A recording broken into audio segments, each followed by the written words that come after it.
Good evening. I'm Bernard Green, Chair of the Brookline Select Board, and this is the regular meeting of the Select Board for April 6, 2021. As you all know, we are meeting remotely using the Zoom platform, and our meetings will be recorded.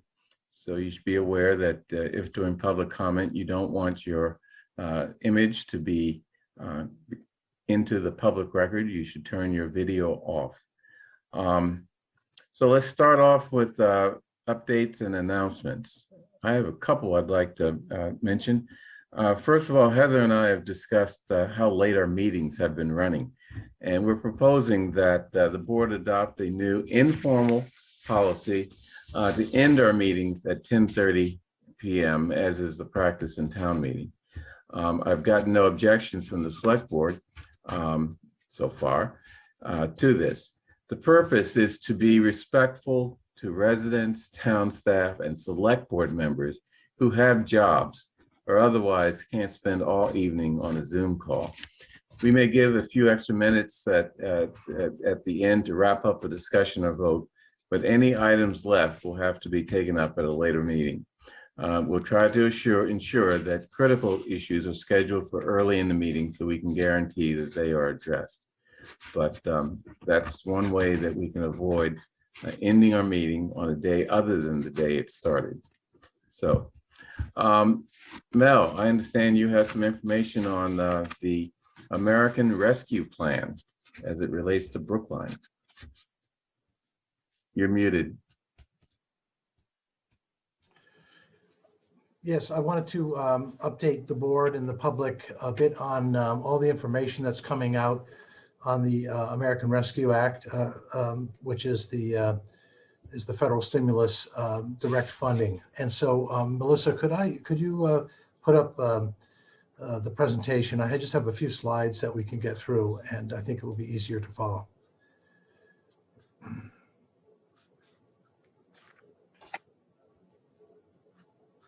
Thank you. So we're referring to this as the American Rescue Plan, but I think it's important that you understand there are several federal aid categories that are either been adopted or in the process of being adopted that will impact the town favorably, of course. The first, and the one that we're talking mostly about, and the one that I'm going to be talking about tonight mostly, is the American Rescue Plan direct state and local aid. And for Brookline, that means direct aid coming right from the federal government. There is also the American Rescue Plan will fund billions and billions of competitive grant programs that the town hopes to take advantage of for more strategic and specific program. And then you're hearing a lot about the federal infrastructure bill that President Biden has proposed. You know, it will go through the usual congressional review, especially these days. But it's likely that some federal infrastructure bill will pass, I think, and that will be very favorable to the town and other governments for shovel-ready type of projects. And then finally, Congress is reinstating earmarks, which, as you may know, is the process whereby certain appropriation bills or other major bills of consequence will allow basically trading amongst legislators about certain earmarked funds for their jurisdictions. And I think the idea there is to try to encourage some bipartisanship in legislation. But for us, that's good news because we will be able to submit specific projects to our congressman to submit into major bills. And he has already engaged us on that effort.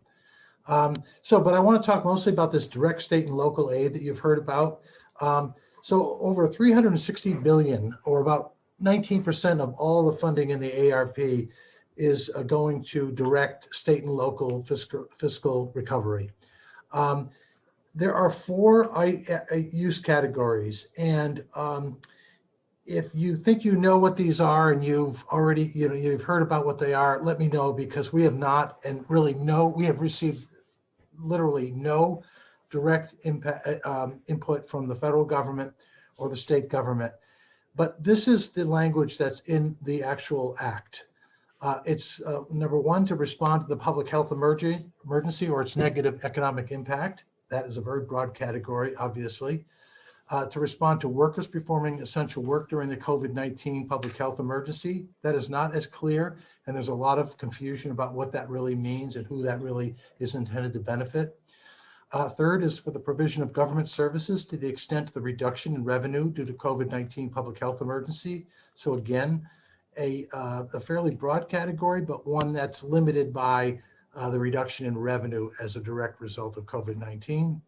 And then finally, to make necessary investments in water, sewer, or broadband infrastructure. And so those are the four categories that are in the Act. We can move on. The Treasury Department will be making regulations, and we'll talk about those in a bit. So here's the amount of money that's coming to Brookline. These are three kind of categories within this category of aid. We're going to get $34 million from being a metro city. That's a city over 50,000 population. And I think I've told you before that this metro city formula is very favorable to communities that are 50,000 or greater. So Brookline certainly has benefited from that. There's a per capita county share that Norfolk County has been given, that has as part of the Norfolk County distribution. The maximum per county share that the town of Brookline is eligible for is $11.5 million. But you see I have an asterisk there because that is subject to the discretion of the Norfolk County Commission. They can spend the money as they see fit for eligible purposes. We have hope that they will distribute most, if not all, of this money on a per capita basis, and we would benefit to receiving our $11.5 million from that earmark, or for that amount. And then the school department will receive about $3.7 million in special funds, and we'll talk about that too. So that's a total of about $49.4 million. Of course, 11.5 is subject to Norfolk County, but that's the amount of money that we're talking about. Next slide. Here's the other things we know at this point. That we're going to receive payments in two, what they refer to as tranches. The first would be 60 days after enactment, and the second amount would be the second half would be 1 year later. So we are projecting that to be around May 11th, 2021, with the second payment a year later. The only thing we've learned so far, it's in the Act, is the funds cannot be used to offset tax cuts or delay a tax. In other words, you can't use these funds to offset making cuts in your taxes or deferring, for example, an override if you pass one. And the funds cannot be deposited into a pension fund. The funds must be expended no later than December 31st, 2024. And this is the big one. Use and expenditures are subject to further regulation by the United States Treasury and the Massachusetts Department of Revenue or the Department of Elementary and Secondary Education. And you've heard me say that a lot, that we're really worried about what the use regulations were, whether they were going to be required to spend certain percentages of our money on certain things, or how the monies will need to be appropriated or expended. So there is a lot of regulation that everybody in local government is just wondering what it's going to be, and really we can't make too many great plans without it. So we do have some general guidance to date. We've participated in a lot of webinars and other programs that are put on by organizations designed to support cities and towns, like the National League of Cities, the Government Finance Officers Association, the ICMA, and this is what we've learned. Number one, save your direct aid for gaps and priorities not otherwise eligible from other federal and state assistance programs, meaning try to get the biggest bang for the buck. Don't use your direct aid when you might be able to get assistance from another program. Stabilize your operations and support those most impacted by COVID-19. By and large, this is a bill to help us get out of COVID-19 impacts, and we're looking to get back to where we were at a minimum. Create a well-defined plan with equity at its core. That is goes without saying. and then prioritize fiscal stability and return to work. That's the economic piece of this bill. So that's all the guidance we've got so far. Next steps, I am going to be making a presentation, and we're going to discuss this this issue at the next Town School Partnership this Thursday, I should say, at 1 o'clock. That meeting will be streamed online as well as recorded for future viewing. We really need to quantify what our COVID-19 revenue loss and municipal community impacts are, start to prioritize what we mean by stability and returning to work. We need to identify capital projects and priorities, especially for the earmarks and the infrastructure bill. Unfortunately, we need to wait and evaluate federal and state regulations before we can put together things, but eventually we need to create a comprehensive and well-defined plan with equity at its core. And then finally, we are going to create a transparent process with public input, and we are already beginning to develop our OpenGov budgeting platform to create a web page as the official clearinghouse for the town's use of these federal funds. And that's it. Sorry, I went a little overboard there. Thank you. And is that slide deck available for us to print out? Sure, I will. Yeah, I thought it was very helpful. Yeah, no, that's fine. And we'll talk about it a lot more at the School Town Partnership on Thursday. Okay, next, an announcement. On Monday, the town issued a press release on the police feedback form that was conceived and created by Ron Wilkinson of the Policing Reforms Committee. The form enables civilians to quickly provide feedback on their individual interactions with Brookline police and civilian employees. The feedback is anonymous by default, though people can provide information that would identify themselves or the employee that's subject to the feedback. This is a way to increase the public's opportunities to tell us how our police department is working, and this will cover both sworn and civilian employees. The form is accessible via smartphone, tablets, and desktops. And Chief Morgan also arranged to put a QR form, I'm sure everyone knows what that is, on the back of officers' business cards to increase the opportunity of the public to learn about and use the form. I want to express my appreciation to the leadership and officers of the police department who did not hesitate to assist in the creation of this form, even though it may elicit additional critiques of employees' interactions with the police, as well as commendations. So that is now a live asset of our town. Unfortunately, I have to balance this good news about the responsiveness of our police department with news of more traumatizing police killings, this time in Minnesota, and also a pretty unacceptably brutal policing that did not result in death in Virginia. But mainly the Minnesota event is what is on everyone's mind. In Brookline Center, Minnesota, which is a city outside of Minneapolis, 20-year-old Dante Wright was gunned down by a veteran officer who mistook her gun for a taser. Presumably, she was trained in the difference between tasers and guns, and if anyone has held either one of those, it's pretty clear that there's a big difference, and you'd feel it if you touched them, and the appropriate circumstances for using a taser. There will be some who will say, based on this incident, that training does not work. But we have to acknowledge training is not magic. All it can do is reduce the probability of misconduct or mistake.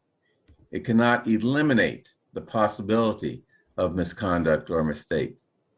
We should want to take our chances on trained officers instead of untrained ones, and include in our risk reduction careful hiring, monitoring, and supervision. This is another tragic event. It's going to be traumatizing to a lot of people, and we have to provide some assurance that the risk or the possibility of similar events happening in Brookline has been addressed and reduced to the extent possible. Finally, Jeffrey Nutting in the town clerk's office would like the select board to read this public service announcement, so I will do it. The last day to register to vote is tomorrow, Wednesday, April 14 at 8 p.m. He says that the ballots have just arrived from the printers. And that he will start processing and begin mailing them out tomorrow. So if you've gotten your application in, you should be getting your ballot soon, and hopefully without delay, as we've previously had problems with. The deadline to apply for a mail-in ballot is April 28th at 5 p.m.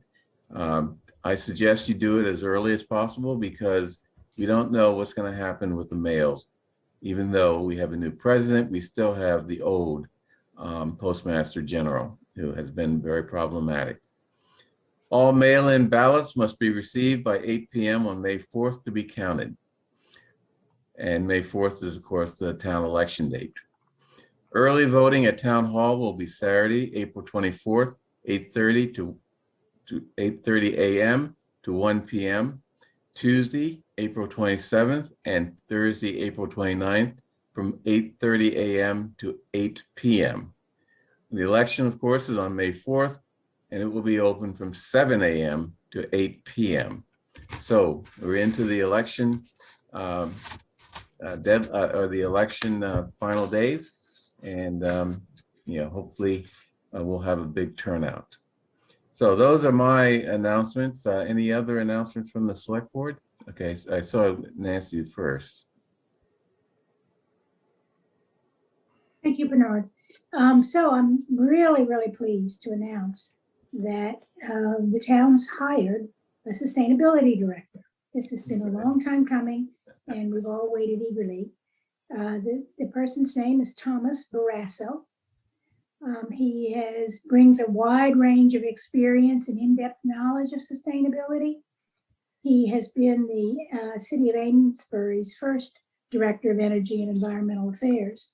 And there he created a department actually to manage energy efficiency and renewable infrastructure, environmental compliance, and natural resources. He's worked for City of Boston, Department of Commerce, Massachusetts Highway Department, as well as several other nationally renowned environmental and management consulting firms. So we believe he has a proven ability to build relationships, secure and administer grants, as well as genuine education and dedication to address climate change. He is a scientist by education, having earned a Bachelor of Science degree in geology with a minor in chemistry. As I said, he will begin work on May 3rd. He's excited to join the town and bring his over 30 years of experience to the table in making Brookline a better place and a more sustainable and fossil fuel place. And his first major project is going to be to develop a strategic plan to advance the town's sustainability goals while exploring grant opportunities to support municipal projects and initiatives. So I think right after May 3rd, we'll have the opportunity, I guess maybe the next week, to introduce Tom to everyone. And I'm certainly looking forward to having finally someone in the shoes of a sustainability director so that we can march forward on our climate action plans. Okay, Mel, could you circulate to the board information on Thomas Barrasso, like his resume? Certainly. Okay. Heather, you had your hand up. Yes, I'll try to make this brief. The 11th Brookline Youth Awards is scheduled to be held at the Coolidge Corner Theater online and on cable on the evening of May 8th at 7 p.m. This year's event will be pre-produced. On May 8th, it will be screened to student and adult recipients at the Coolidge. The event will simultaneously be viewable on all Brookline Interactive Group and BrooklineHub.com online channels, as well as Big's cable channel. Thank you. Any other updates, comments, announcements? Raul. Sure. I'll just note that the task force to reimagine policing in Brookline has sent this over to Devin for consideration at a future meeting. 3 more votes from the task force. One of them is to take the initial steps of removing the responsibility from traffic enforcement from police officers and shifting that to a civilian body. I am tired. I am frustrated. I am name it. It never happened in Windsor, Virginia until it happened to Lieutenant Nazario. It never happened in Brooklyn Center, Minnesota, until it happened to Dante Wright. It never happened here until it does.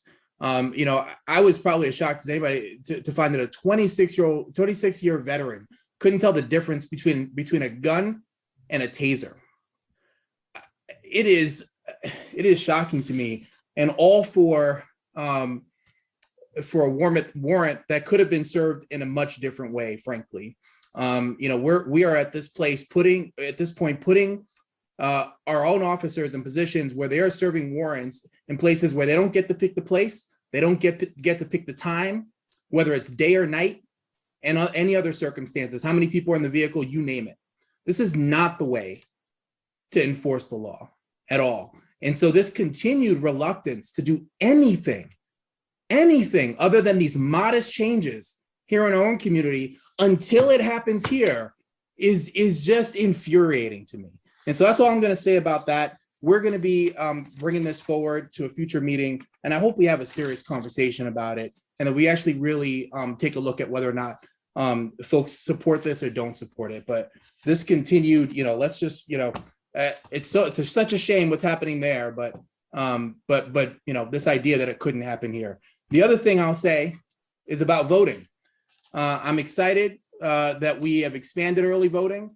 I hope that everyone out there in the community, based on, what they're seeing in terms of our leadership, steps out and comes out to vote, whether it's through mail, in early voting, or on Tuesday, May 4th.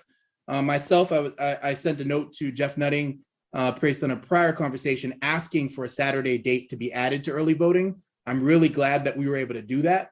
I think that's really important to have a weekend date. So I am going to go ahead and vote early on Saturday, April 24th. There's about a 4-hour window when you can do that. I'm going to encourage other people to do that as well. I think if folks come out and vote on that day in particular, it'll provide the board and the town clerk's office with the knowledge they need to potentially continue having a weekend date available. It's something, I think we should continue to do and expand. So I hope that others will join me in voting early. And if not, if you feel more comfortable by mail or on election day. Thank you. Thank you. Any other updates, comments, or yes, John? Thank you. I just want to first ask Mel, is Dr. Jett going to give us an update tonight? Because if he is, I'll skip my first update. No, he's not. He's not. Correct. So this update is quite simply that we had discussed in recent meetings, what was a welcome announcement, which is that the town had been allocated some Johnson & Johnson vaccine and was going to be doing appointments for homebound people in Brookline to get them vaccinated in their homes. Unfortunately, the announcement came from Dr. Jett earlier today that because of the FDA's concerns and the pause on the Johnson & Johnson vaccine, the homebound vaccination program unfortunately has to be suspended for at least the time being. So that's the status of that program. I also just wanted to make note of the fact that the Massachusetts weekly dashboard of COVID cases, tracks COVID cases all over the state by city, town by town, has been reformatted, which sort of has an upside and a downside. But one of the results of the reformatting is that they now do the weekly reporting county by county with the towns and cities within each county identified as to their COVID incidents.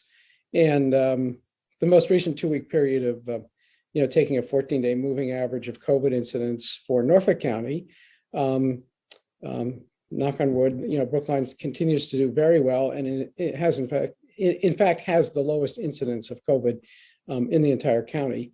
The bad news is that Norfolk County, I don't know how many people have been tracking this, but Norfolk County has remained at very high risk of COVID for quite some time now. So we should never, ever be complacent about COVID. I have to say, with great satisfaction, but also with concern for anyone who can't say this, I've had my second vaccine. I'm days away from, the extended period that you're supposed to wait before you are quote unquote, safe from COVID. But obviously not everyone has had their vaccines yet. And yet people also are feeling a lot more confident these days. There's a lot more happening. Be that as it may, the risk is still very high in Norfolk County. And I think we all just have to keep that in mind in everything we do. Finally, I'd just like to second what the chair said about the horrible incidents of this week. And also just second, insofar as my colleague, Mr. Fernandez's comments have identified the target that this must never happen in Brookline. And that is an ambitious target, and it's an absolutely essential one. And I have to concur that for it to happen, it would be too late. If it happened and there was anything we could have done that could have prevented it from happening. We will differ, and people are welcome to sort of listen to the discussions going forward. We will differ as to what the implications of that are for policy. And I just hope that we will always have that policy discussion with the same goal in mind of reaching the level of training and of excellence in the department, where we have absolutely done everything that we can to prevent any such incident from ever happening in Brookline. Thank you. Any other comments, updates, or communications? Okay. Heather, it's now time for public comment. Okay. Thank you for joining us for public comment. We are all volunteer elected officials who serve out of a sense of duty to this community. And we do our best to represent as many different points of view that are in this community as possible. We have a few rules I'd like to share. Each person speaking is limited to 3 minutes. Please refrain from personal attacks or from addressing personnel issues during this period. You are welcome to send the board members an email expressing your thoughts in more detail. If a speaker has reached 3-minute limit or violates other expectations, I will ask the other board members if there are any objections before instructing Devin to mute the speaker. I'll also add that public comment is not intended for a back and forth discussion. It is for members of the public to put their thoughts on the record. Let's begin. First person signed up for public comment is Addie Janusi. Addie, you've been promoted to a panelist, and your 3 minutes will begin when you're ready. Can you hear me? Yes. All right. Good evening, everyone. Hey, Devon. Addie Janusi, POC committee member. What up, brother Raul? I know you look tired, man. Sorry I couldn't talk to you the last time with the little princess. I haven't had my shot, so I hope all is well. Stay strong. The first 3 months are always tough. We'll get through it. But I'll get to the point. I hope everyone on the select board and mail got the invite, and I hope you all can attend the event. It'd be a learning experience for you guys, to say the least, I guarantee. I mean, you can't be too busy to make the ones you make decisions for, right? Especially for you, John, Nancy, Edda. We've been speaking on public hearings and no one is listening. Rather, some people try to discredit us. So we'll make it simple. Why don't you guys come to the depth of the problem, as you call it, like Bernard said, special problems, and let's get the simple answer to what us as a people want. Because for the last 8 months, sadly, we've wasted time and taxpayer dollars, I think over $160,000, talking about reform, only for you guys to send it back to housing and the school committee to make the decision. I don't know what's smart about that.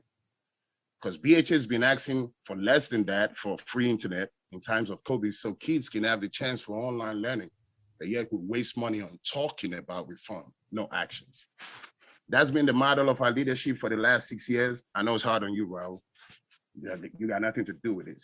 Spend taxpayer monies on the rich and you damn the poor. We have residents patching their own rat holes, BHA. I would say that's pretty much why we need a change of leadership, just the tip of the iceberg. And yesterday, listening to Nancy on the Bridge Forum, like to say that your experience of racism as a white man on the bus telling you to go from the back of the bus to the front of the bus was straight up disrespectful. In case you forgot what racism is, it's asking you to go from the front of the bus to the back of the bus. In 1954, you had a nanny. It definitely must feel good to be rich. Please don't confuse bullying with racism. You're treading very, very close to the personal attack line. And I can help, please intend, we could help tutor on that. It's not personal, but we're Black and we experience racism. So you cannot tell me what is personal on that. Going from the front to the back was racism. Thank you. The next person signed up for public comment is Christy Electress. You've been promoted to a panelist and your 3 minutes will begin when you're ready. Thank you. My name is Christy Electress. I'm a town meeting member from Precinct 7. As a mother and a citizen, I'm worried about climate instability and the changes already taking place in Brookline and beyond. I found a way that I can significantly cut my household carbon emissions, and it's a fairly easy one. That's by choosing the 100% Brookline All Green program for my electricity, which brings renewable energy from New England to us here in Brookline. I'm a board member of Climate Action Brookline, and this spring we're launching a community campaign to double the number of participants in the program, and I hope that our community will rise to the challenge. We need about 1,000 more residents and businesses to choose 100% Brookline All Green this spring, so we can all meet our goal. Signing up is fast. Go to the town's website at brooklinegreen.com and have your electricity bill in hand. Or you can just call the town's electricity supplier at 866-968-8065. If you pay an electric bill in Brookline, you're eligible to choose 100% Brookline All Green. We hope each of us who choose this option will help make a measurable difference in Brookline. Thank you. The next person signed up for public comment is Emily Jacobson. Emily, you've been promoted to a panelist. You can unmute and your 3 minutes will begin when you're ready. Hi, Emily Jacobson. I live in Precinct 5. I'm a member of the Bicycle Advisory Committee, but I'm here today commenting as an individual on item number 8, sidewalk construction replacement and maintenance policy. First of all, she's probably not here yet, but I'd like to thank Commissioner Galantine for updating and clarifying this policy, as well as many other DPW policies. A friend on the Pedestrian Advisory Committee put me in the loop about this policy, and something particular struck me. I'd like to underline the importance of the policy, which aims to bring sidewalks up to a rating of fair. And I think that when many people hear about the condition of sidewalks as a safety hazard, they often think of lawsuits and tripping. And I think this has a way of sort of trivializing the issue. So I don't want to downplay that tripping and falling is a serious concern, especially for older people. But this is not just about tripping. Seriously deteriorated sidewalks due to concrete spalling, tree root heaves, or lack of ramps, or lack of sidewalks themselves. This exists even as in the center of North Brookline. I'm thinking of, for instance, there's a stretch along Amory Park where there's no sidewalk at all. This can make the sidewalk impassable for people in wheelchairs and people with walkers. This in turn forces people to take unsafe detours into the roadway. If you've ever seen someone in a motorized wheelchair rolling in the roadway, you can make a good bet that it was because the sidewalk was impassable. Beyond safety, it's also a question of dignity and autonomy. When sidewalks are unusable, buses and bus stops become unusable. With this in mind, I'd like to urge that bus stop access be explicitly added to the repair prioritization guide. The DPW could consult the bus ridership figures in figures 11 of the Complete Streets policy, which outlines the density of access to different bus stops throughout Brookline. And they might also consult figure 10, showing the latent pedestrian access demand along each street in Brookline. So I hope that they'll also consult with the Pedestrian Advisory Committee and the Shared Mobility Advisory Committees to see if they have additional comments on the policy. To be clear, I'm not saying because of this that the policy should be sent back to the drawing board. I think expediency in approving it is in the best interest of the town. But I hope you might urge the DPW to revisit the policy again next year and make the amendments with these thoughts in mind. Thank you. The next person signed up for public comment is Roger Blood. Roger, your 3 minutes will begin when you're ready. Thank you. Thank you very much. Well, I'm Roger Blood, and I serve as the chair of the town's Housing Advisory Board. And I just wanted to make a brief follow-up comment following last week's hearing that you held on public hearing on Article 23, which was a HAB-sponsored article having to do with inclusionary zoning. At the end of the public hearing, there was a statement from a town meeting member that, not directly related to the article, that 2 of the town's affordable housing units in an inclusionary zoning development that was done around 10 years ago were being improperly occupied by renters that were paying a full market rent to the owner of the property. I responded at the time that the town staff does monitor the compliance with our affordable housing units, which are extremely valuable and scarce, and that I would check further on that.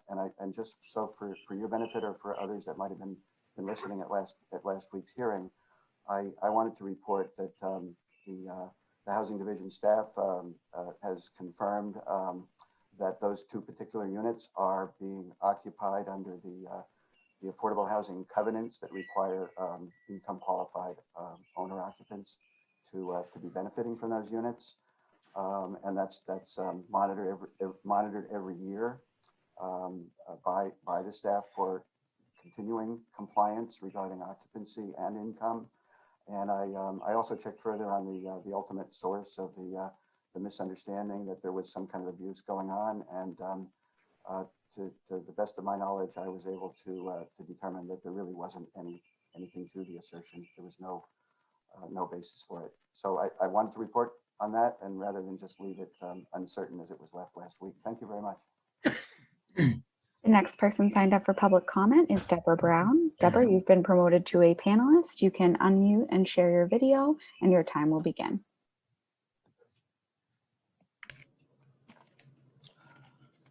Someday I'm going to figure out the lighting. First of all, my name is Deborah Brown, town meeting member, precinct 1. And I first wanted to thank Mel for his summary of the American Rescue Plan Act. As I sit and note that it's best case $49 million, I would like to encourage the select board to make sure that there is a participatory budgeting process in place. That was something that we discussed during the warrant article process, and I think it was even included as part of the submissions for a couple of the warrant articles. I'm happy from the fall of 2020, and I'm happy to resend that information. I am going to be pushing for affordable housing, food, justice, Wi-Fi, and daycare. People can't work if there's no place to take their children, no safe place. And we all know the myriad of issues that, emanates from not having adequate housing or food. Next, I want to talk about, I know it's going to be later on the agenda, but I'm sure that we won't get an opportunity to talk.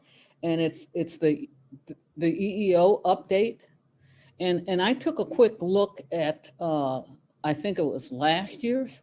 And I just, before we take a victory lap, I was struck by the fact that there are no professional people of color on the retirement board, the town clerk's office, human resources, town council, council on aging, building department, library, 1 in fire, 1 select board, 1 in the health department, 3 in planning. This is not the makings of a victory lap. I also wanted to highlight that there's a real underutilization apparently of Asian Americans when you look at the EEO4 report.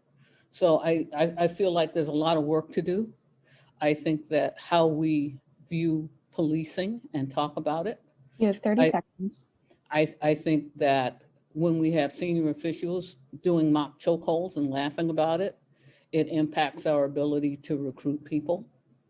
I also think that our unwillingness to accept and adopt more affordable housing has an impact on people's willingness to work here. So those are the, and finally, please support the Community Preservation Act. Please support the Community Preservation Act.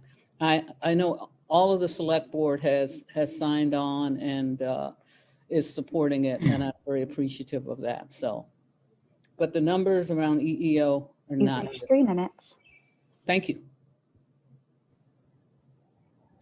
Over to you, Bernard. Okay, thank you.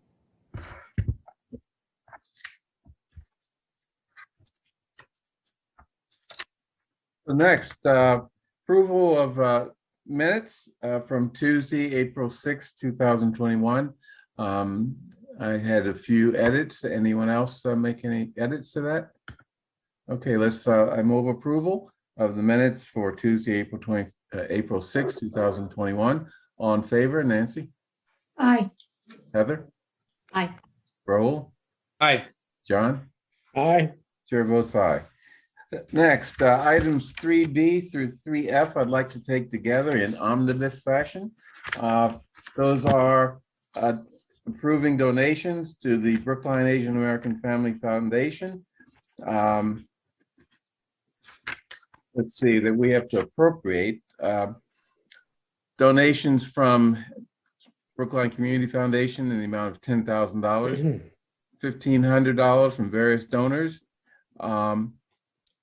Brookline Community Foundation, John Hodgman, Robert Guern, DMD and Associates LLC, Foviets One LLC, PK Crossley Inc., Brookline Framed, and Sulan Chang.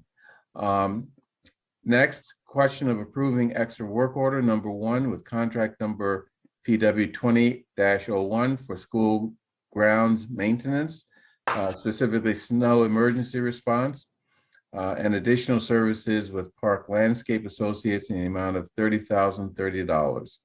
Question of approving extra work order number 2 for contract number PW 20-03, upkeep of trees and related work for additional forestry services with Northeastern Tree Service, Inc. in the amount of $142,565.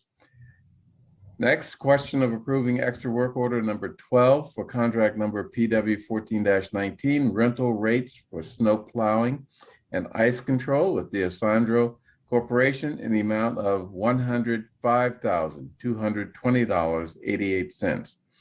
And finally, question of awarding and executing the contract for the Brookline Avenue Playground Lynch Center paving improvements to Bautista Masonry Corporation in the amount of $116,277. And I believe that contract, we also are voting to authorize Mel Kleckner to sign. Is that the correct one, Mel?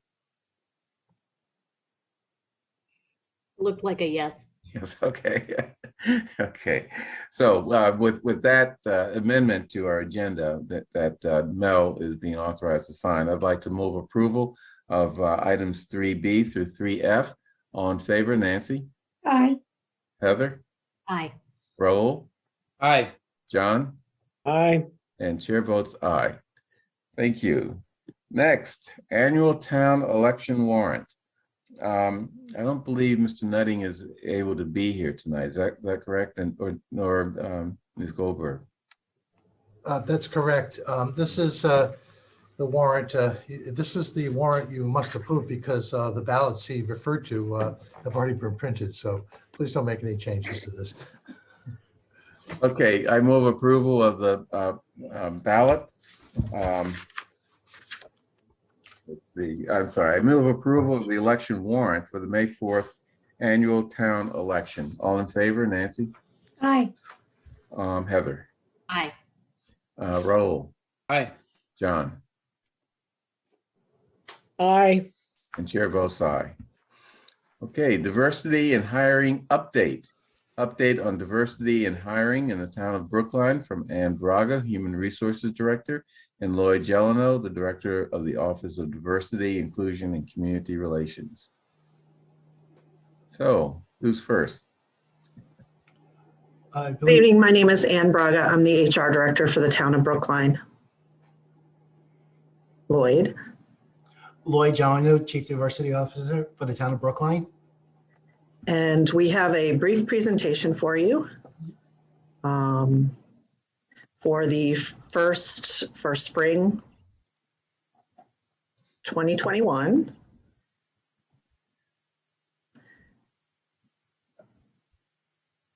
And we're going to do this as a tag team. So the full-time hires from January 1st to March 31st include 12 new hires across 7 departments, 7 males and 5 females. Our mid-managers, we hired 3 mid-managers in buildings, diversity and inclusion, community relations, and the health department, 2 911 operators, 2 motor equipment operators, 2 employees for the golf course. And the other positions were an early childhood teacher, a planner for zoning coordinator and planner, and the parks director. The breakdown of the new hires include 50% white, 25% Latinx, and 25% Black or African American. We did not hire anyone who was Asian. We did have Asian applicants in the applicant pool, but they did not come to the final hiring process. And as I will note later, one of the things we will be looking into is how we can recruit more effectively in the Asian American population moving forward. The highlights include that all 3 mid-manager positions were filled by either Latinx or Black individuals. And I think that has been a long-term goal of the town to be able to see some upward visibility of people of color in positions that are at the higher levels of the organization. We also added a Latinx zoning coordinator and planner and a Latinx early childhood teacher. And we are looking to use Diversity Jobs, which is our diverse recruiting platform, as a stronger recruiting tool. As I said earlier, one of the things we're looking to do is review the recruiting techniques for improved Asian participation in the applicant pool and ultimately for selection where they are qualified applicants. And I'm going to turn the next step over to Lloyd. Lloyd and I work in partnership on a regular basis throughout the week, but he's going to go over these continuing activities. Yes, I'll just read through them. These are things that we have identified that would help, once again, increase the diversity of our applicant pools. The first one's ensure job descriptions have only essential qualifications through the diversity and equity lens. The use of clear company and diversity jobs to advertise our job postings. We assist our departments to manage their recruiting efforts. We encourage networking within professional organizations and affinity groups and social networks. In addition, we promote jobs at universities and colleges.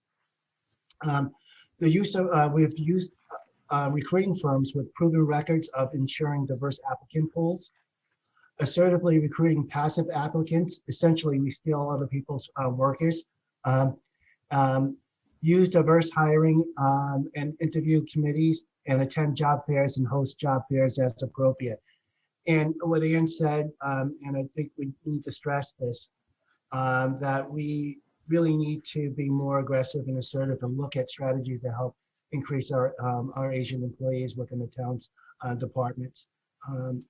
We know this has been an issue for a while. We just don't have a way of actually changing that at this point, but we're looking for ideas. And that's it. Okay. Any question? Well, I'd like to ask a question first. Um, I've been hearing out in the community as well as today at public comment about how our employment numbers of people of color is not very good, including in the select board. I'd just like to confirm for the record that the select board is a very diverse department, probably among the most diverse in our town. 4 people of color out of I think 8 or 9 total individuals. That includes, pardon? When you're done, I just have a response to that particular comment. Okay. And that includes me and Raul and 2 individuals in the select board office. I think we need to get credit for that as opposed to being told that we're not doing enough. That's just my comment. You wanted to respond to that? Just a quick statement in that the numbers that are on the EEO site are full-time only.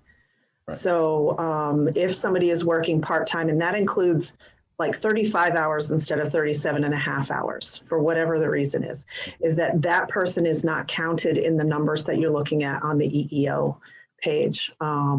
And to that point, we do have an individual who's African-American who does work in human resources, and she works 30 hours a week instead of 37 and a half. But in the select board office, where we're responsible, we have 4 full-time employees. Any other comments or questions? Raul. Sure. Well, I mean, briefly, just to say 2 of us were elected. So to say that this is a result of any hiring efforts is kind of, anyway. Okay. But I'm less interested in quibbling over that than I am in talking about how we can help. And so one of the things I wanted to ask about is our use of social media in hiring. I'm seeing pretty effectively use of Instagram and, I guess Twitter and other methods too, but to showcase and sometimes by municipalities, sometimes by other types of businesses, to showcase jobs that allow, they sort of give us something to share with other people, to send to other people. That's a bit different than your traditional, here's a 2 or 3 page PDF job description, and then maybe directs them to the site where they could find more information. How are we doing with that? Is that something that's in our toolbox right now or that can be developed? I would love to be able to do that. I do not have the bandwidth under my current staffing to do that. One of the best techniques that I saw in place is in the state of North Carolina, that, for example, in hard to fill jobs like the senior drivers, the motor equipment operators, the heavy equipment operators, is they did a video on the day in the life, so that people could get an understanding on both the website and through their social media to be able to say, this is what the job is, so that people, when they're coming in and they're coming from a private company or a construction company into the town, to say, well, that's what you might have done, but this is what the day in the life looks like. Or even for park rangers. I think we had a challenge with park rangers last spring that, we had somebody who was on the job and then we had snow and he was surprised he had to go shovel snow. And those kind of things, to understand, the issues around all hands on deck for those kind of things. And so if we could partner with, for example, a film student at BU, hint, hint, wink, wink, that wanted to do some vignettes for us on just sort of what the day in the life is.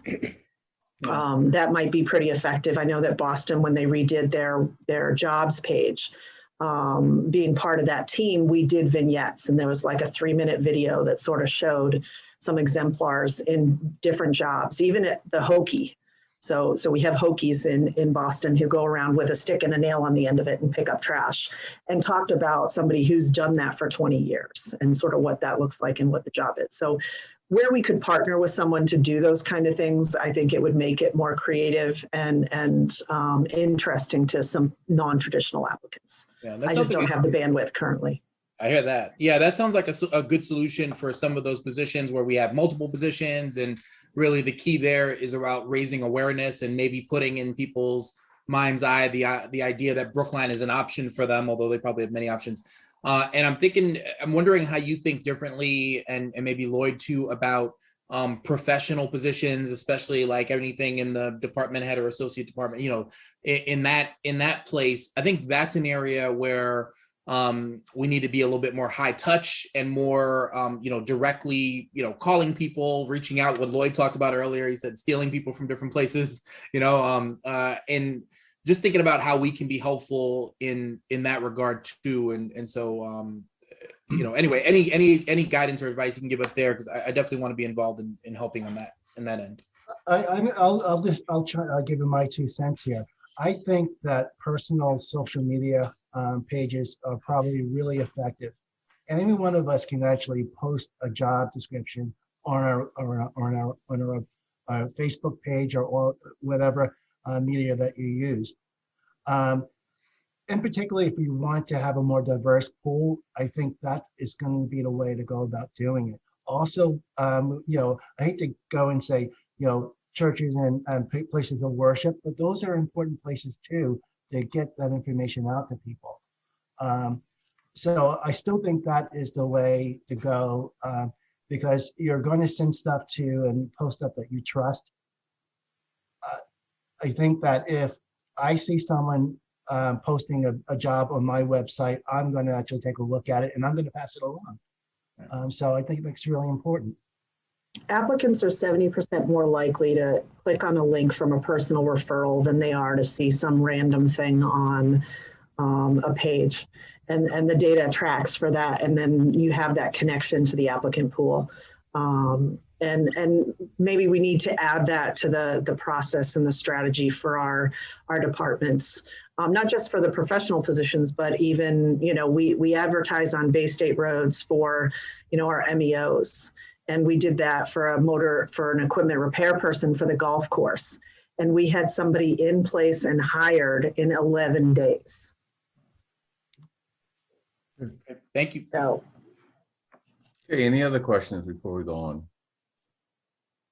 John. Thank you. Question for Lloyd, but and of course, welcome to comment as well. Once people do come to work for the town, who are persons of color, what do we do to make sure that we're staying in touch with them in terms of whether they are feeling supported?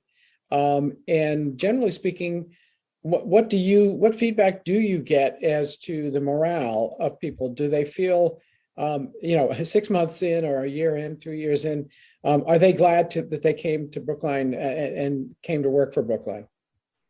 I think we need to do a lot more. What you're talking about is essentially support groups for folks who are different than the people, their fellow employees. I know several attempts have been made in the past to bring folks together to address some of those concerns that they may have. They haven't been successful, and I haven't got my handle around why not. A lot of times people leave before we can actually coalesce as a group, but that is something I would continue to try to do moving forward. And did you want to say something? I would just support Lloyd in that, employee resource groups where people can gather together on common interests, as well as, a mentoring or a buddy system for a more seasoned employee, are things that are on my to-do agenda. COVID sort of scrapped all of the creative that we're talking about. And, I think Lloyd can attest to that as well. So, we have these ideas in the pipeline. It's getting them activated when we're not doing COVID response. I just want to throw in a thought, and I by no means do I know if this is in her job description, and if it's not, then you can just disregard my comment. But I've been very impressed with the work that Carolina has done since she was hired as the town's engagement director, and she, to me, she's the kind of person who I think could be a leader of engaging the non-white employees in Brookline's workforces in that kind of a supportive process, and sort of get that going. And I'm glad to hear that it's very much on your radar. At the same time, I'm sorry to hear that so far the efforts haven't gelled. but I'm glad to hear that you're determined to make that go forward. Okay, any other discussion? Okay, thank you. Appreciate it. Okay. Next, Punch Bowl road closure request. Punch Bowl. Looking forward to this one. Kara, are you going to make a presentation? I see we have. Jen Ziskin from Punch Bowl is actually going to start for us. Okay. Hi, everybody. Okay. I hope you're looking forward to it in a positive way. Yes. Very excited to be here and really have appreciated all the support we've received so far from the town with the opening of Punch Bowl. A little bit of background. I know you all saw me when we were getting the approval for the liquor license, but I own Lamora in Brookline with my husband, Josh. We've been open for over 17 years. And we also own Heritage of Sherborne out in Sherborne, which has been open 6 years.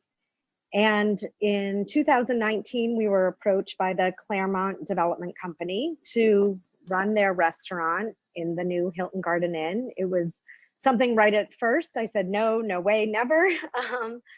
Didn't think we had the wherewithal to do another restaurant.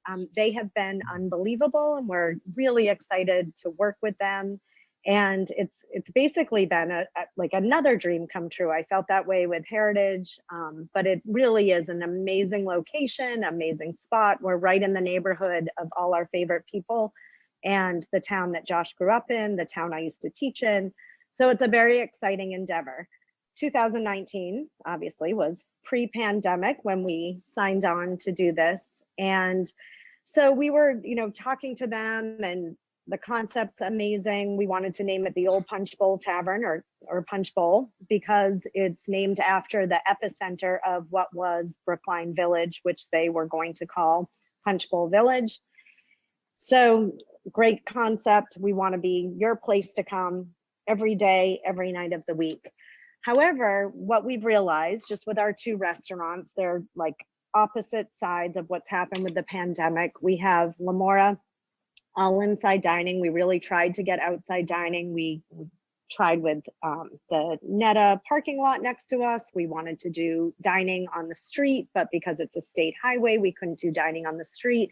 So we have suffered over 65% of our sales during the pandemic have gone down because we only have inside dining. We kept up with takeout. Takeout was great. However, it really has been an incredible struggle. If we didn't own the building, we wouldn't be here today. Heritage of Sherborne, we also are super lucky to own that property. But I had a vision right away, and we have 2.6 acres. I approached the ABCC, did outside dining, added 100 seats outside to Heritage. It's thriving. It had the best year yet. And it's almost embarrassing to say that because I know so many people are suffering during the pandemic, but it's been amazing for Heritage. And we also, in addition to it being so great for the restaurant, it's just this outside oasis for people who wanted to go out during the pandemic, but didn't feel safe dining inside. They've traveled from everywhere. All the people that for 6 years or 5 years, I guess, from Brookline that never visited me at Heritage. Over the years, I'm like, why haven't you come? They're like, it's so far. They come like once a week or every other week now because it's a safe place to dine. So we signed on to do Punch Bowl. It's this beautiful space. It has amazing outside space. We have this great third floor terrace. It's a little complicated to go from the kitchen downstairs to the third floor terrace with food. We could do dining out there. We are going to do some sort of concept, but it can't be like a full menu on the third floor terrace. And I know we're getting to the point where everybody's getting a vaccine, but we need River Road to be able to do outside dining, especially right now, and for the opening to be successful. It's a huge endeavor. We're excited about it. We want it to thrive, and we want everybody from Brookline and all of our regulars to feel safe coming here. We have great spacing inside, but right away, I just realized this vision, like we have this outside space, we have River Road that's been closed for over 2 years. And this really was my vision. And I do have to say that it was my vision out at Heritage. It's my vision here. This is not the, the hotel at all. They have just been incredibly supportive to Josh and I to make this happen, because they know we can't be successful with just inside dining. So we are proposing, and the ask of you tonight is to close River Road like it has been closed for the last 2 years, to continue to have that closure through December, so we can set up an outside dining space for our guests and for the safety of our guests and the safety of our staff to continue to be outside. In addition, the hotel has added some really nice amenities to the public. They have a bike rack, they have a bike fixing station, they have a water station, they have offered the hotel to be available for public restrooms. They had agreed to have some public seating as well. And we completely understand and we support that as well. And we'll also offer, as you saw in the plan that Kara sent over, to offer these public amenities for them as well, so they are able to have a place to enjoy the outside along the Emerald Necklace as well. Kara's been really supportive. She helped us design the outside. We're working on the best seating plan and how that will work. We went in front of, I sent letters right away to Parks and Rec. So Commissioner Galantine is on tonight. I think she'll probably speak at the end and offer some insight as well. We also spoke with the neighbors who were extremely supportive, the animal hospital right next door, the garage next door to that, and even Brookline Ice, which I will say it's not the easiest decision for them, because it makes it much more difficult for their trucks to fill up with propane if they can't go down River Road. The owner of Brookline Ice said to me, I always support a small business. So even though they would like to see a few things change, like the island, and I want to put the plug in, and I did this with the liquor license too. The island, or with the transportation board, there's an island on Brookline Avenue that leads to River Road that makes it really difficult for their trucks to turn around. There's also a light post that doesn't have a light that makes it difficult for them to come out of their driveway. Even with those things and making it hard to do the U-turn, they supported us because they know how important it is for us to have the outside dining for a successful opening. I've talked a lot, sorry. Very interesting. Okay, Kara, did you want to say something? I do not, but I think Erin might have a couple additional remarks. Good evening, Erin Galantine, Commissioner of Public Works. I would just like to add, hi Jen, it's nice to see you.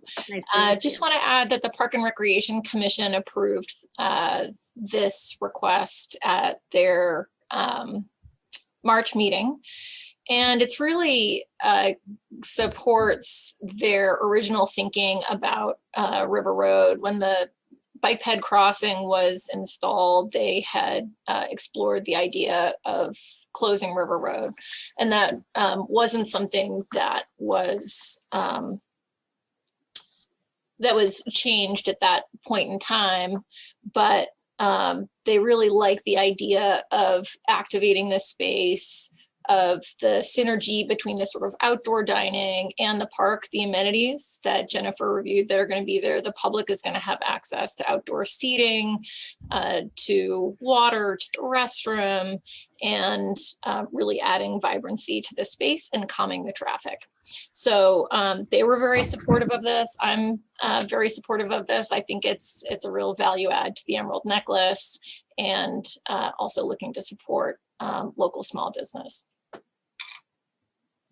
Okay, I have a couple questions. Is there anything that, Erin, is there anything that can be done to deal with the impediments to the ice company?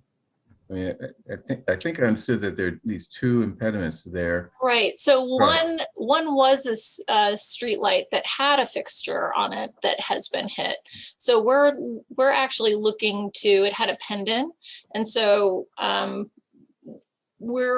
we are going to relocate that post, and we've ordered the new fixture so that I mean, it's in the park, so it really shouldn't be hit, but but we are going to adjust the location of that.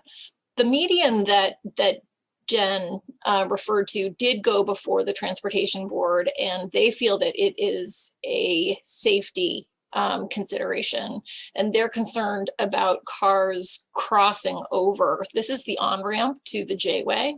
So it's not only your access onto River Road, it is also the on-ramp to the Parkway.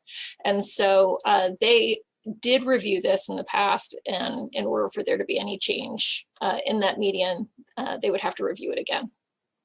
Okay. The other question I had was presumably we're going to want to continue this beyond the COVID emergency. I mean, I think there's a possibility. Do we have any sense of what the impact on Brookline Avenue traffic was in 2019 when the road was closed? Oh, so, well, it's been, you know, I have not received any complaints about specific sort of backup to. Well, I'm thinking of in 2019 when you know, traffic patterns were right at normal. Right. So I'm not aware of that. And, you know, that isn't to say that there weren't impacts. I just don't have that data. But it has been closed for a year and a half, and people have made adjustments and accommodations. I think that it will be interesting to really view this as a pilot and see what happens as we're in this sort of recovery period with COVID, and what are the impacts and what are the trade-offs. And, you know, we'll be talking about that as we go forward. So you're not open now. When are you planning on opening? So we are planning on opening, I don't know, I'm announcing this to a lot of people. I'm a little Okay, nervous. you don't have to tell me. No, we are planning on opening tomorrow night. Tomorrow night? You're all getting great. the inside scoop. We really want outside dining.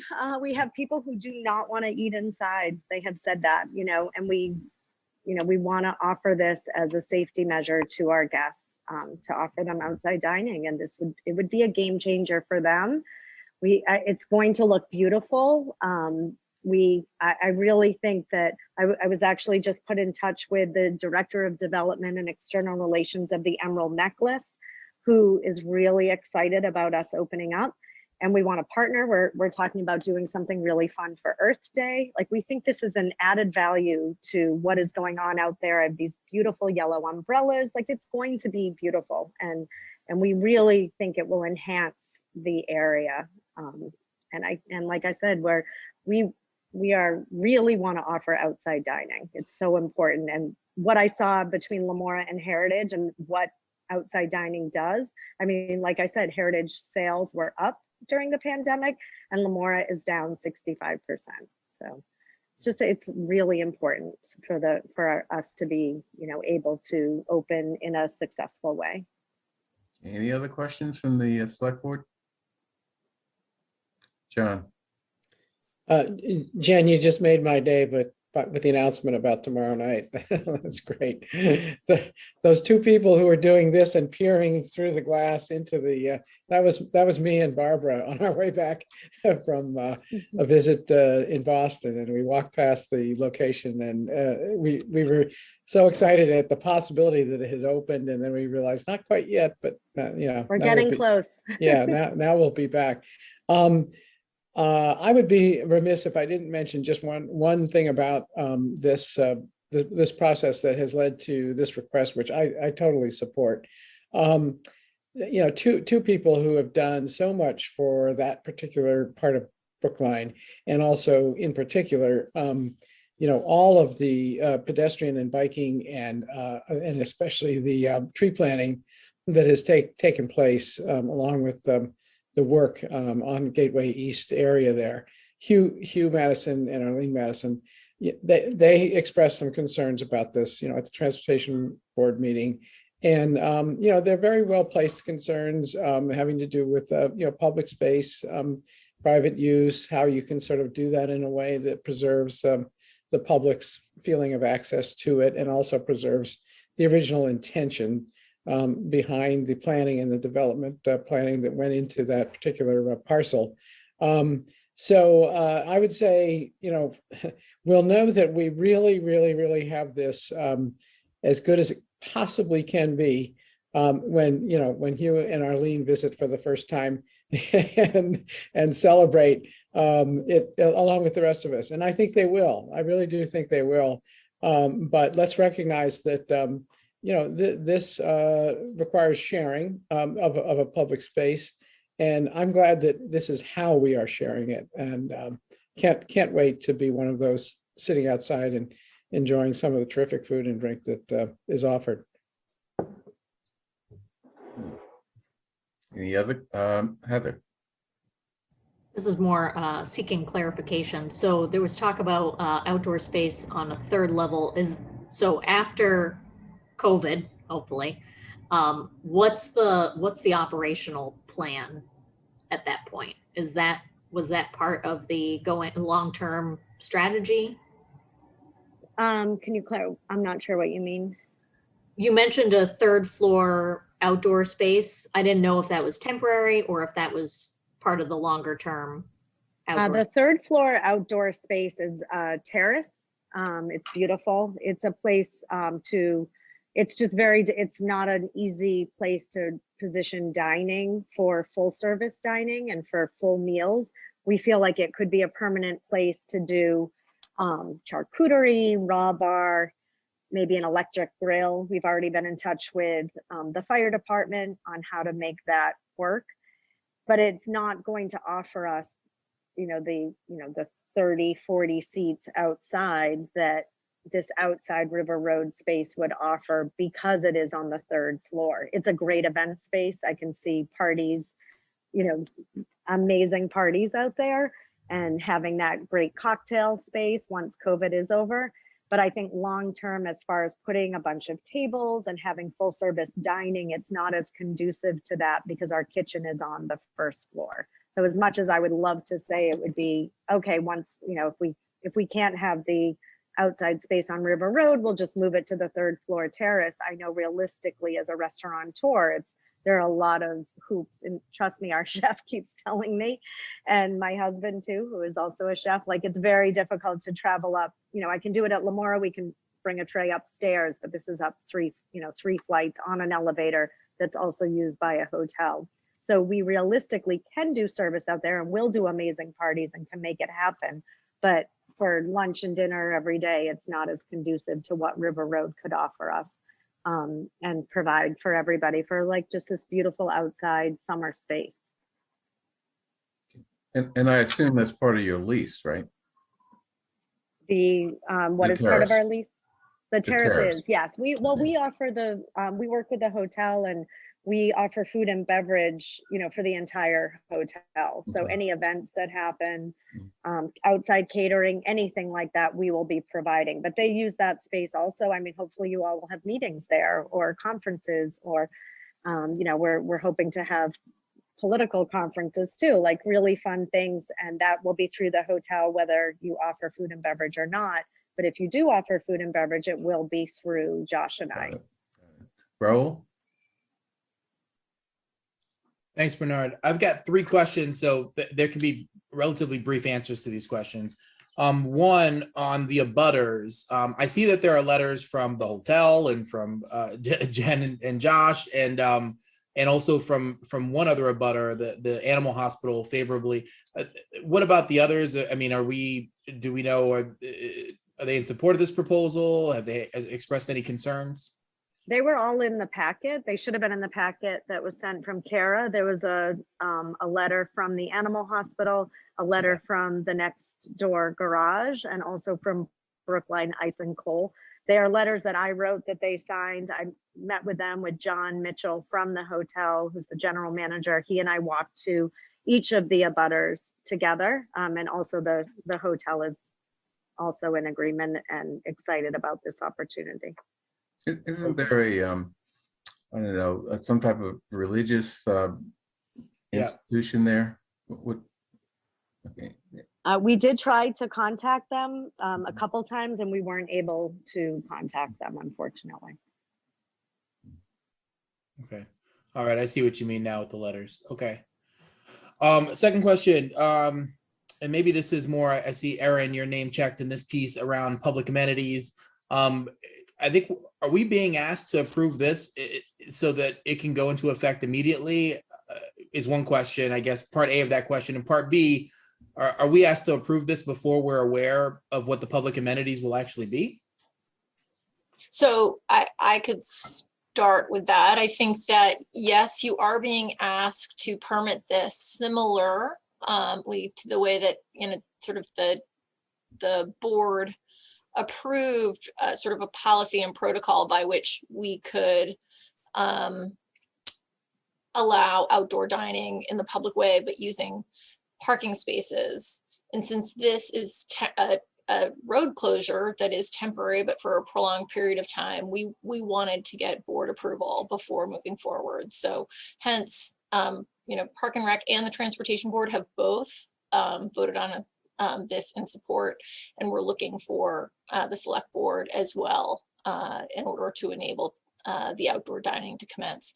The amenities actually have already been agreed to. So there are some amenities that were part of the hotel construction that were mitigation measures and improvements for the public that were approved as part of that process. So a bike repair station, outdoor seating, the public restroom, the water bubbler, and a maintenance agreement are all actually a responsibility of the hotel.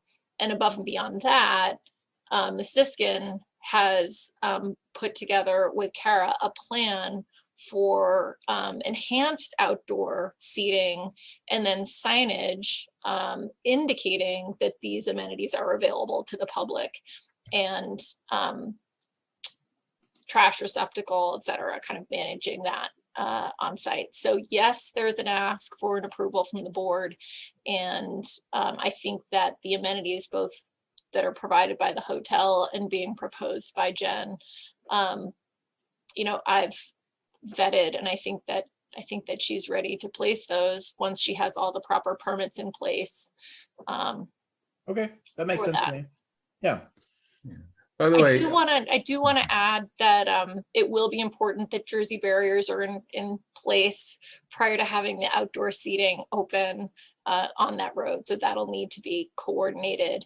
And in terms of using public space, I want to note for the board that the Park and Recreation Commission acknowledged sort of in conformance with the fees that were waived otherwise for restaurants in town as part of COVID recovery, that this does have a value and they'd want to revisit that in the future. Okay, that's the piece that was the third question, was when we approved the the permitting fees and the outdoor program. I think we were, well, maybe most of us anyway, I think all of us were conceptualizing either a bit of sidewalk space or a few parking spaces, and this is significantly more than that. It's the closure of a road, potentially indefinitely in this way, at least during the warm weather months, which are a number. And so I just think that's something that we may need to revisit. Is this any different than what we've approved in the past? I feel confident enough based on your your feedback, Erin, and what I saw from Kara, to approve this. But I just wanted to raise those questions as we move forward. Okay, any further discussion? Okay, I'd like to move approval of the temporary closure of a portion of River Road through December 31st, 2021 for the purpose of general public seating and expanded outdoor seating associated with Punch Bowl Tavern, 700 Brookline Avenue. All in favor, Nancy? Looks like she said aye. Aye. Heather? Aye. John, Raul? Aye. John? Aye. And chair votes aye. Great. We're looking forward to you opening up. Good luck. Thank you. I hope I see you all. Okay. You will. Okay, next, sidewalk construction replacement and maintenance policy. I understand I made a mistake. It not the first time. But I guess these three items are the items that we want to give approval to Mel to sign the documents for. And it's all three items: the plan that Aaron is going to present to us, as well as the two items involving heating of driveways. So all three. Okay. So Aaron, do you want to? Yes, please. All right. So Erin Galentine, Commissioner of Public Works. Apologies for the odd lighting. This is the sunset that's going down. I do have the shades drawn. I think Mel knows what I'm talking about. We're both on the same side of the building. So this evening before you, for your review and consideration, is an update to the town's policy for sidewalk, ramp, construction replacement, and maintenance. And this policy will update and replace the town's 2002 policy. The impetus for this review and consideration came about as we have a current roadway sidewalk improvement project on Clinton Road. And two residents reached out to me with requests for permits to install or extend a heating system from their private driveway through the driveway apron, which extends onto the town's public way. And this was for a heated driveway. So in revisiting the 2002 sidewalk construction replacement and maintenance policy, we found that there wasn't a clear mechanism by which the town could work with residents for requests such as this, but also discovered that while the policy referenced ADA, it should be updated to reflect synergy with the town's transportation-related aspects of the select board's climate action plan, town's complete streets policy, the town's healthy and sustainable mode share goals, and PROAG, the public rights of way guidelines, which go beyond ADA. It also should recognize that ramps are a critical component of the sidewalk infrastructure. So we saw that there was a need to update the policy reflecting the town goals and town's priorities. Simultaneously, I reached out to Newton that does allow permits for heating wires and incorporated language into the policy and the permit. So that's based upon both Newton's ordinance and their legal agreement. All of this has been reviewed by town council. I'd also like to address Emily Jacobson's comments during public comment to enhance bus stop access as a policy and goal of the department. I fully agree with her statement and look forward to working with the Pedestrian Advisory Committee on this. We've already actually been working very and constructively together on ways to improve our pedestrian network. And I think that our first opportunity will be in the development and discussion of a transportation mobility plan that is going to look at the condition strategy and costs of upgrading not only the roadway, but an independent assessment of all sidewalks and ramps. And we're going to look to start discussions this spring with the public and respective boards and commissions. So safe, accessible, and well-maintained sidewalks are a fundamental and necessary investment for Brookline. So the updated policy clarifies roles and responsibilities, defines the town's minimum goal, establishes a process for resident requests, and has a legal review to protect the town's interests and assets. So you have the policy, that's an update. And in addition, and in accordance with the updated policy, the select board has two permit requests for the installation of underground wires in the public way. These requests, as I mentioned, have been vetted by town council. They're supported by this policy, and we will have now established a process which we could collectively follow in the future when we get requests such as this. And most importantly, as part of this, the town will not be responsible for any damages resulting directly or indirectly from installation or any repairs performed by the property owner or also by the town as it relates to the wires under the public right of way. So it's absolving the town from any responsibility or liability around these this sort of private investment in the heating wires. So with that, I could stop for some questions and then maybe make some suggestions if it would be helpful on motions. Okay, any questions? So these wires are what, an inch or so below the surface? They are below the surface. It can be with coils or mats. It will be coordinated by Public Works, and it is at the owner's expense. And also they'll receive a permit through the building department as well. I think I saw Raul. Sure, thank you. Well, two questions. One is this something we should be considering on town properties at all, or is it something that's very expensive and we'd be better off just plowing, or you think? I think for our purposes, given the extent of our network at this point, it's better. Really, it is a significant cost. But it may be something we contemplate for facilities in the future. And then the other question was around I guess there are two things. One is the sidewalk and ramp condition rating, and then I'm assuming you have some internal spreadsheets and things like that to keep everyone on task with knowing which sidewalks need to be prioritized and in what ways. Is that information that is currently available to the public or can be made available to the public? That's actually what we're going to be rolling out this spring. So we just completed a conditions assessment and inventory. And we've done this in partnership with a consultant who's pulling all of that together. And we're going to present that to the public and talk about the conditions and talk about a strategy and approach for prioritizing repair and replacement over the long term. So absolutely, we're gonna roll out the data that we have. We want to talk about prioritization, and this will be available online. Can you just briefly also, because I know there are folks that are interested in this, and I was glad to see the kind of sidewalk and ramp prioritization that you have. You have that under item 2, A, B, C, D, and E. I know we had someone recently that was interviewing for one of our this new town BHA working group, a senior in BHA housing, and I'm glad to see areas with concentrated senior populations as a priority there, right after school zones and safe routes to school.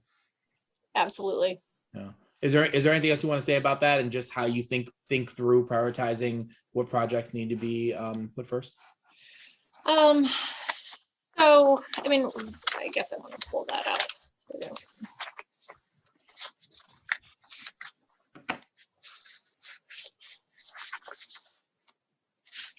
Right. So maybe even just to share this with the public, that really we're looking at, we have a finite amount of resources. And so we do want to work with the community on how to best allocate those resources each year as we look at the public way.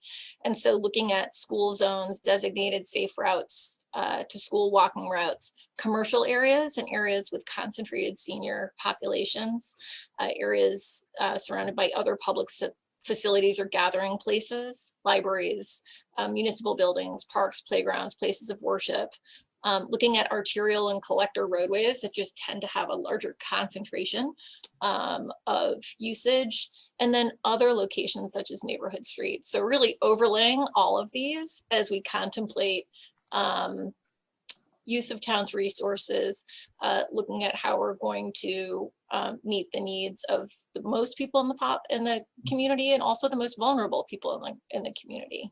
Right. It's a great approach. Thank you. Okay. Nancy? So I'm assuming, and I'm assuming most people assume this as well, that these wires or coils or whatever they are heated by electrical energy as opposed to fossil fuel energy. They are electric, yes. Okay. Yeah, they are electric. I want to make sure that we adopt this on a more wide basis. We don't go towards using any kind of fossil fuels to heat the sidewalks, right. Heat these coils. Right, right. Absolutely. Okay. Yeah, and there's a modest benefit. I mean, there's the input of the energy, of course, but there is a modest benefit in a reduction on the use of sort of any de-icing chemicals. Mm-hmm. Okay, any other? I'm sorry, Chairperson Green. No, go ahead. Oh, all Please. right. I was going to, ask if the town administrator could be authorized to sign on behalf of the select board the updated policy. And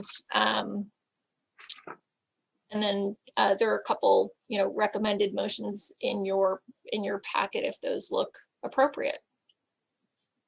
Okay, I have to open up my packet or turn on my I'm computer. glad to state them if that would be helpful.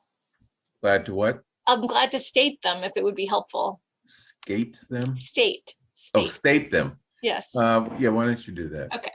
So a My motion computer turns off after a few minutes. to approve the updated Town of Brookline sidewalk repair, replacement, and maintenance policy dated April 13th, 2021. And authorize Mel Kleckner to sign On behalf on of the behalf of select the board. board. Okay. So I moved that. It's actually in our agenda. All in favor? Nancy? Aye. Heather? Yes. Raul? Aye. John? Aye. And chair votes aye, as amended. Okay. And now we have two permits under this policy, one for 84 Clinton Road and one for 90 Clinton Road. They must be They are neighbors. the neighbors, right? Yes. So we have documents. They have signed the permit document that we've created, had it notarized. I have also signed it, is notarized, and following the select board's approval, that would enable town administrator Kleckner to also sign the document, and they would then be allowed to move forward with this permit. Okay, so I move approval of the permit to Shifra and Barry Pollock located at 84 Clinton Road to install heating wires in driveway entrance in accordance with the updated sidewalk repair, replacement, and maintenance policy dated today, April 13, 2021. All in favor? Nancy? Aye. Heather? Aye. Raul? Aye. John? Aye. And chair votes aye. And next, I move approval of a permit to Anelia Jacob located at 90 Clinton Road to install heating wires in driveway entrance in accordance with the updated sidewalk repair, replacement, and maintenance policy dated today, April 13, 2021. All in favor, Nancy? Aye. Heather? Aye. Raul? Aye. John? Aye. And chair votes aye. Thank you. Thank you very much. Have a good night. Go out and keep those sidewalks warm. Okay. Departmental budget review. We have the following departmental budgets: town council, capital improvement. Well, that's not a department, but capital improvement projects and unclassified debt and interest. So let's start off with the Department of Town Council. I see Jocelyn Murphy is here. Good evening. Hi, good evening, Chair Green, members of the Select Board, Mr. Kleckner. This is Jocelyn Murphy, Town Council. And You're I am trying very to impress us with the law books in your library. well, I understand I'm the last budget standing and I have a high bar to reach from all of the predecessor departments who went before me. So okay. I added some photography and Devin has kindly agreed to advance my files. I'll start by saying this is a very lean budget. It is essentially level funded with the exception of a very small adjustment for salary step increases and longevity payments. The budget request, which I'll note was approved by the advisory committee not terribly long ago, is for $1,081,833. And thanks to my budget consultant, Justin Casanova Davis, who presented me with all kinds of pie charts, which were really attractive, but I haven't included here. I thought I would highlight the largest pieces of that pie. The largest slice of the pie, of course, is for personnel expenses, which represents 75% of the department's budget. There is a variance from the last fiscal year of $4,763.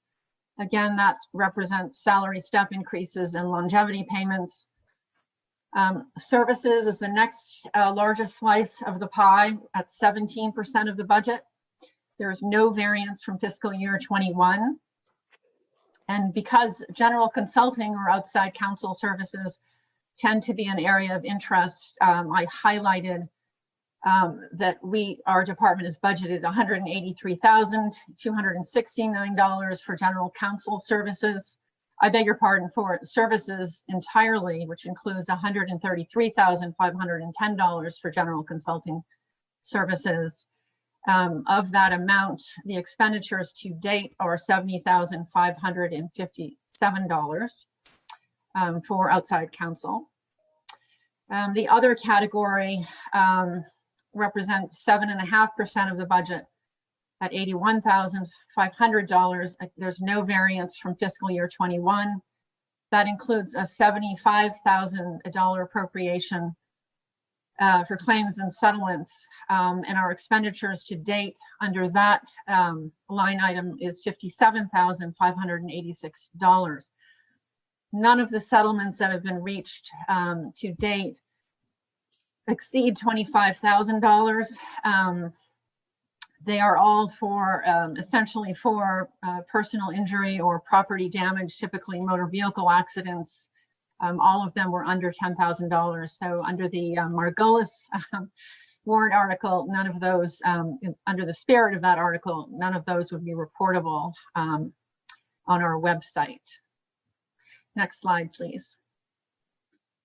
So I decided instead, I mean, I think in your packets, you have an extensive list of the department's accomplishments and goals. And I decided for this evening's presentation that I would highlight one of those accomplishments representing work of, that each attorney in the office has performed. So as this board knows, the office provided very substantial legal guidance and support for the Fisher Hill project. The attorney behind that was Jonathan Simpson. He did an admirable job. As you know, it was a really significant project. Our office, a member of our office, Patty Correa in particular, was the principal author in the legal briefs challenging the novel civil service decision involving a firefighter in Brookline. That case, as this board knows, is pending in the SJC. And we anticipate a decision any day, frankly. So Patty Correa did yeoman's work in that briefing. Our office successfully defended a motion for a preliminary injunctive relief that was filed by the firefighters' local union. The union had sought to improve their position in a parent bonding,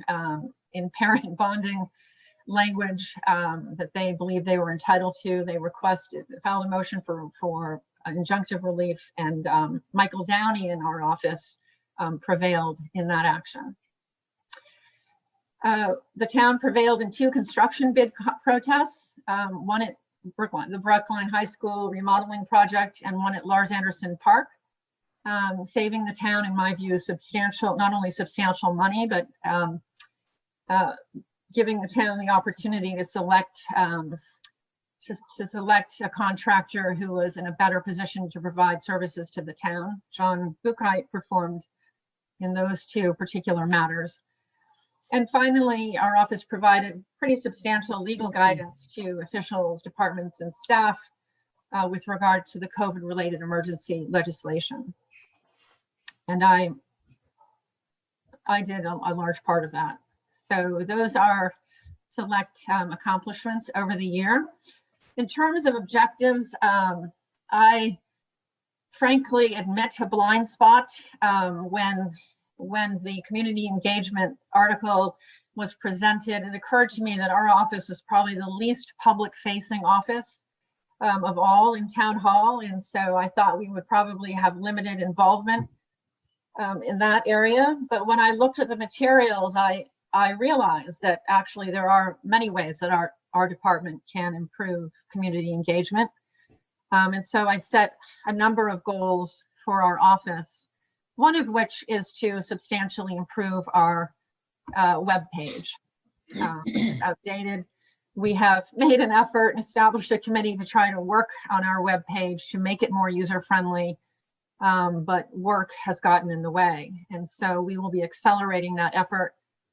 I also had a very helpful conversation with Joan Lancourt, the chair of the CDICR.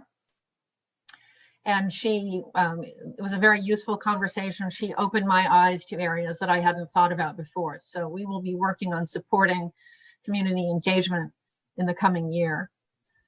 Another goal is to continue to improve the public records production management. I think we're on a good track presently with Chris Tisbert in the town clerk's office. It's an imperfect system. We have been working with the IT director to implement software. Some kinks are being worked out of that software, and we hope to have that onboard that in the next year, which will improve certainly the cataloging aspect of public records production.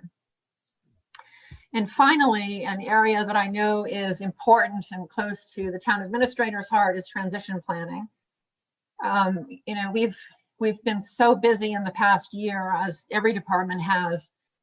We haven't been able to implement the transition planning that should be in place. One goal that I've spoken to this board about in the past is broadening and extending attorney experience within the office. In years past, attorneys have tended to be assigned to particular areas of practice. And I really am hopeful that we can expand that so that, for example, every attorney can get trial practice. So we are going to be accelerating that. For example, Jonathan Simpson has a trial. I believe it may be his first trial starting this week. It's a zoning case. He's really excited about participating in that. And, you know, one of the unusual things about our office is that, you know, when you go to work in private practice, you don't get to do a trial until you've been in the office for years and years and worked under a senior attorney. In our office, there really is an opportunity for the newly onboarded attorneys to get trial practice, which is a really terrific experience professionally and personally, I think. Michael Downey, our newest attorney, is on track for a trial. I don't know. I mean, these, as you probably know, 90% of cases that are on trial track tend to settle on the courtroom steps at the 9th hour, but we're hoping that he can get that experience as well. Another component of transition planning is to expand our form and research library, which was a project begun by First Assistant Town Council Patty Correa.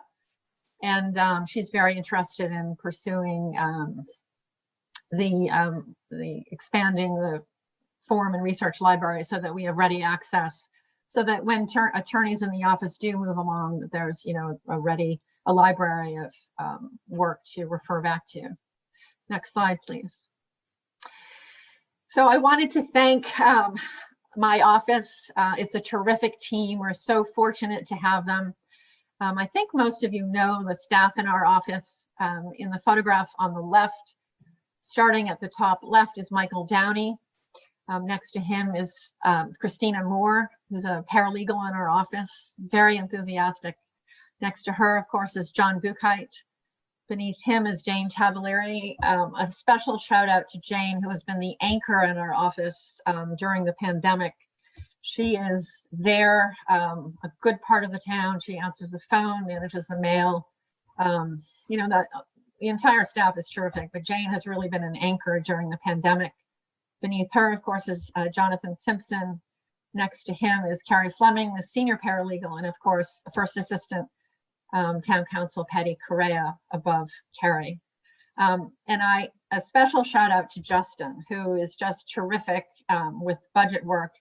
He did a lot of background work for me, and as I said, he produced lovely pie charts, so I didn't want him to go.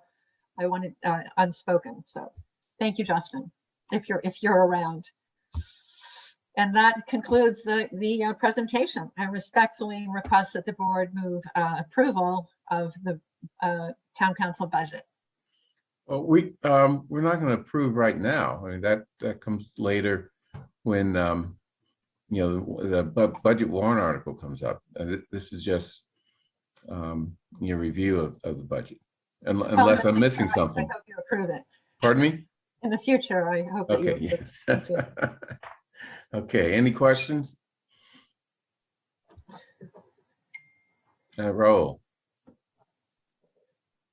Thanks. Thanks for the presentation. I'm wondering, from time to time, this question comes up and folks want to know how much we spent on any individual case. Is that something that is, available upon request? Do people need to file a public records request for that, or how do you handle that? So we regularly respond. I haven't frankly gotten a response. I wondered if perhaps the question would come up tonight about, in particular, the matters involving Mr. Alston. So I do have those figures. I share with you that that is the case about which we get the most frequent requests. Most recently from, I've forgotten if it was Jenna Fisher or the TAB reporter, whose name is escaping me at the moment. Abby Patkin. Abby Patkin, thank you. They tend to ask from time to time, and we provide those numbers readily. Of course, if they requires a degree of computation, it might take some time for us to produce those numbers, but. Right. And do you separate out, you all are on salary, and so are you also including sort of the cost of your time, or do you separate out consultants? We separate out outside counsel. I do not include a calculation of staff time. Right. I've shared quite transparently in the past that Patty Correa has spent a really significant amount of time on litigation. She's part of the litigation team. So that has been predominantly what she has done, although she has also, of course, worked very hard on regulations, marijuana regulation and short-term rental regulations. But a good portion of her time is spent on litigation-related matters. Right. Well, since you brought up the Alston matter, I guess, and you did the work, so I figured, why not ask you, what numbers did you bring for us? I did the work. So as you know, there are two pending cases involving Mr. Alston that are on appeal. In the United States District Court case, which is the civil rights case that Mr. Alston brought against the town and a number of officials, including me, as a matter of full disclosure. In total, we have spent, on that case, we have spent $260,857. That's from the outset of the case, which of course was a number of years ago. And as this board knows, was dismissed. That dismissal, of course, is on appeal. In the civil service case to date, we have expended $173,964. Again, that is from the inception of the case. Of course, that is also the case that is pending on the town's appeal before the SJC. Are either of those including the services of Natasha Tidwell that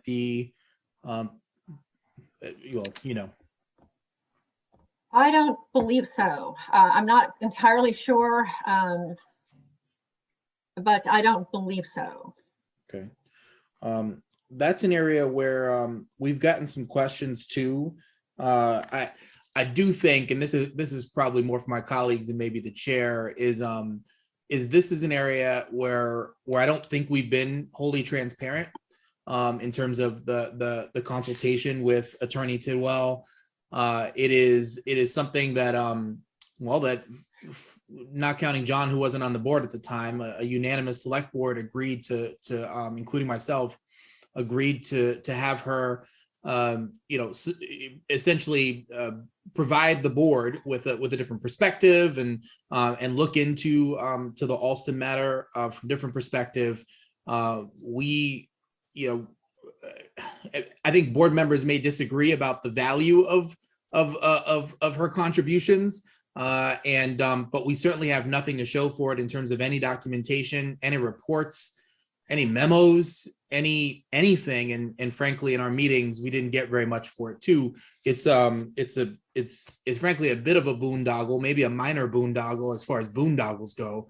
But certainly, I would classify it as one, and regret my vote in supporting her filling that consulting role.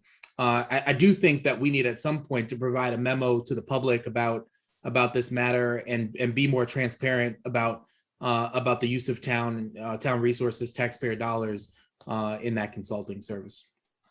So if I could respond briefly to that, I thank you for that perspective. I respectfully disagree.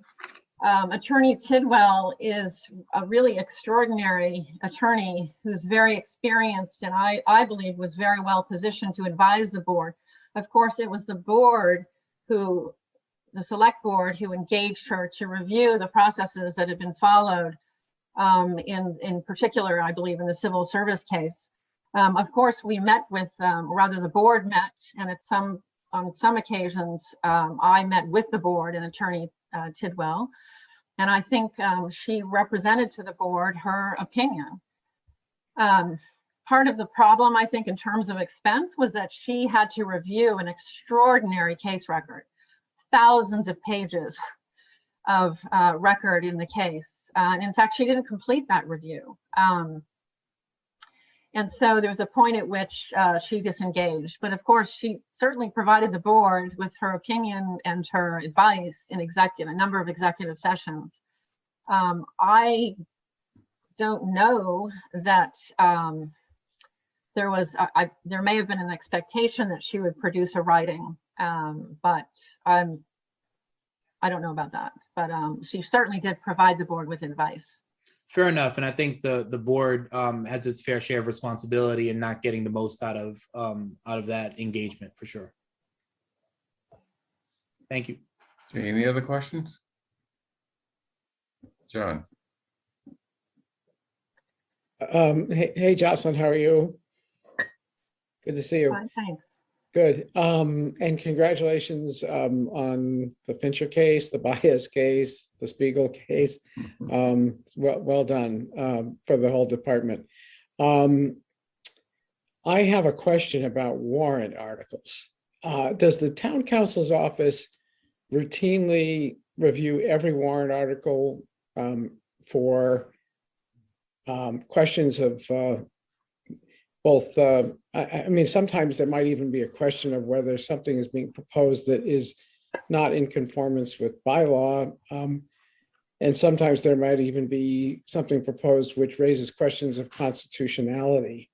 Does every article get reviewed with that as a sort of threshold for comment from the council's office? Thank you, Mr. Van Scoyoc. That's a terrific question. If I could just respond to your initial comment, I very much appreciate the accolades. I mean, for me, it's hard to describe these cases as victories. They're difficult cases.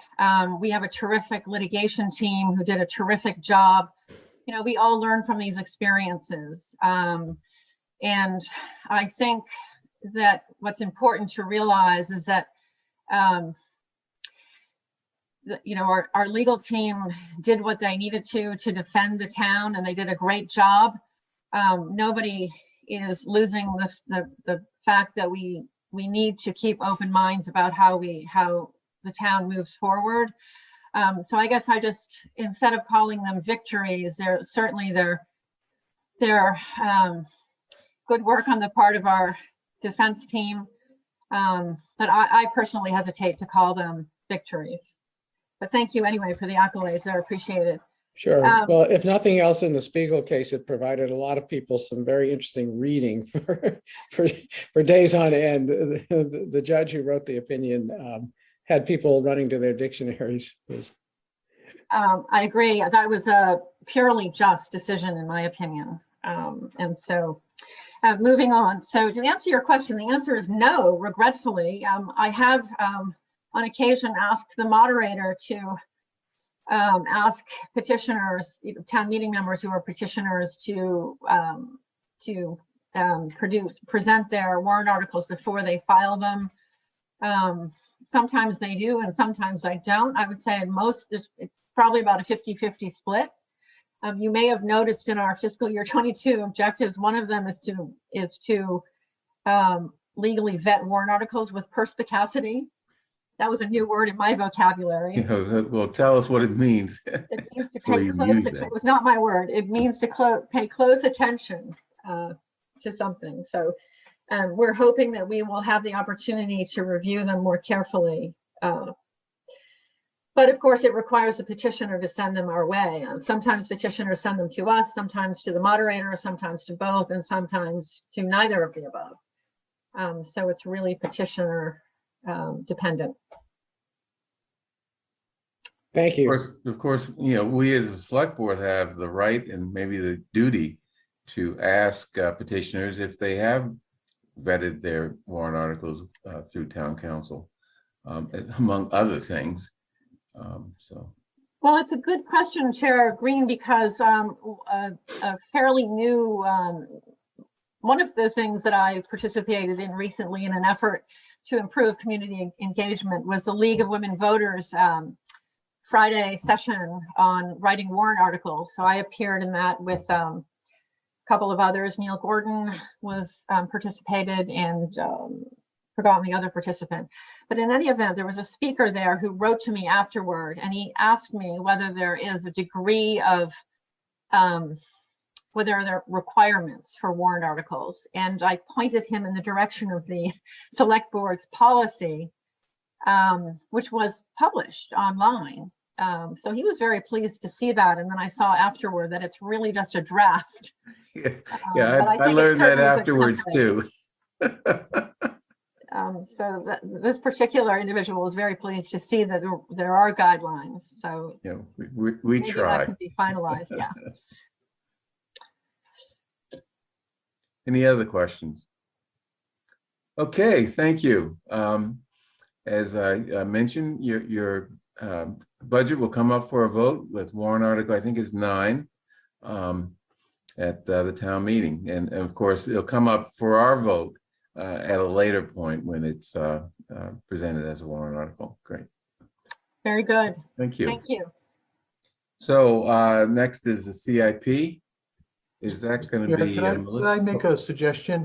Sure. The remaining budgets are important, but they are provided by Melissa Goff, who's here every week. And if you really want to be serious about the 10:30 timeframe, maybe we should move on and put off those other budgets until we could probably fit those into our next budget discussion. Okay, I think that's fine. They are important budget discussions, particularly the CIP. So, you know, it's best not to be rushed on them. Okay, so let's move on to warrant articles and public hearings, starting off with warrant article 38. Actually, we should do that 38 and 39. They're basically the same, just different locations. Is that okay with everyone? I guess so. Huh? Okay, warrant article 38, Fisher Hill Affordable Housing, and warrant article 39, Babcock Street parking lot. Okay, let's see. I see Deborah Brown is here. Yes. Sorry, just getting a little organized here. Deborah Brown, town meeting member, precinct 1, co-petitioner. I do believe that Arthur Conquest and Luciana Shafik are on the call. If they may have some statements as well. I'm going to start by thanking you all for allowing us to defer this so that we can have, I think, a more meaningful conversation. So I've got some short words here, and I'll just zip through those about the why we submitted these 2 warrant articles, and just parenthetically, we did run them by town council. So, you know, one of the first questions is probably, you know, why now? Why are we introducing these warrant articles? And largely it's a function of so many people experiencing, you know, some form of housing insecurity. And COVID may have made it worse in some respects, but what it also did is it highlighted just how significant it is, as well, or how significant housing insecurity is, as well as the inadequate supply of affordable housing, which tends to perpetuate housing instability, and for that matter, homelessness. You know, very quickly, you look at the data, and, you know, somewhere in the neighborhood of half of all renters in the greater Boston area are cost burdened. Race, ethnicity, and gender disparities tend to persist in terms of who's housing secure and who's housing insecure. Data says that in the Boston area, 55% of African American and 57% of Latinx respectively are housing insecure, and 49% of whites. And we all heard the median income numbers, the Boston area, $247,500 is the net worth for whites, $12,000 for Caribbean Black people, $3,000 for Puerto Ricans, $8 for non-immigrant African Americans, and $0 for Dominicans. And this is based on a Federal Reserve, Duke University, and New School study. So what do we get out of housing? Well, it's important because it's, you know, it's the lifeblood for families. You know, people need shelter. Children need stable housing to do better in school. It frees up money, you know, in those circumstances when money's otherwise tight. Something that I think we've been spending a fair amount of time talking about is the stress associated with being housing insecure. And that can lead to mental illness, just the economic viability or robustness of the community, as well as jobs. The warrant articles 38 and 39 are important because also when you start to think about town-owned properties and the fact that, you know, land can constitute somewhere between 15 and 35% of development costs. So I want to run through very quickly some of the factors that we considered when deciding on these locations. You know, we looked at land costs, the share of the total development costs in terms of what might be done there, the strength of the market in this area, the kind of housing that we would likely, you know, place in these locations. And that would probably be something less than 5 stories, which lowers the cost. The environmental conditions tend to appear to be far better than you would find at some of the places I've been in other parts of the country, and potentially even in Brookline. I don't see that there'll be some huge permitting issues, and that is often an impediment to development. And I've, you know, I heard people express concerns, most specifically the planning department, about how do you expect us to do this work with our scarce resources? And John, you know, we must have been on the same wavelength. But when you raised the name of the new community engagement specialist, you know, this young woman has I think she has a master's degree in architecture as well as a background in community engagement. And so when you think about the right kind of mix to do this work, you know, we may have somebody in-house who could maybe not hit the ground running, but certainly not stumble. We have the benefit of using contractors. For example, I know Pam McKinney is used for, you know, to evaluate, to do cost valuations of properties and the like. But, you know, we could arguably find contractors to play the same role that the planning department plays in terms of undertaking research, organizing the meetings, and performing some document productions and reviews. And lastly, Fingers crossed, we've got the Community Preservation Act, which will also provide some essential resources. I have heard other concerns, and one of them is, especially for warrant article for Babcock, it's the potential impact on businesses and reduced parking.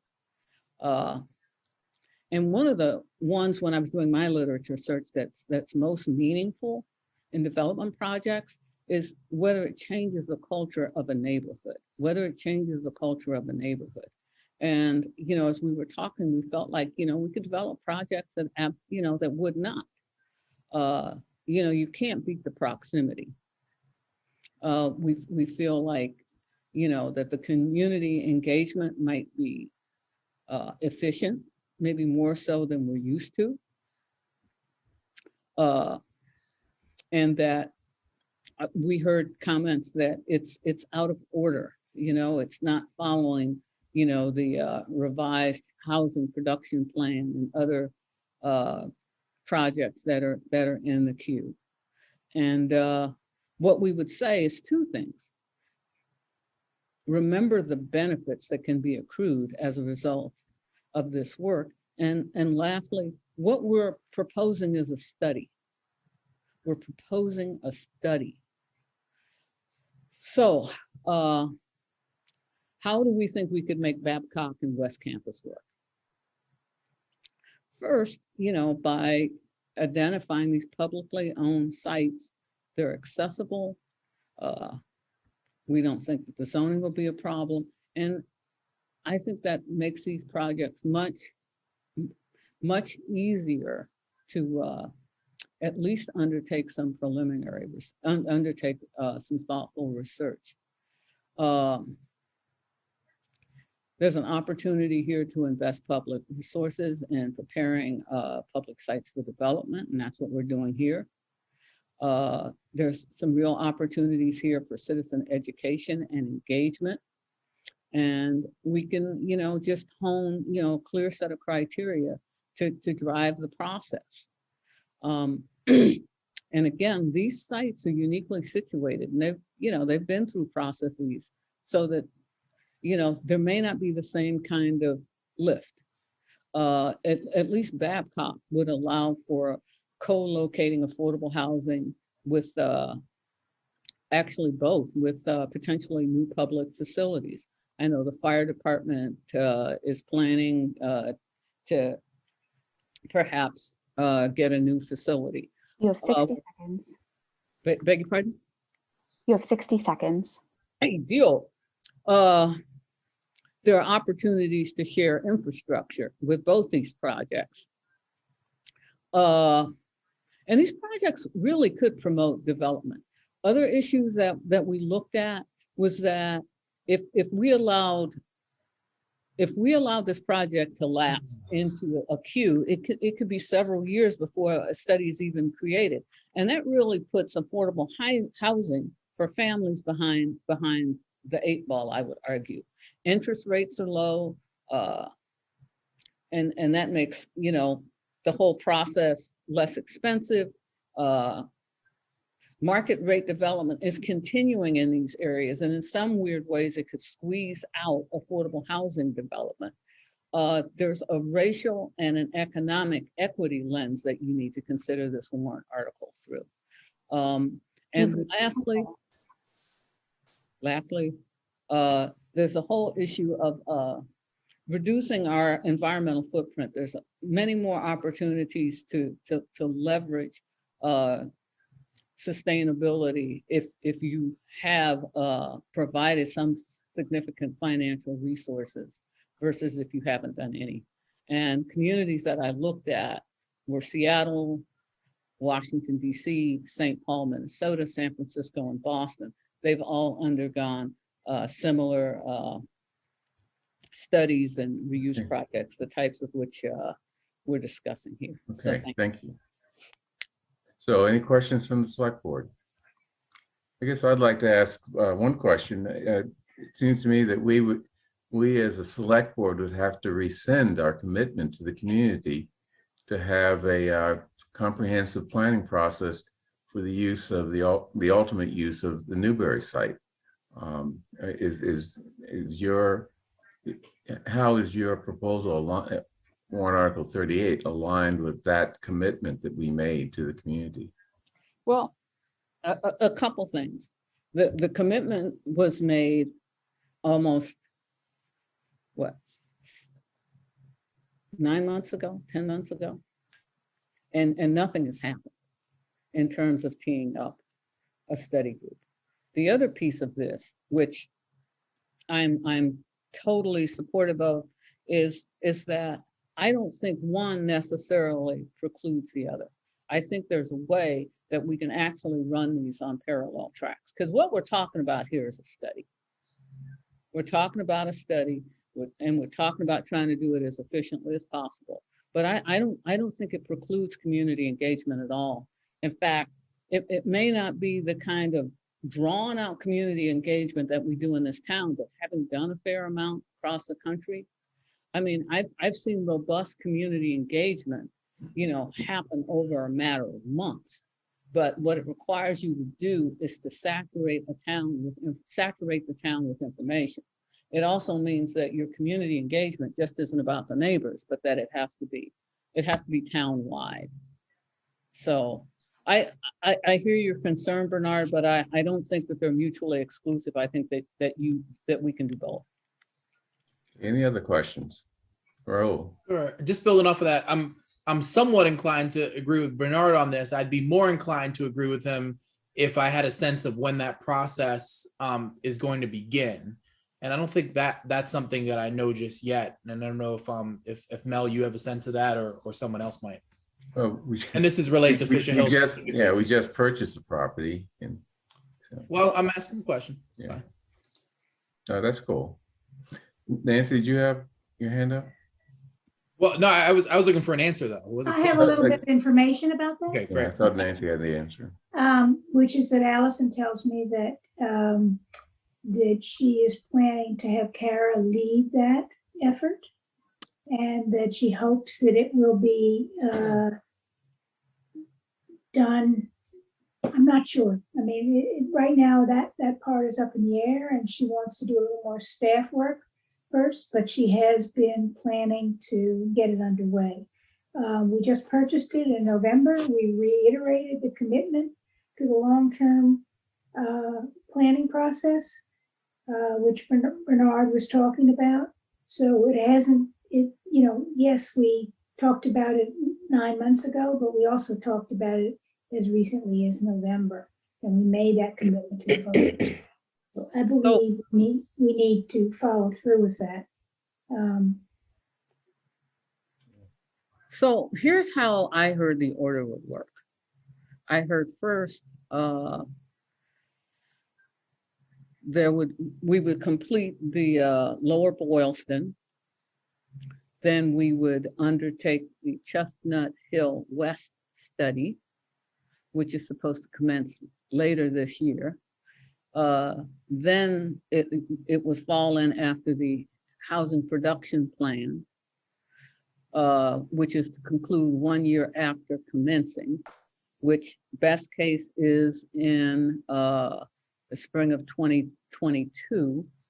And I think, so we're looking either at the end of 2022 or the beginning of 2023. That's the information I received. I'm not sure of the timing, Deborah, honestly. I do know that our planning staff is really pretty stretched. And, I think you would acknowledge that we can't take on 3 or 4 major studies at the same time. We just don't have the staff. Yeah, and I agree with you, and that's why I started out with, and here are some alternatives. One, we've got a community engagement expert who's an architect, and she hasn't been here long enough to be fully subscribed. San Miguel. So we can also potentially rely on consultants, whether we use HAB dollars, whether we use other town monies, but that's also an option. And lastly, you know, we've got the CPA that is right around the corner as well. Now, will these folks be as brilliant as Kara Bruton? Probably. So, yeah. Yeah, so, but I think that there are alternatives that would relieve the planning department of some of the stresses that they're feeling now. And I think they're also going to get a new hire. Okay, so this is a public hearing. I'd like to open the public hearing so that we don't have to cut off the meeting during this discussion. So, Devin? The first person signed up for public comment is Bonnie Bastian. Bonnie, you've been promoted to a panelist. You can unmute and your 3 minutes will begin. Hey, everybody. My name is Bonnie Bastian, town meeting member in Precinct 5. I wanted to speak to these warrant articles as a renter who, due to COVID impacts we have experienced. I am most definitely in the cost burden category. I pay over 50% of our family income in rent before our utilities. And I am nowhere near the bottom of the financial ladder. So when there is any possibility to move forward with a process to make affordable housing a bit closer to becoming a reality as quickly as possible, please support it, because there are many of us in all neighborhoods that, as you know, really, really, really need this. So that's it. Thank you. At this time, there are 24 attendees and no one has used the hand raise or Q&A feature to indicate they'd like to make a comment. Okay, any other comments from the select board? Earl? I'll defer to John. I already spoke. Okay. John? Sure, thank you very much. And I'm going to say that I agree with Raul, who agrees with our chair, Bernard. I think maybe we agree with one another to varying degrees. And Raul was specific about that. I'd just like to highlight the issue that is very much on my mind, because not to take credit unjustifiably, but I was very much a part of the campaign for question 3. Nancy was very much a part of the campaign for question 3. Bernard was, I think to varying degrees, we all were on this board. And our credibility is at stake. We told people, and we told them repeatedly, that there would be a process, and it would not be a process limited to one possible use of the site. It would be a process that would weigh alternative uses of the site. And there's nothing wrong, with the motive here of wanting to get a head start on the housing part of the potential uses of this site. But once started, processes such as this have a way of creating inevitabilities. Clearly the housing impetus would be getting a head start on all of the other things that were on the list of things that we were thinking of looking at this site for possible uses.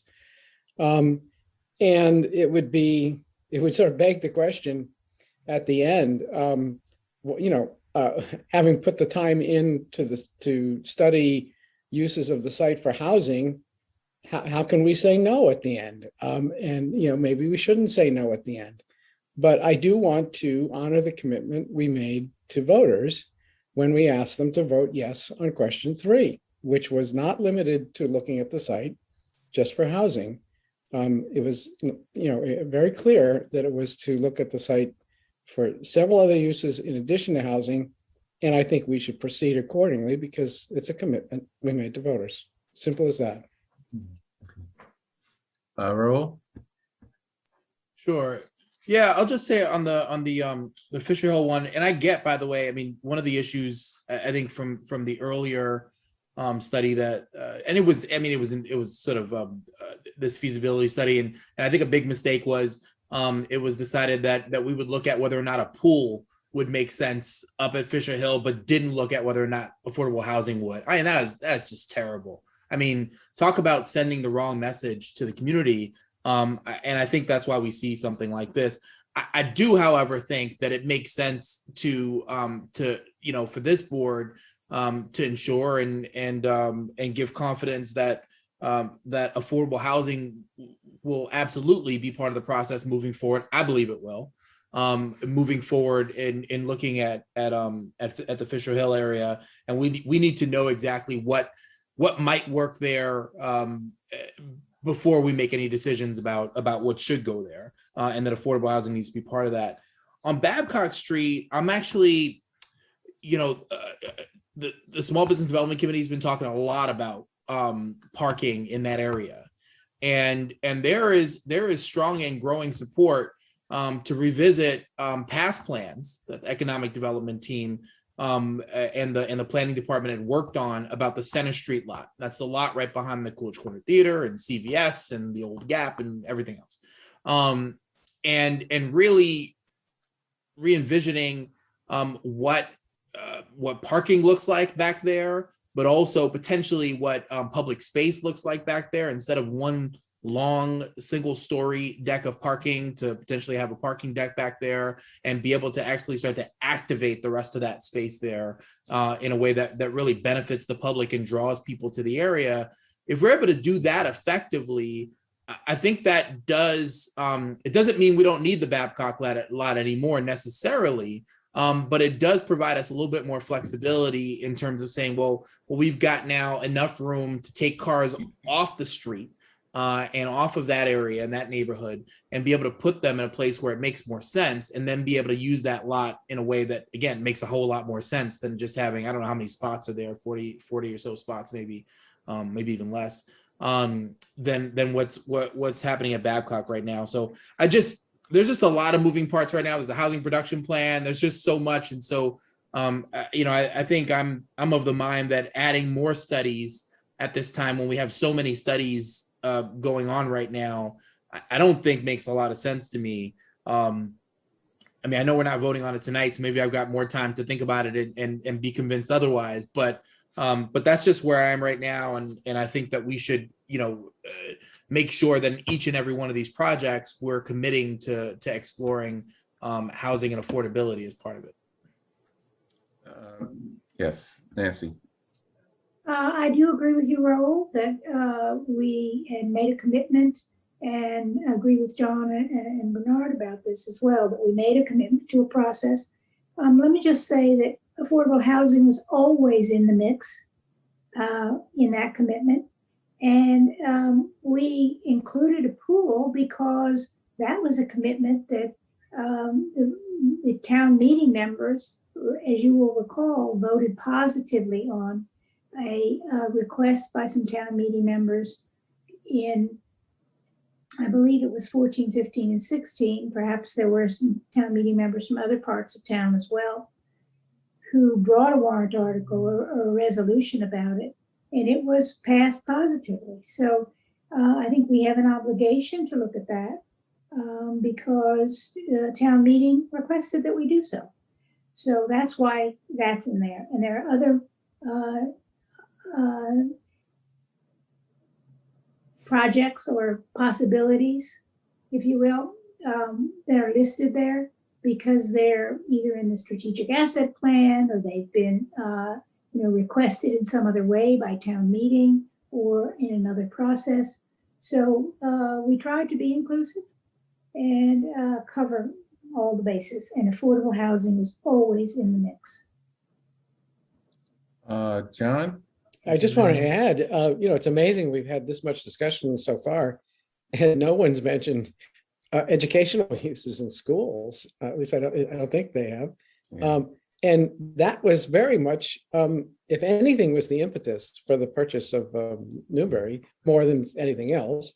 All of these are important, but let's not forget the history of all of this. It came about at a time when we were desperate for future school space, and the opportunity to purchase the campus landed in our laps, And what drove it forward was a sense that we needed this option in case we needed, better options than we had for what was then just a ninth school impetus. So that's I just had to throw that in there because somebody from the school committee is probably sitting listening to this discussion saying, is anyone going to mention the possibility of a school there? I honor that and I respect that. And that is very much a part of this and should be. Okay, let's see if we Sorry, wrap this I up. want to make one more comment Nancy? in response to what John said, which is that, again, education was always on the list.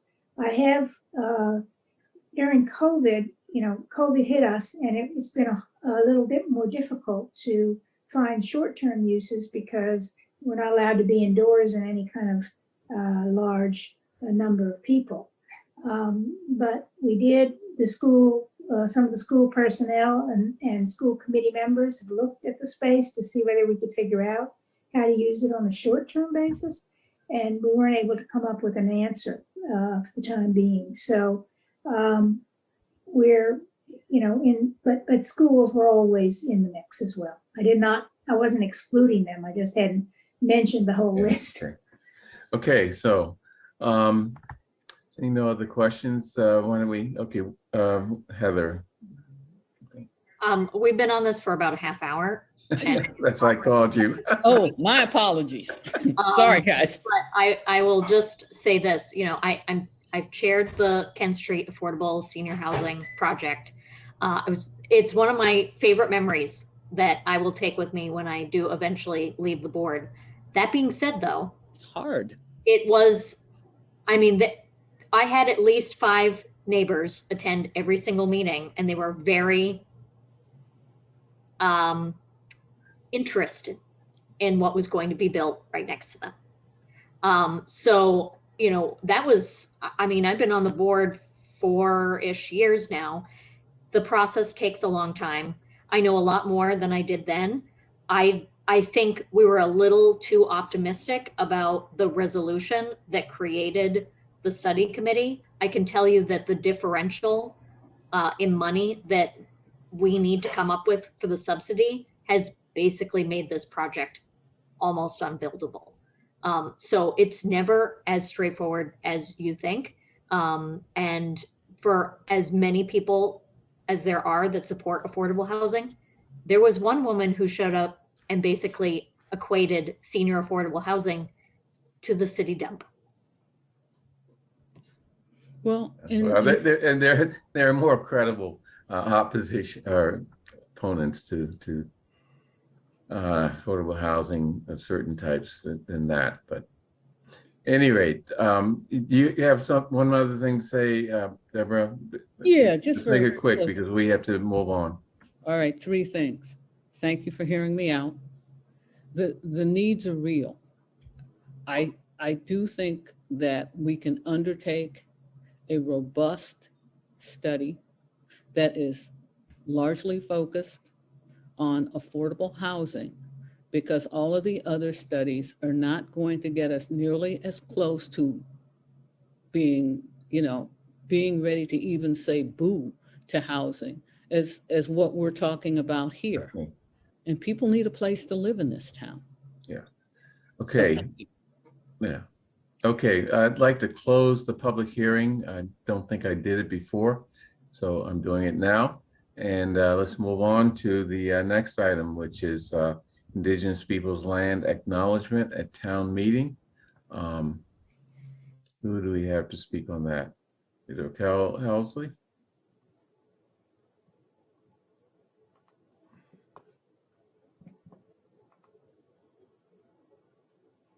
Yes, sorry, I forgot to unmute myself. I believe I was going to kick off the conversation, and then 2 of my colleagues were going to continue after me. It was going to be Barbara Brown and Maya Norton. Raquel, I want to let you know that they are not in the attendee list. And Devin is going to control the clock which you didn't do last time, but Okay. try. I will say that Kea Vanderzeel is here and may be able to help with this. She's one of the members of the Indigenous People Celebration Committee that's proposing this warrant article, along with Raquel, who's the chair. Great. Raquel, do you want to start off? And if Kea wants to add in, we'll put her in the, oh, there she is. Okay. Perfect. Yes, I'll just introduce myself and then I'll actually let Kea read the the warrant article and the land acknowledgement that we just approved today. So good evening, everyone. My name is Raquel Halsey. I am a citizen of the Mandan, Hidatsa, and Arikara Nation. I also serve as the executive director for the North American Indian Center of Boston and as the chair for the Indigenous Peoples Day Celebration Committee of Brookline. I'm happy to join you this evening from the traditional homelands of the Massachusetts tribe, whose people, traditions, language, and stewardship continue today through their lineal descendants, the Massachusetts tribe at Ponkapog. I'm heartened to have co-authored this land acknowledgement that's based on historical research of primary documents in town record with my colleagues who share a vision of a town that truly honors its past, recognizes its harm, and most importantly, works to be a healthy and inclusive community for all of its residents, workers, and visitors. Thank you. And Kea, if you want to take it from here.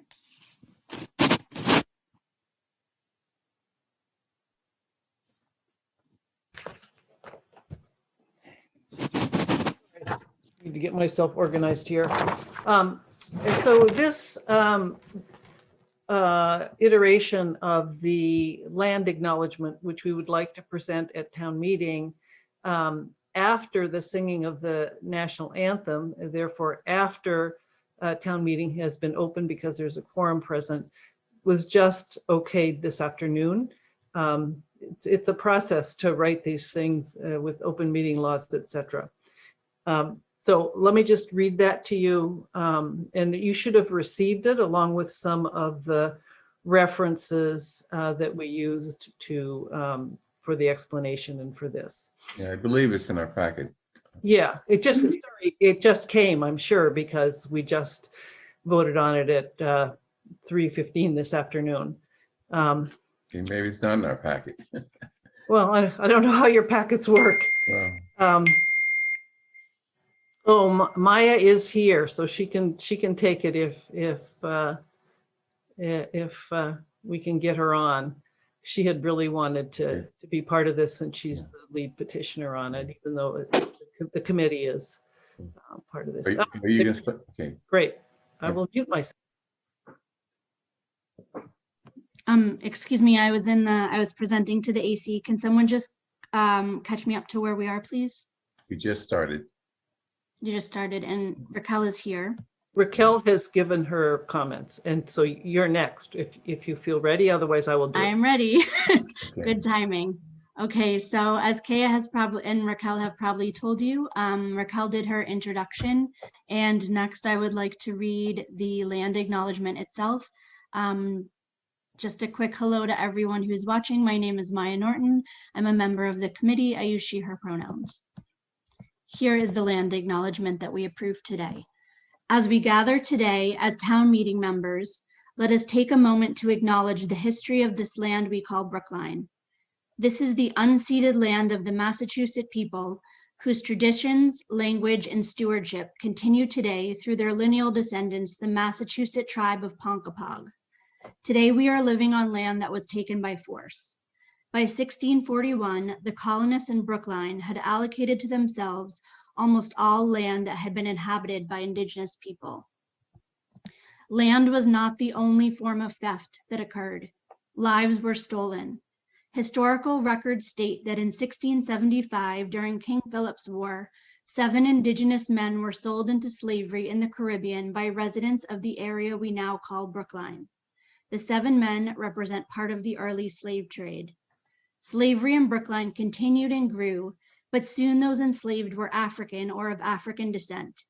By 1746, enslavers claimed ownership of over half of all Brookline land. We acknowledge the theft of land, culture, and lives, and the ensuing enslavement of Indigenous and African people that occurred here. These early policies set the stage for centuries of systemic racism. As we remember these atrocities, town meeting members and the larger town must commit ourselves to address the ongoing inequities that are the result of our history of colonialism and racism. Although we as individuals were not perpetrators of these atrocities, we benefit from these systems. Thus, we dedicate ourselves to addressing them today. That is the acknowledgement. We're ready for questions if you have them. I thought Kaya wanted to add something. No, I'm just here for questions, and in case Amaya couldn't get here to read the land acknowledgement. Any questions from the board? Okay, this is a public, okay, John. Sorry, I slowed it on the draw there. Maya, welcome, and Raquel as well, Kaya. And thank you for the work you've done on this. I think this is going to be a excuse me, a real step forward. Excuse me, I'm sorry, I have to clear my throat. A real step forward for Brookline's progress in acknowledging aspects of the past that are painful sometimes to acknowledge, painful always to acknowledge in this case, but necessary to acknowledge. And I also want to thank the Hidden Brookline Project and Barbara Brown for the work they've done on this and on other aspects of Brookline's history, its original sin, as you know, many like to refer to it. I do have just a question or two about how this will unfold at town meeting and the sort of vision here as to how it will unfold in the future. Is the excuse me, is the plan for the future that this will be presented at every at the beginning of every town meeting, so that would be twice a year, you know, once at the fall, once in the spring, and that it will be presented by the Indigenous Peoples Celebration Committee. And is it an acknowledgement by the committee, or is it intended to have the force of acknowledgement by the town of this? And to be perfectly honest about it, if it's the acknowledgement by the town, I have no idea of whether that has any legal implications or whether we should concern ourselves with whether that has any legal implications. But there's language in it such as unceded, you know, UNCEDED land, which if it was officially acknowledged by the town, you know, it sounds as though it basically we're saying, and maybe, and this is true, you know, we stole the land. I mean, you could well make that case, but there's a difference between the celebration committee saying that as an observation about the history of the town and the town saying it as an acknowledgement of what the town did. I assume there's a difference in the implication of those two things in terms of whether there is any, excuse me, any follow-through implications legally or otherwise. What is your view of that?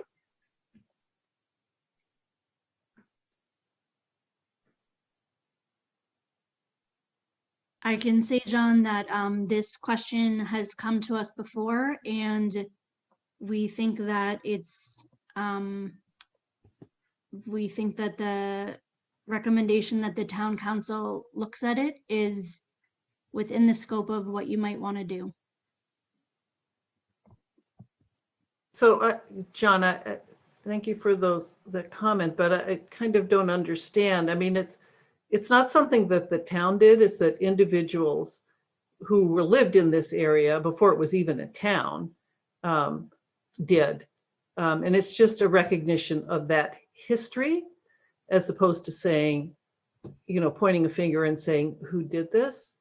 So I don't know if that's what you're getting at, but I may not be understanding your question. Yeah, and I don't think this means that the town is going to give the land back. I think that may be an A issue. lot of cases we can. I mean, we don't now own it, so. As a town, I mean, you know, we each own individual pieces, you know, and I don't know, that sounds very complicated, but I tend to think that this is just this is not a call for legal action to have the town turn over the land or what it owns of the land to others, but rather a recitation of the history and to make us aware of how shamefully our ancestors behaved in this respect. So, and you know, with a call to us to do better. And I think that's the bottom line. Am I mistaken about that? I think you have it right, Nancy. Thank you. Yeah. Yeah. Exactly our intention, Nancy. Thank you. And this will come up. So I think the answer is that, you know, this is a statement, there's not a remedy that's contemplated here. Yeah, I hope that doesn't come up, but I expect that it will. Earl. So I'll just mention one other thing. I know that that came up at the advisory committee meeting, is a subcommittee meeting as well, is whether or not the entire acknowledgement should be part of the bylaw. Prior to filing the warrant article, for those that don't know, I'm the select board's liaison to the Indigenous Peoples Day Celebration Committee. I'd reached out to moderator Sandy Gadsby to ask them this question, you know, should this be included as part of the bylaw or not? And he responded to simplify the amendment. You know, he recommended exactly what you see at the top of the warrant article, which is simply to insert one line into the bylaws, which is following the singing of the national anthem, a land acknowledgement shall be read by the chair or a designee of the Indigenous Peoples Celebration Committee, and that's it. And so we thought it's important to actually provide what we think that land acknowledgement should be, because people will say, well, what does that mean? And what is a land acknowledgement? So that's why you have, you know, what's been shared tonight in terms of what the acknowledgement would be at town meeting. And then just the last point, John's right. This would only be read at the start of town meeting on day one, not again, the same way we don't sing the national anthem before every single session. It would just be at the start of the fall town meeting and at the start of the annual May town meeting. Okay. So I guess I should know this, but apparently I don't. Our bylaws include singing the national anthem? Yeah, there's a whole That's description of what of how town meeting should start. It's section 2.1.11. Okay. And it's got a whole description of all of it. Yeah. Okay, I should have known that. I didn't. Nancy. I'll just raise one other point. I know that the petitioners provided an article description, which is very good, but I don't think that what got into our packet was actually the language that will be read at town meeting or would be read if this passes. So I think it would be helpful for us to see that. That was sent to us by Devin this afternoon. Oh, it wasn't in our packet. Okay, well, that explains something. All right, good. I'm glad we have it. Okay, any other questions? This is a public hearing, so I'd like to open it up to the public. Devin, do we have anyone in the queue? The first person signed up for public comment is Bonnie Bastian. Bonnie, you've been promoted to a panelist and your 3 minutes will begin when you're ready. Hello again, Bonnie Bastian, town meeting member, precinct 5. Welcome to my dinner table. This is the most baseline measure of respect and acknowledgement to our up until now unrecognized history of colonization and violence that we have built an entire country on top of. And I can't imagine a possible argument that could be made against this, though I'm sure someone will find a way. But I think rejecting this would be an enormous embarrassment to Brookline, and I really, really hope that this passes with flying colors. So please support this warrant article. Thank you. The next person signed up for public comment is Mike Toffel. Mike, you've been promoted to a panelist and your time will begin when you're ready. Thanks, Devin. Hello, everyone. Mike Toffel, town meeting member, precinct 8. So I want to follow up on, I think it was Raul's question or comment that the bylaw has been amended and I guess distributed today. So I'm looking on the public website and it has the old version. I'm wondering if someone can put it on the screen so the public can view what you're voting on. Sounds like that would benefit some of our select board members as well. I'm happy to do that if Devin gives me screen sharing privileges. Well, can I just clarify, Mike? The warrant article actually is the warrant article that you see. The land acknowledgement is what is new today. And is that meant to be part of the bylaw? Excuse me, that is not to be part of the bylaw. It is will be part of the explanation so that people understand what we mean by a land acknowledgement. So the language that came today is not the warrant article itself. It belongs more rightly with the explanation. I see. Thank you so much. So then who is responsible for deciding what acknowledgement to issue? Is that because it doesn't seem like that's specified in the article, and I wonder like whose decision is that, and should that be specified?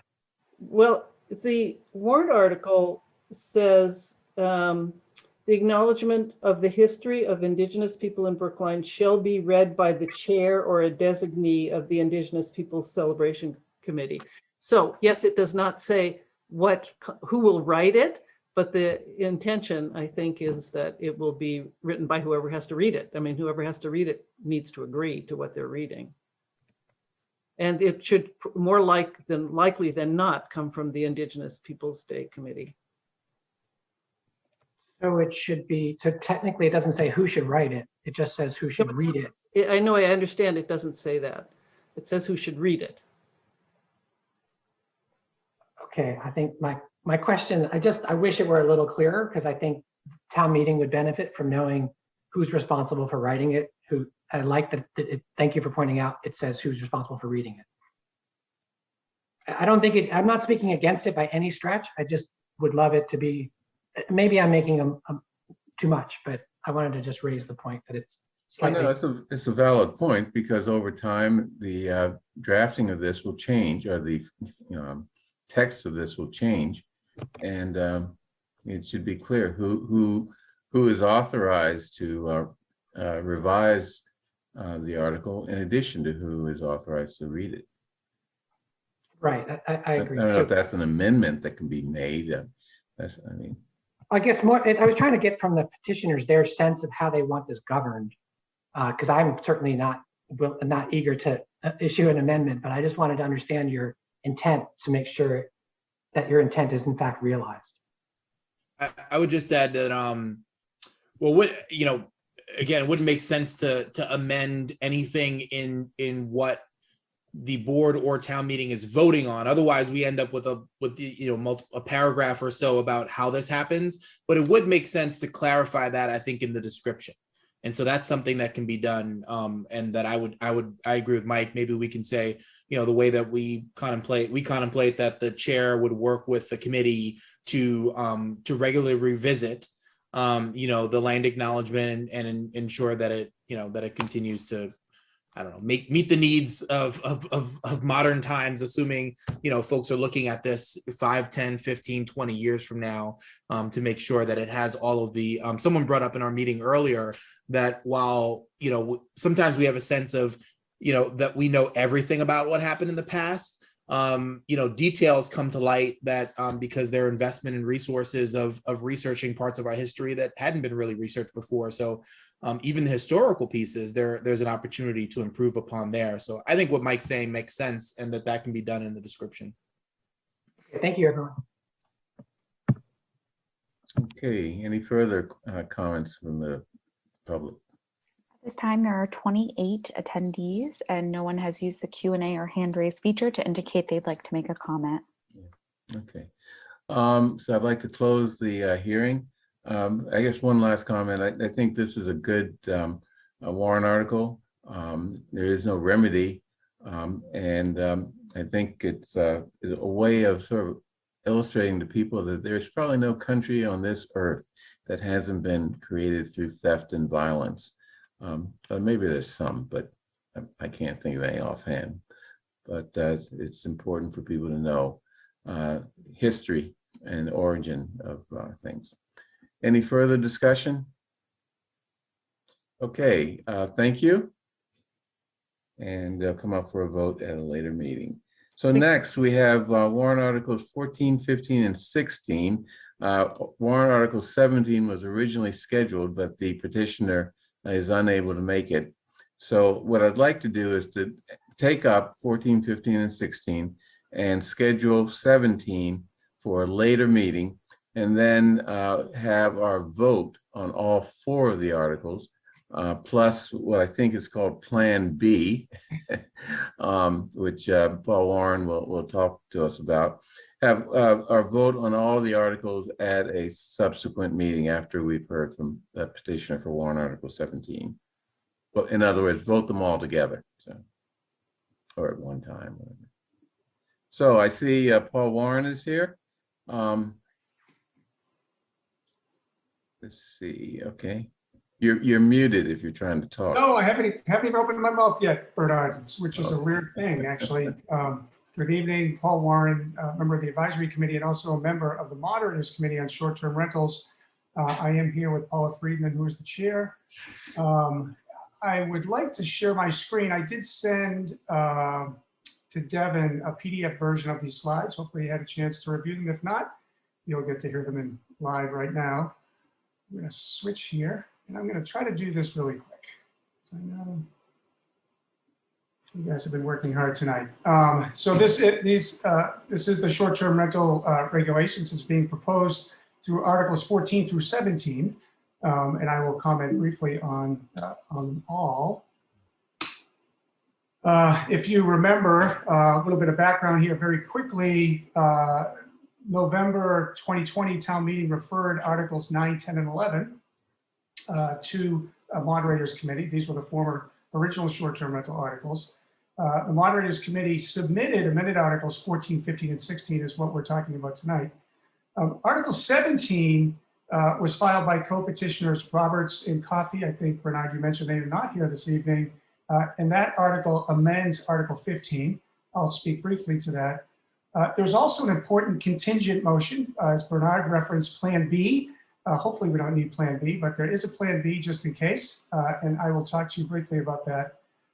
You do need to know that the advisory committee has amended articles, that should say 14 and 15, I'm sorry, that's a typo. And also there's 2 pending new amendments that have been filed. I think the ink is not even dry on there's a Pelkey amendment and a Stamford amendment, and I will give you just a touch on what those are. They may be here tonight to speak to those as well, I don't know. The current situation, as you know, short-term rentals are not a defined use in our bylaw. Therefore, the building commissioner in the ZBA has determined that short-term rentals are prohibited use in Brookline. The building commissioner is currently enforcing short-term rentals on a complaint-driven basis.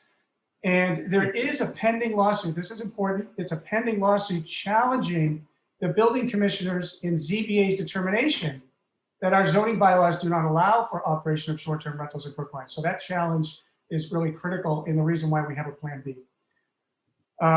This slide may be familiar. I think I used it last November with you. This is the structure of the articles. Article 14 is the new use zoning bylaw. Article 15 are all the regulations and operating procedures for short-term rentals. And then Article 16 is the enforcement article. It makes you all enforcers. So a little bit about the committee's work. The committee met in rapid succession. It was a committee of 6, I think. And we met weekly and sometimes twice a week in order to get the work done. And a number of the provisions did not change. So we went line by line through the warrant articles, all 3 articles, and we revisited everything. And I don't want to go through all of it, but there was many things that did not change. So, you know, for example, rentals still need to be 24 hours or less. The operator needs to be the owner of the unit. And it must 24 hours or more. Did I say 24 or 24 hours or more? Thank you. Yeah, we definitely don't want 24 hours or That less. would cause all kinds of problems, correct? That would be, yes, very bad. There is a maximum of 90 days of rental in a year. There is a provision for a $300 fine. So some of these things should be very familiar because it's what was in the articles last time. Importantly, these are the things that changed. So we did adjust the number of guests. So in November 2020, the articles limited 2 rooms and 4 guests for any rental. That has been changed to 2 guests per bedroom. And in multi-unit dwellings, it would be 2 bedrooms of 4 guests and 4 guests, and single unit dwellings, it would be 3 bedrooms and 6 guests. So the operating there is 4 guests in a multi-unit, 6 guests in a single unit dwelling.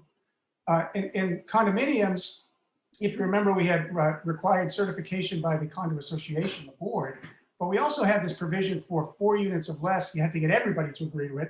That created a lot of discussion and concern during the process of public comment. So we did modify the regulations where there's written consent from the condominium association and then certification by the operator that short-term rentals comply with all condominium documents. And the 4 unit or less provision was eliminated. That's gone now. So that's no longer in the articles. The operator used to be required. You had to be on site, sleeping there during the rental. No longer, the operator does not need to be present, so they can be on the Cape or something and be renting their house for a number of days or weeks. The rental days, if you remember, Tommy Vitolo raised an interesting concern during town meeting that at 31 days or less meant that month-to-month rentals would be illegal. So we changed that. It's now 27 days or less to deal with the month of February. Inspections are important. We required initially, and then at the time of renewal, we are now requiring that inspections initially be done, and then it's at the discretion of the building inspector for follow-on, as whether an inspection would need to be done. But you would need to have an inspection prior to a certificate of operation being issued.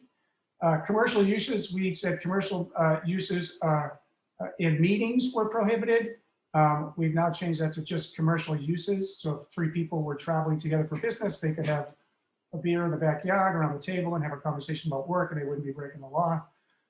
Appeals, the select board had the authority to define an appeals process. We ended up adding in a default process because we know you're busy and you might not get to a process initially. So there is a default process, but you could write a different one as you move forward with your regulations. And we had originally a regulation that said that advertisers had to give us data. So Airbnb and VRBO would need to give us data on short-term rentals. And we've gotten rid of that provision. We are now getting information from the Department of Revenue on all registered short-term renters because they are required to pay tax. So we now get that information. Article 17 was submitted to make some very important changes that those petitioners thought were important. And I'm just going to highlight those for you briefly. So with respect to number of guests, Article 17 eliminates the cap. So they still allow, they still require 2 guests per bedroom max. But if you have a 9-bedroom house, you could have 18 guests in your house. And so there's no cap. With respect to condominiums, they were very concerned about the association having to give approval. So they eliminated written consent from the condo association. Notification, earlier I'd mentioned that we required, maybe I didn't mention it, the town would notify abutters once a certificate of operation is issued. Anybody within 300 feet, they would get notified that a certificate of operation was issued. The Article 17 eliminates that notification. There is, in our version of the articles, the committee's version, there's a 3 strikes and kind of you're out. 3 strikes, you can't do short-term rentals anymore until you get in front of the select board for a public hearing. The Article 17 keeps that, but says you can keep operating until there's a public hearing. They eliminated the 90 days in a calendar year, which is 3 months. And they've eliminated that. So they are allowing short-term rentals 365 days a year. So there's no cap. They left violations to be at the determination of and discretion of the enforcement authorities, which there's many, and our regulations require it. And then, we did require that active certificates of operations be posted to the website and violations be posted to the website. They essentially eliminated that provision by just saying if a certificate was revoked, they would post that to the website. So those are kind of the key differences to help you out with that. Contingent motion, Article 14 is really important. This motion would only be moved if town meeting votes down short-term rentals. So if town meeting says, no, thank you, Article 14, 15, 16, and or 17, this motion would be moved by the Moderators Committee. It amends the zoning bylaw and would make explicit that short-term rentals are a prohibited use in Brookline. Right now, it's a prohibited use because it's not defined in our bylaws. And that's our building commissioner says if it's not defined, it's not a use that you're able to do. Why is this needed? There is a pending lawsuit, I mentioned that earlier, that's challenging the town's determination that short-term rentals are currently prohibited. If the challenge is successful, so if the lawsuit is successful, STRs would become an as-of-right use without any regulations at all in Brookline. And they would be able to proliferate and essentially turn into being grandfathered as a pre-existing condition until such time that the town actually implemented short-term rentals. So if it takes us 2 years, all of those short-term rentals that begin to operate on their own, including investor-owned operations, would all be grandfathered in. There's not much that we can do about it. So it's a pretty important Plan B. Let's hope that Plan A passes because Plan B would shut everything down. This is what the contingent motion looks like. It's essentially Article 14 with no's across the board. This article was actually drafted by the planning department and sent to the moderator, and the moderator asked the Moderators Committee to make the motion, so we moved it forward. A little bit about what's going on at the advisory committee changes. So Article 14, advisory did make an amendment. This is probably in your packet. They added that short-term rental restriction on ADUs. In Article 14, they added you can't operate a short-term rental in an accessory dwelling unit. That's not actually a new restriction. It's actually existing in the ADU zoning bylaw, but it's buried in the ADU zoning bylaw, and the advisory committee felt it was important to make it very clear in the short-term rental that you couldn't do it. So as we're writing licenses or operating certificates and doing enforcement, it's very clear. Article 15, there was 2 changes. The advisory committee added a requirement that the applicant sign an affidavit confirming primary residency. This was put forward by Roger Blood. It's an exact replica of how an accessory dwelling unit has to certify that they are a owner occupied. Just makes it tighter. And then the advisory committee also changed the condominium board from consent, so consenting that an SDR could be done, which is important language, to certify that it's compliant, that it doesn't break the bylaws. It's not against the bylaws. The votes, Article 14 as amended, which you see above, was voted 24 to 4 to 2, positive action. Article 15, the contingent motion was 24 to 0, positive action. Article 15 as amended was 25 to 0, with 2 abstentions, positive action. Article 16 was 26 to 0, and Article 17 was voted 0 to 24, no action. The 2 quick amendments that you're going to receive soon at some point. There may be more coming, who knows? The Pelkey amendment amends Article 15, and it actually requires that certification by the condominium board that the master deed of the association contains express permission to allow short-term rentals. So it has to actually be in their deed that they can do it. And then the Stemfer motion actually fixes a problem that we just didn't think about on the Moderators Committee. In our existing zoning bylaws, an owner can have long-term lodgers, up to 4 of them that are unrelated. Short-term rentals would allow 4 guests or 6 guests, depending on the type of unit. But we didn't think of the cumulative effect of that. So the Stamford motion is saying that the 4-guest minimum limit and the 6-guest limit would be cumulative. So it would count both short-term renters and lodgers. So that way, if you own a 9-room house, you can't have 10 guests per night, 6 short-term renters and 4 lodgers. That would be 10 guests. And that was not the intent of what we were trying to do. So that's what the Stemfer motion is. Summary, the Moderators Committee's made substantial changes in response to public comment, also the feedback from many, many people, including town meeting. The Advisory Committee made several amendments, which I just highlighted for you. And the contingent motion, Plan B, is really important. It's a backstop, and we need to put that in place if we do not pass short-term rentals. You have reached 13 minutes. Thank you. Thank you. I'd like Debbie. to just make one quick comment. All of these articles were vetted not only through town council's office, but through multiple departments so that everyone has had an opportunity to review and weigh in. Thank you. Great, thank you.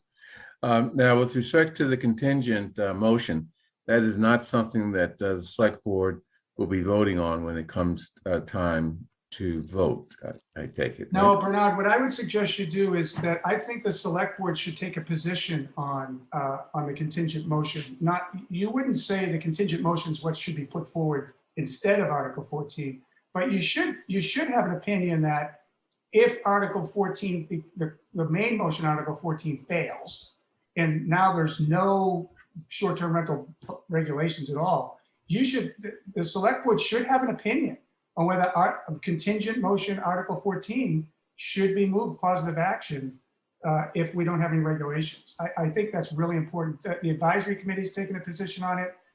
The zoning bylaw committee has also taken a position on it.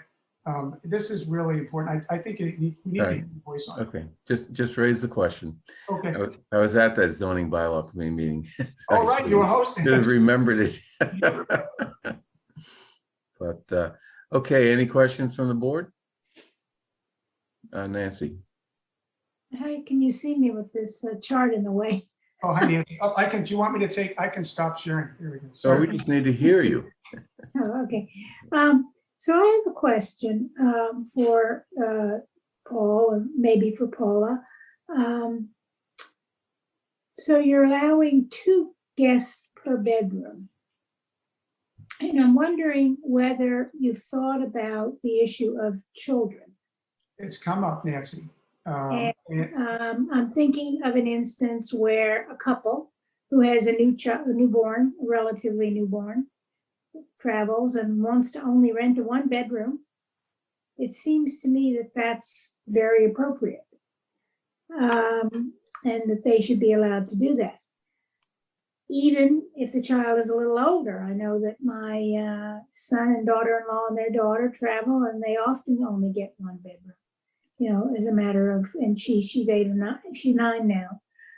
So I'm just wondering how you're dealing with that issue. And it seems to me that the limit of, well, if you had 2 adults and 3 children, you couldn't have a 2-bedroom. You'd have to have a 3-bedroom, which presumably is more expensive. And again, I'm thinking about families who want to travel and to have, you know, not as expensive accommodations, and they may not need 3 bedrooms in that case.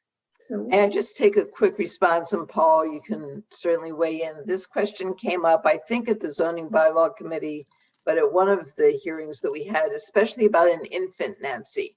And our response was common sense should rule. I mean, an infant clearly doesn't need, isn't a person? Well, doesn't need his or her own bedroom necessarily. As far as children, I would just say that we defer to the select board ultimately to make rules and regulations. And we didn't get into that level of granularity. So I would just say that for infants, common sense rules. As far as children, I think it depends, and ultimately it will be the select board that makes those types of rules and regulations. Okay, Paul, I would you hope wanna add anything? So you're not inserting the word adult when you say 2 persons per. Right. So Nancy, it's a great question, and you know the intent is not to prevent children from staying in the room with their parents. I mean that's not the intent. Yeah. The regulations do allow the select board to promulgate some regulations as part of implementation, and if that's a clarification that the select board, I think you'd be within your authority to be able to do that. And I think we need to do that because the road to the courthouse is paved with good intentions. And you know, the people can be really nasty. if they don't want someone renting out their apartment next door to them. And you know, this is a sort of would be a quote violation that you know, would be used for a lot of devilment. I mean, And you know, these use babies cry. I can't believe I'm going to say this, but you could also offer an amendment to it if you felt that strongly. Okay, any other discussion? Roll. Thanks, Bernard. There's a couple things I want to just mention, but before that, I do have one question. The requirement around inspection prior to the issuance of a certificate. I know I don't know if the building commissioner is here. I don't think he is. But it would seem to me, based on the number that we think are out there and potentially the number of people that might want to host you know, these short-term rentals, that's pretty onerous, isn't it? And is that something that we are staffed to do? And what feedback do we have from the department about managing these inspections? So it's a great question, Raul, and it did come up, and the building commissioner commented on it, and I think every discussion we've had on this topic, we did have it. So one, you're right, it is required. There's a delay in the implementation. If the regulations pass, they don't need to be implemented. They won't become effective until January. So there'll be time for people. People could still apply, and those we could ramp in the inspections. We actually don't know how many short-term rentals are out there right now.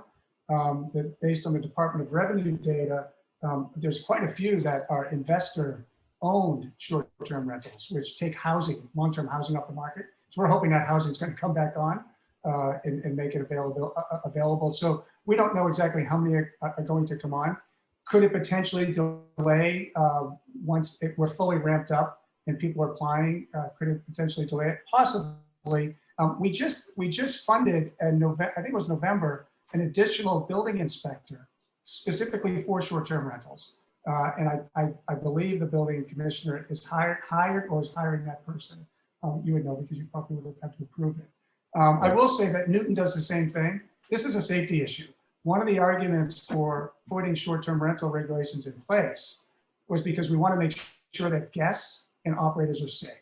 And an inspection before allowing people to go in, and some of these can be pretty scary depending if you're in a basement without proper egress. The inspection is needed, and Newton does this. Newton requires inspection before they issue a license as well. Okay.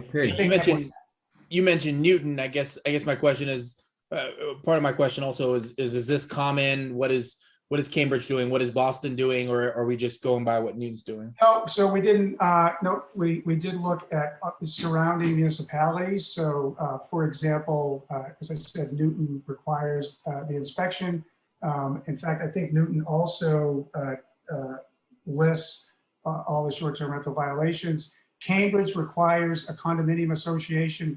We modeled our language off of Cambridge, although the advisory committee changed it. The Cambridge requires that a condominium consent to the operation of the short-term rental. In Boston, they're very concerned about long-term housing, the effect of long-term housing on short-term rentals on long-term housing. So we modeled our regulations off of theirs, requiring that you have to be an owner-occupied unit. So yeah, certainly we did look at provisions all around. And we didn't copy everybody because we're unique, certainly in a unique situation. Yeah, it seems to me, I think in trying to prevent, bad actors from taking advantage of this option, I'm always concerned about making regulations so onerous that very few people would even want to do it. And so, for me, things like notifying abutters within a football field of where you live, 300 feet of where you live, the required inspections, and some certain of the other limitations. I'm wondering how many people, let's say they just want to be able to just do this when they go on family vacations. It's just so onerous. Who would go through this process? And I wonder if there's not some, maybe the way to handle it is to carve out some expedited process for those people who just say, look, you can limit me to 30 days a year or 20 days a year, I just want to be able to be able to rent out, my place. Well, and I understand that we've taken out the fact that the owner has to be present, right? Operator not required to be present anymore. So just for those, I just think it's such a high burden for those people that might want to make smaller use of this provision, unless I'm missing something. Right. So, I mean, you raise an interesting point, but I want to be clear.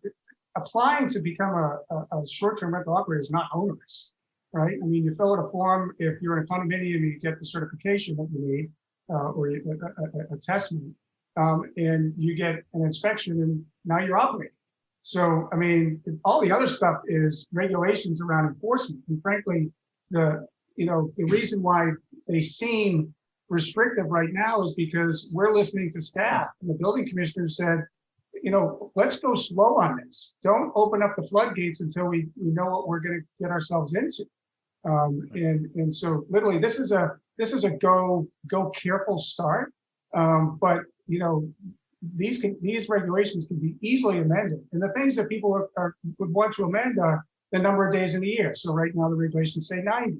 The select board in the regulations, you could increase from 90 and make it 180 if you want. Right. So you have that ability. And then, because most of this is in the general bylaw, it only takes a 50% vote to make a change. You won't have to go back to the 2/3 vote for a zoning bylaw change. So I guess I understand what you're saying, but this is certainly not meant to scare people off. It's meant to do really three things. One, most importantly, protect our long-term housing, because right now, more than 50% of the short-term rentals that are registered are investors. And those are units that are not available to families and long-term housing. Number two, we want to make it Brookline more affordable so that people can actually rent out a room or two periodically, like you say. The regulations don't prevent that. And three, we're trying to create a structure that is actually enforceable, which is going to be the most difficult thing, is just trying to enforce it. So I think I would just add, if I may, I would just add that this is the beginning. We don't know what this is going to be, whether there'll be 100 operators or 1,000. And we feel that this is a good place to begin, and it can always be modified going forward. We thought safety is important for the operator and the guests, and burden. One other thing I just need to say publicly is we don't know what the cost is going to be to the town financially, in terms of personnel, in terms of many aspects of what this will be to the town. And we have heard from the planning department, from the building commissioner, that it will be beneficial to the town to start at this point and see how that works out. Okay. I'll go. I'll just say, last thing I'll say is just I guess what counts as onerous is in the eye of the beholder. I just worry also that some people will just say, you know what, that's too much. I'm just gonna operate illegally. And now we're doing two things. One is we've got our building department working and doing these inspections and managing the legal operations, while at the same time having to take the time to stamp down the now illegal ones. And I'm just concerned about that. Also, I really think we should, the 300 feet notification, I just think it's just too much. And I'd be in favor of doing away with that, but I've had my say. Okay. And I understand that. Robert. Okay, hold on, Paul. Yeah, quickly. Okay, this is a public hearing. I want to open up the public hearing. Earl, could I ask one more question? Sure. Okay, we're 25 minutes. Okay, I'm sorry, but so I know a couple who swapped their house for a vacation. So they go visit somebody in Brazil, and somebody from Brazil comes here, and the two of them swap. I'm assuming that's not included in this scheme. It's not a rental. They don't pay. They just swap. I would just say that's not something that the committee discussed at all. Okay. Okay, this is a public hearing. Devin, do we have anyone in the queue who would like to speak to us? Yes, at this time there are 6 people signed up to make public comment on these articles, and the first is Joyce Graff. Joyce, you've been promoted to a panelist. You can unmute and share your video if you're comfortable, and your 3 minutes will begin. Thank you very much. I'm Joyce Graff. I live on William Street near Coolidge Corner. I'm one of the many little old ladies in Brookline who rent rooms in order to earn enough money to pay Brookline real estate taxes. Just to put that in framework, my annual real estate tax bill is now nearly 1/3 of the purchase price of my property in 1978. So without this extra income, I would not be able to live in my own home. I am registered with the state and I'm glad to register with the town. I'm always happy to pay the hotel tax to Brookline and have been doing so ever since that rule was instituted. I appreciate all the hard work of this committee and am in agreement with the intention of the effort. I certainly want to protect long-term housing stock and so forth. But there are 5 important points remaining in the current wording of the warrant article that I would like to ask you to rethink. And I note that several of these are included in the petitioner's warrant article 17. Section 511(3), a maximum of 2 guests per bedroom. So it was mentioned earlier by Nancy that this means I would need to turn down a couple that has a small child. It doesn't happen very often. I have a porta crib that I have pulled out on 2 or 3 occasions per year. So it doesn't happen very often, but it seems to me discriminatory to deny a couple that has a small child. Section 511(4.1H, the notification to abutters, as Raul said, this is potentially going to start a feud within the neighborhood. I think it would be much better to leave it to respond to complaints. If there are legitimate complaints, they should certainly be addressed, but to provoke it by doing this kind of notification, I think is really a problem. You have 30 seconds. So also the limitation to 90 days, I've asked several times and I haven't heard a good answer yet about why the limitation of 90 days. And the other thing I wanted to mention is that requiring a hardwired smoke and fire alarm system is a new requirement upon residential properties and is expensive to retrofit an older property. Thank you. The next person signed up for public comment is Chiuba Obole. You've been promoted to a panelist. You can unmute and your 3 minutes will begin when you're ready. Hi, good evening, and thank you for letting me speak. Can you guys see me okay? I'm gonna can you see me? Yes. Okay, so I just want to say I commend the Moderators Committee for what they've done. I know it wasn't an easy task, and while there are certain parts that I think are too restrictive, I do commend them for trying to do the right thing. However, as somebody who lives with a homeowner in Brookline, who does rely on rental income, I am very much concerned about the 90-day restriction. I think it's just makes life very difficult for people who, like Raul say, who go through the trouble of trying to retrofit their smoke fire alarm system, make sure that they pass inspection, and they go through the expense of trying to conform to these regulations, and yet they're only allowed to do short-term rentals for a quarter of the year. I just think that doesn't seem very fair. And just to give you a little perspective of who's doing the renting, in the spring of 2018, the planning department worked with Airbnb to create a survey. They surveyed Brookline Airbnb hosts. 76 of the respondents stated that they use extra income from short-term rentals to pay their mortgage or rent. 43 responded that they use their extra rental income to pay student loans or save for education. And 41% say that income they use from Airbnb, they use to repair their homes. And these are people who are trying to make ends meet.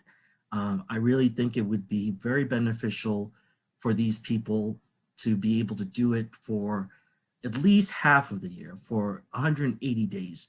We don't have to do unlimited year-round Airbnbs, but I know for myself and my friend who live here, that 180 days would be a great thing for us.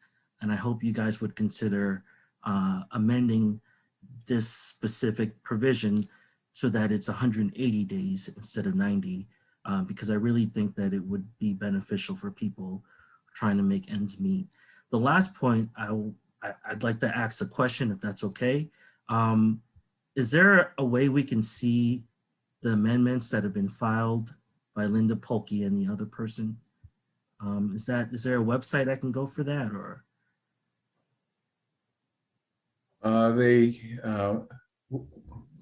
Good question. Devin, do you know the answer to that? I don't think that they have been formally filed yet. I think that Okay. they're going through the process. We do have copies of them online. You can find them in the agenda packet, and there was one that was submitted very close to close of business today that will be posted online tomorrow morning. Okay, so the agenda packet is on the agenda for this meeting? Yes, yep, I'll put a link in the chat. Awesome, thank you. The next person signed up for public comment is Helene Thayer. You've been promoted to a panelist. You can unmute when you're ready and your 3 minutes will begin. Hi there. First, I want to mention what Nancy Heller said about the extra child, the baby. I was operating a short-term rental, and it was one of the greatest joys of my life and the most wonderful thing I've ever done almost. But I did reject a woman and her husband who wanted to come with a baby because I thought that would put me over the limit of how many people I could have. So in that regard, and also what Raul said about the burdensomeness, I only rented 1 bedroom with 2 people in it, and to have to do a lot of elaborate things. And I don't want to rent more than that, even though it would make me more money, because I had such a fabulous connection with the people who came here, and I shared so many stories and intimate, like conversations with them.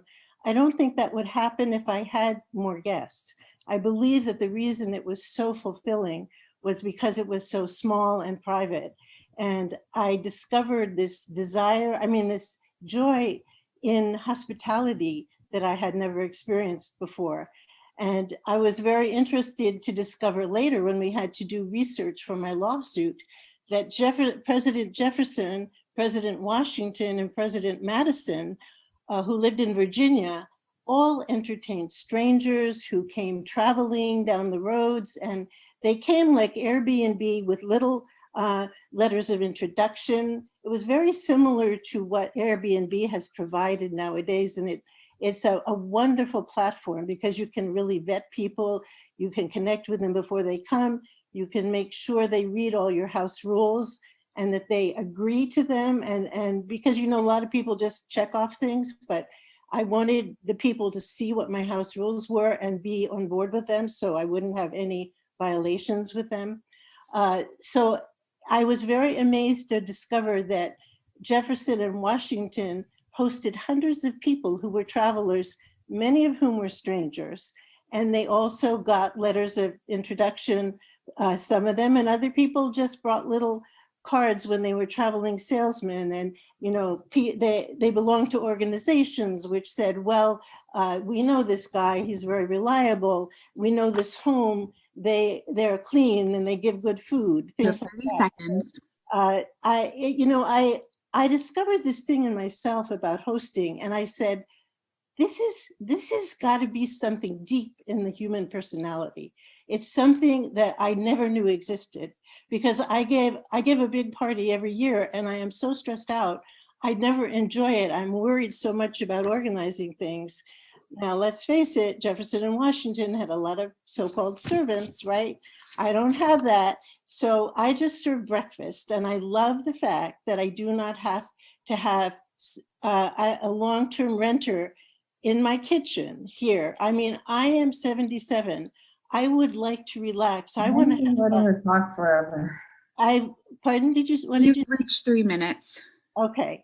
Well, I No just problem. okay. And I do think Raul has a point though about getting too burdensome, not a good idea.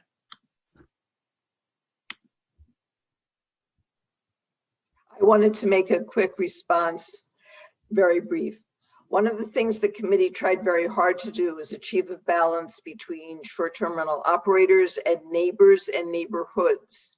And to the comment that was just made by the previous speaker, if we lived in areas that were Monticello and or Mount Vernon, it wouldn't be as much of a concern. But in our town, that's not the situation. And we're trying to find a way to be considerate of the impact of short-term rentals, not only on neighbors, but on neighborhoods. That's it. Thank you. Thank you. I see Linda Pelkey's next. Yes, thank you, Chair Green. Linda Olson Pelkey, Town Meeting Member, Precinct 2. And first up, I have to apologize for not coming up with this idea earlier. But I personally think I've cracked the nut on how to deal with condominiums. And so I should preface my comments by saying I am a long-term condo owner, and I have been a trustee for 12 years. And I've been very involved in all of the legal matters that we have to deal with, and there are many. So my proposed amendment, which I hope you've had a chance to see, I think it did make in your packet, is also being co-sponsored by Jonathan Karen, who also lives in a condominium. And I'm trying to amend the section about the certification within a condominium and how that happens. And you know, we've heard that we want to have the, we're either going to have the trustees certify, or we're going to have the person applying, you know, attest that it's in compliance with the bylaws and the documents governing the condominium. But the problem is that that condominium documents were created well before the existence of short-term rentals, and therein lies the problem. So if the town goes in and changes this, and the interpretation is, well, if your documents don't address this, tough luck, you have to either amend now after the fact, or you have to allow these. So I'm going to read a little bit from my explanation because I think it's really clear. Within a condominium association, ownership rights and what uses and activities are allowed or prohibited within units are spelled out in the master deed. If the association seeks to change what uses, activities, etc. are allowed or not allowed within a unit, they must amend their master deed. For instance, in my own condominium, we wanted to limit the total number of rentals allowed in the building. That required a master deed amendment. We also wanted to limit smoking within units because it impacted what owners could do in their unit. We had to amend the master deed. You know, almost all condominiums, as I said, were created well before we had app-based short-term rentals, and many of the documents will be silent on this topic. STRs were simply not contemplated. Many see the proposal by the town to change the zoning to allow STRs as superseding the condominium's right to self-determination, by concluding that if a condo doc doesn't prohibit, then unit owners are allowed. I attended many of the moderators committee's hearings, and I commend them for the yeoman's work that they did, really. But we heard a lot from people in condominiums. We also know most of the complaints involve multifamily buildings. And there were concerns about shared common utilities and insurance and noise and strangers in your hallway and access to parts of the building. And, you know, it just goes on and on. And these are delicate, you know, the behavioral aspects of people in shared living spaces have to be regulated. It's just, we have a lot of rules for a reason, and it is our job as trustees to work on behalf of all of the unit owners for the best outcome for everyone living there. You've reached 3 minutes. I'm sorry, can I please continue? Because there's a key feature about the amending process that people need to understand. Can I have a little bit more time? Yeah, a little more time. But... Okay, thank you. So amending the master deed requires a 75% beneficial interest assent to the amendment. This is a difficult situation because the right to be an SDR operator will have already been granted by the town. Some owners may be unwilling to give up this right in hopes of future revenues. regardless of the majority opinion of the owners. Imagine a situation where a strong majority wishes to prohibit STRs, but there are just enough holdouts, 26%, to prohibit the amendment from going forward.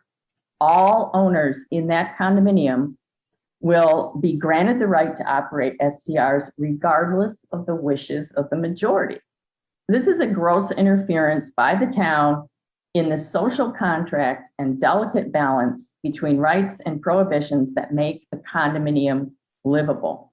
Because ownership and owner rights are embedded in the master deed, the presumption that STRs are allowed if they're not prohibited is not in compliance with how condominium governance is structured. Instead, it is my contention and Jonathan Karen's that any zoning change the town enacts to allow these is only the first step within a condominium. The next step would be to have each condominium decide for themselves, today people living there, the next step is whether or not they want to allow them through the necessary mechanism of Linda, amending you the need to wrap up. I'm done. Thank you. Okay, thank you.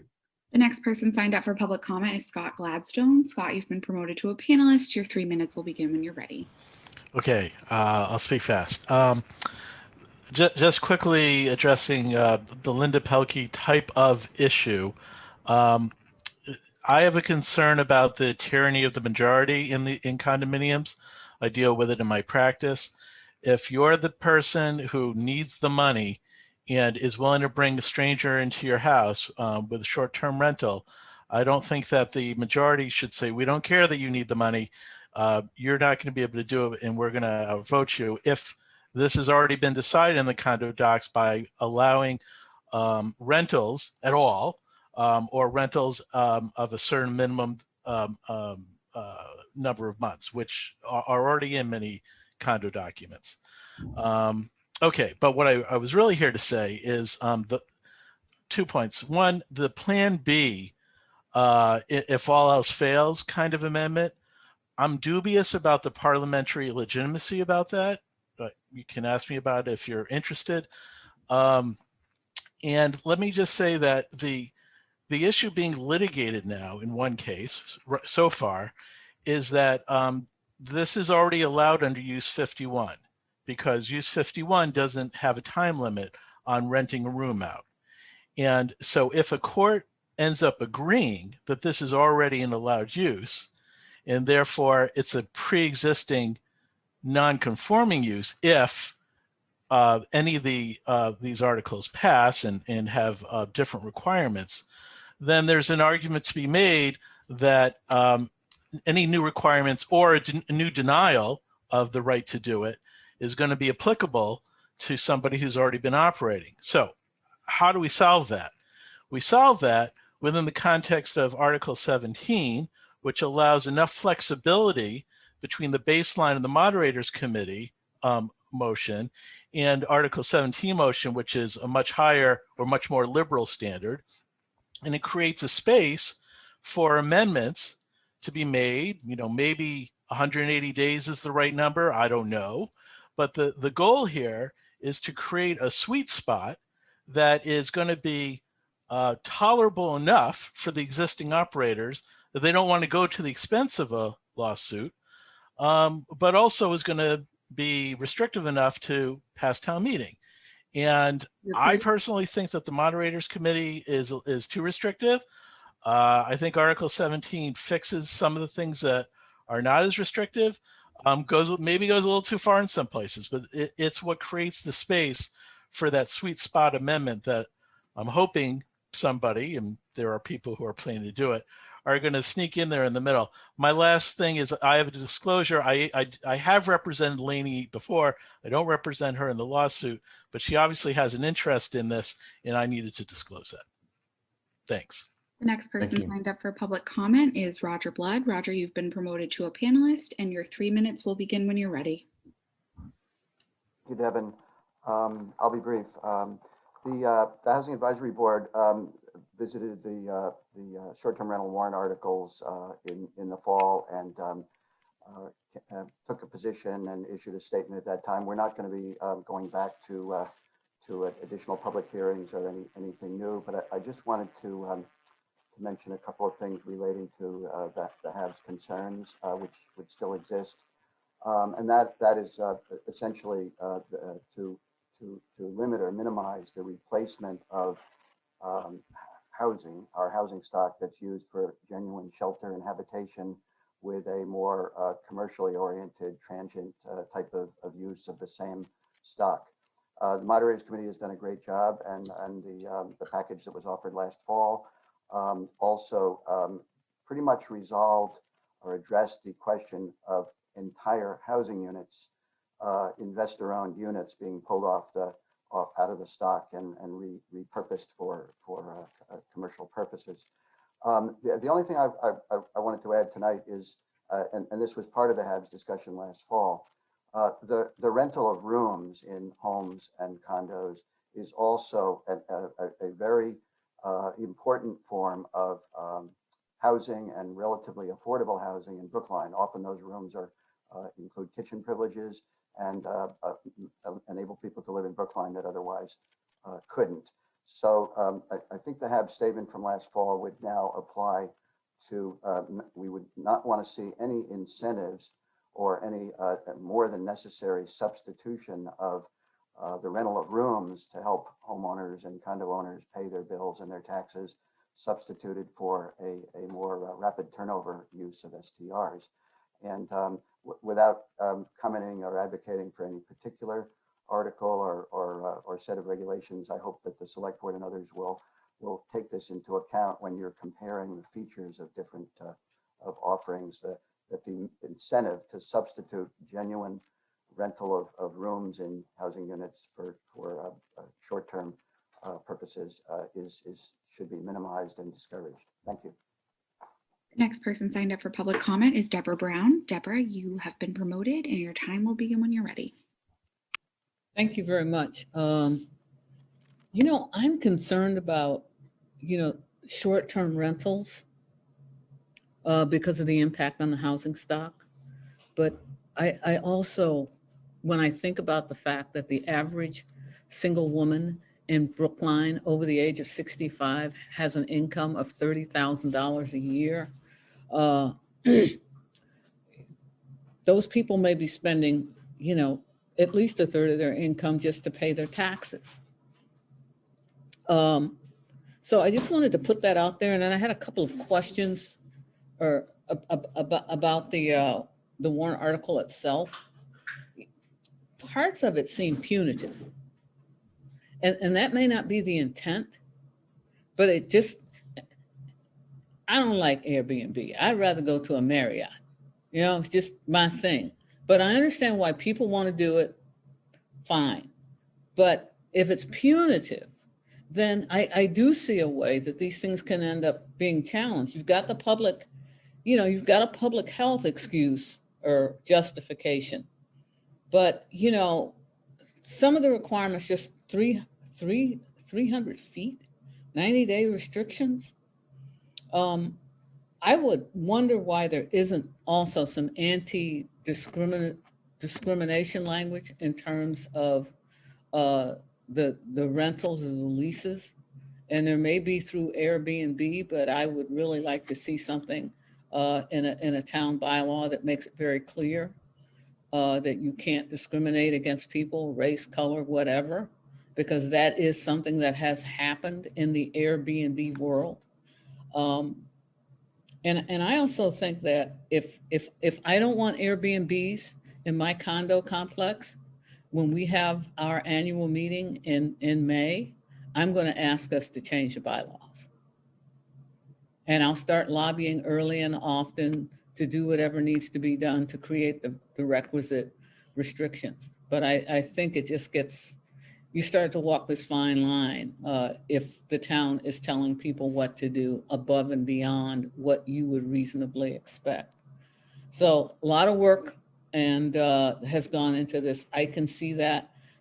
Lastly, I actually wonder, would there be any value in having a short-term rental attorney actually go through this warrant article You I have mean, 30 somebody seconds. somebody that does this for a living, to catch maybe some of the things that are coming up now that may be glitches down the road. So those are my comments.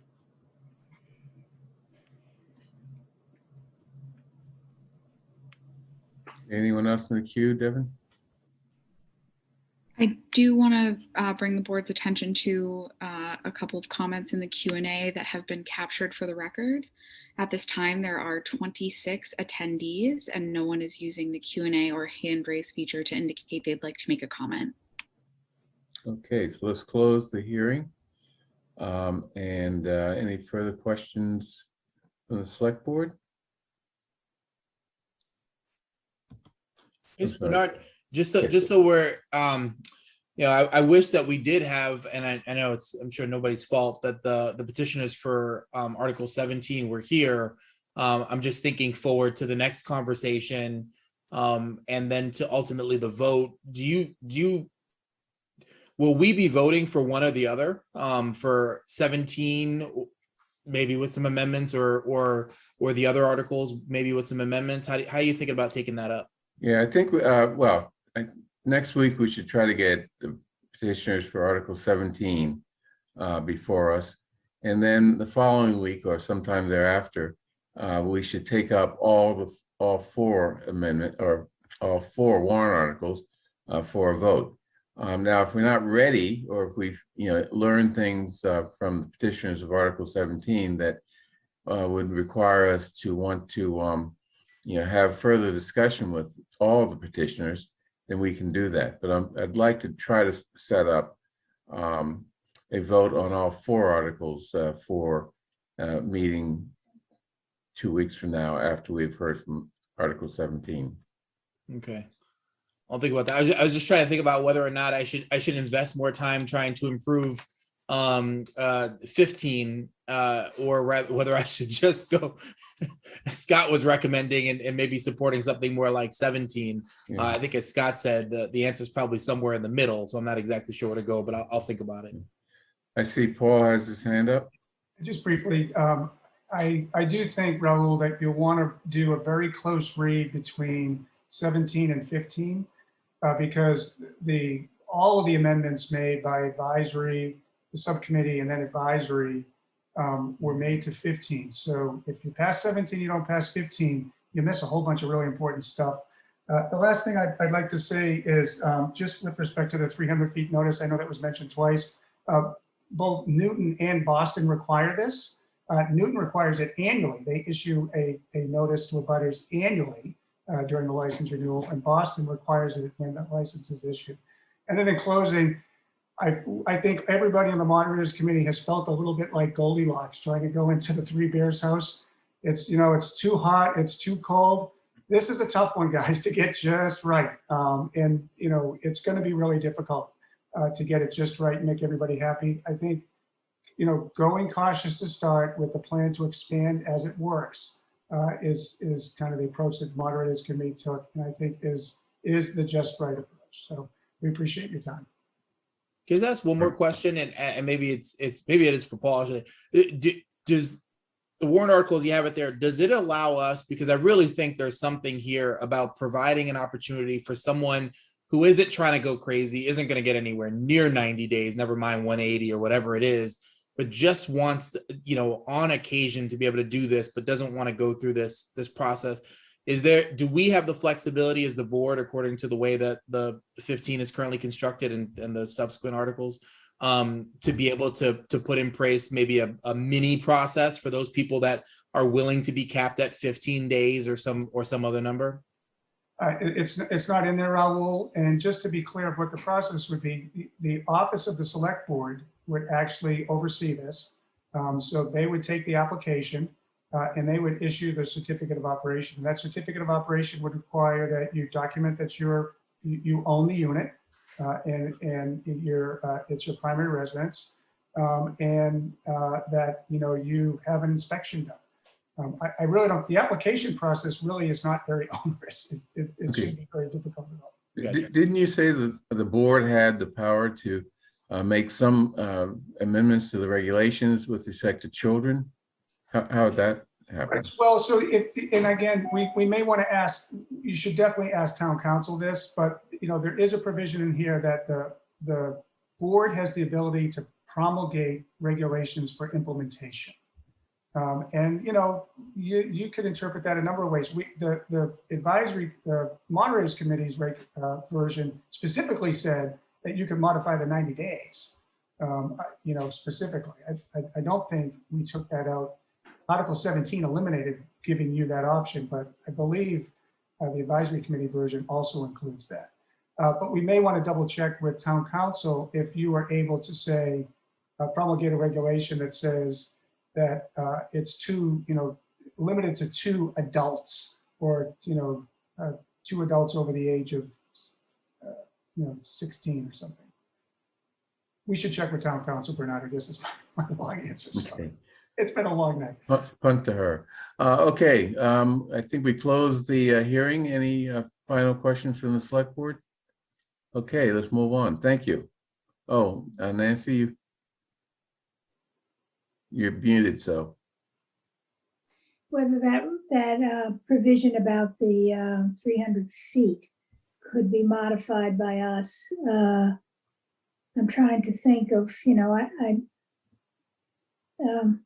don't know, I have to give it some thought, but is that something that, Paul, that you're thinking that could be modified by the select board in its regulations? I'm not sure you could. That's written into the bylaw. I don't think you could change that, Nancy. Okay. Okay. I think that's a requirement. Okay. So that's 300 feet radius, right? So it's really 600 feet. Pardon me? From the 300 feet from the unit. Yep. Right. So it's basically 600 feet around. 300 feet one way, 300 feet the other way. That's true. From the center point of the unit, it'd be 600. Yeah. So that's pretty onerous, especially in a high density community.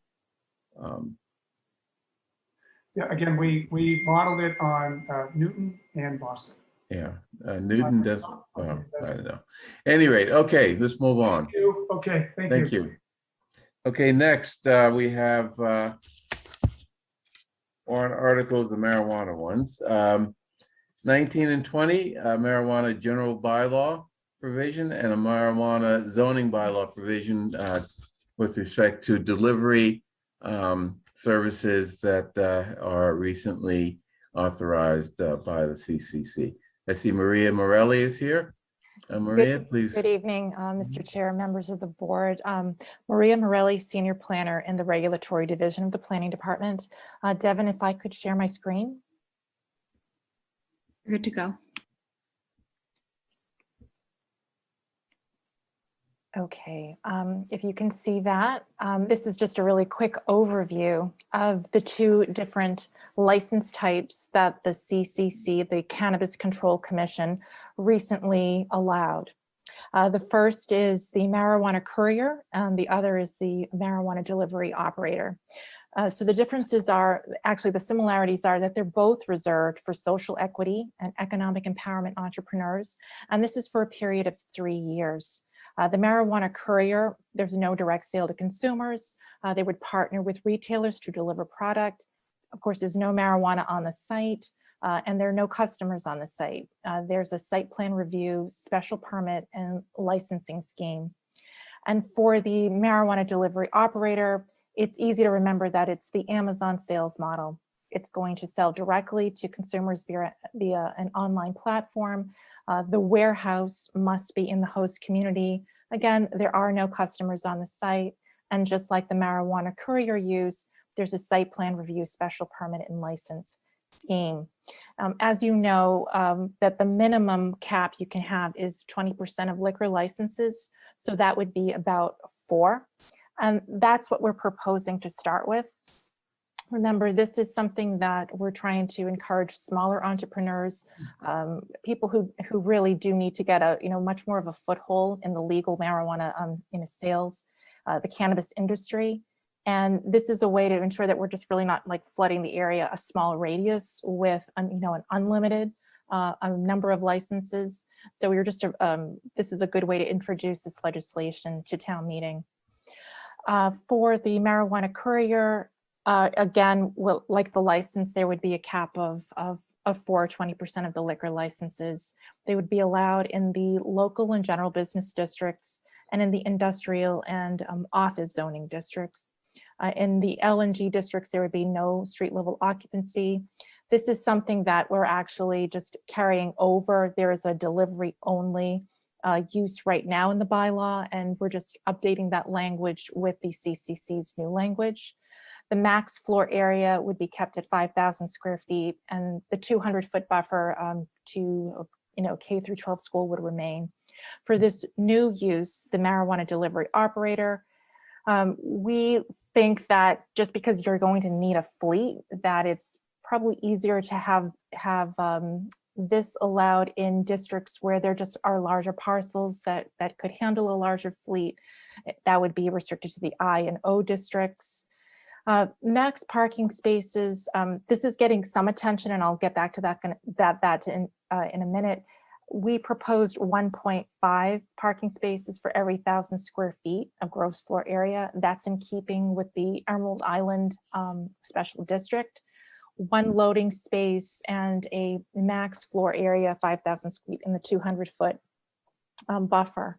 I just wanted to go to the next slide, sorry, just to show you that through the vetting at through town meeting, initially, because warehouse uses are currently required to have their loading and parking and storage in an enclosed facility, this was really perceived as too restrictive. So it was recommended that we lift that, and Planning Department wholeheartedly agrees.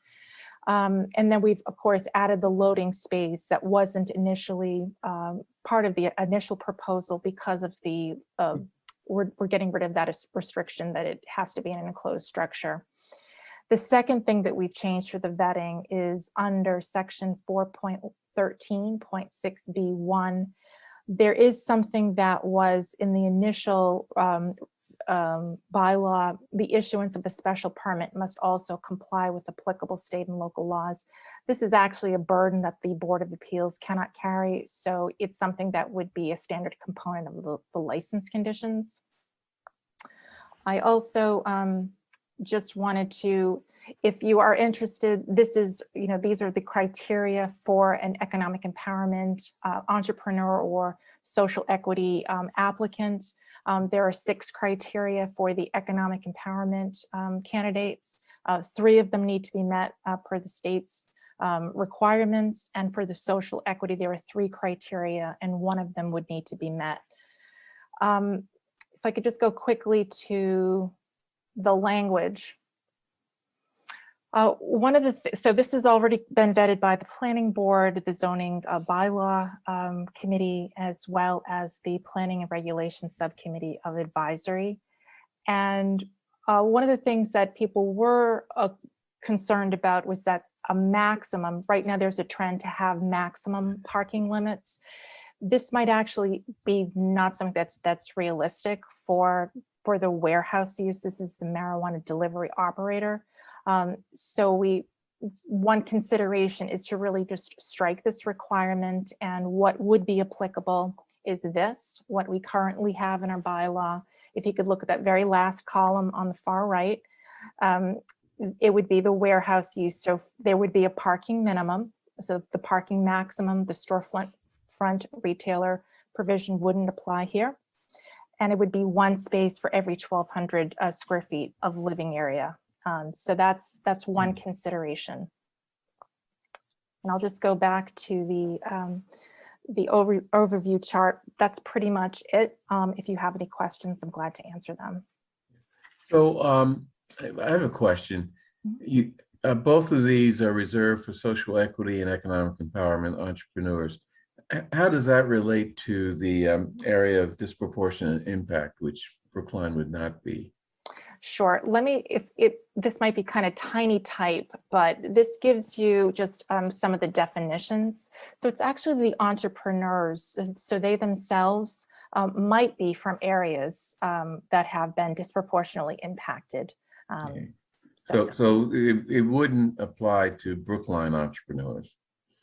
Well, certainly there are several criteria. So, there's someone who lives in Brookline, could meet the criteria for social equity. And if you look at the economic empowerment, there could be 3 criteria. Okay. Okay. Any other questions from the select board? Raul. Thank you. Maria, thanks. I'm excited that the state has sort of reserved these. I think they learned the lesson from the dispensary licensing and actually reserve these for these social equity, economic empowerment folks.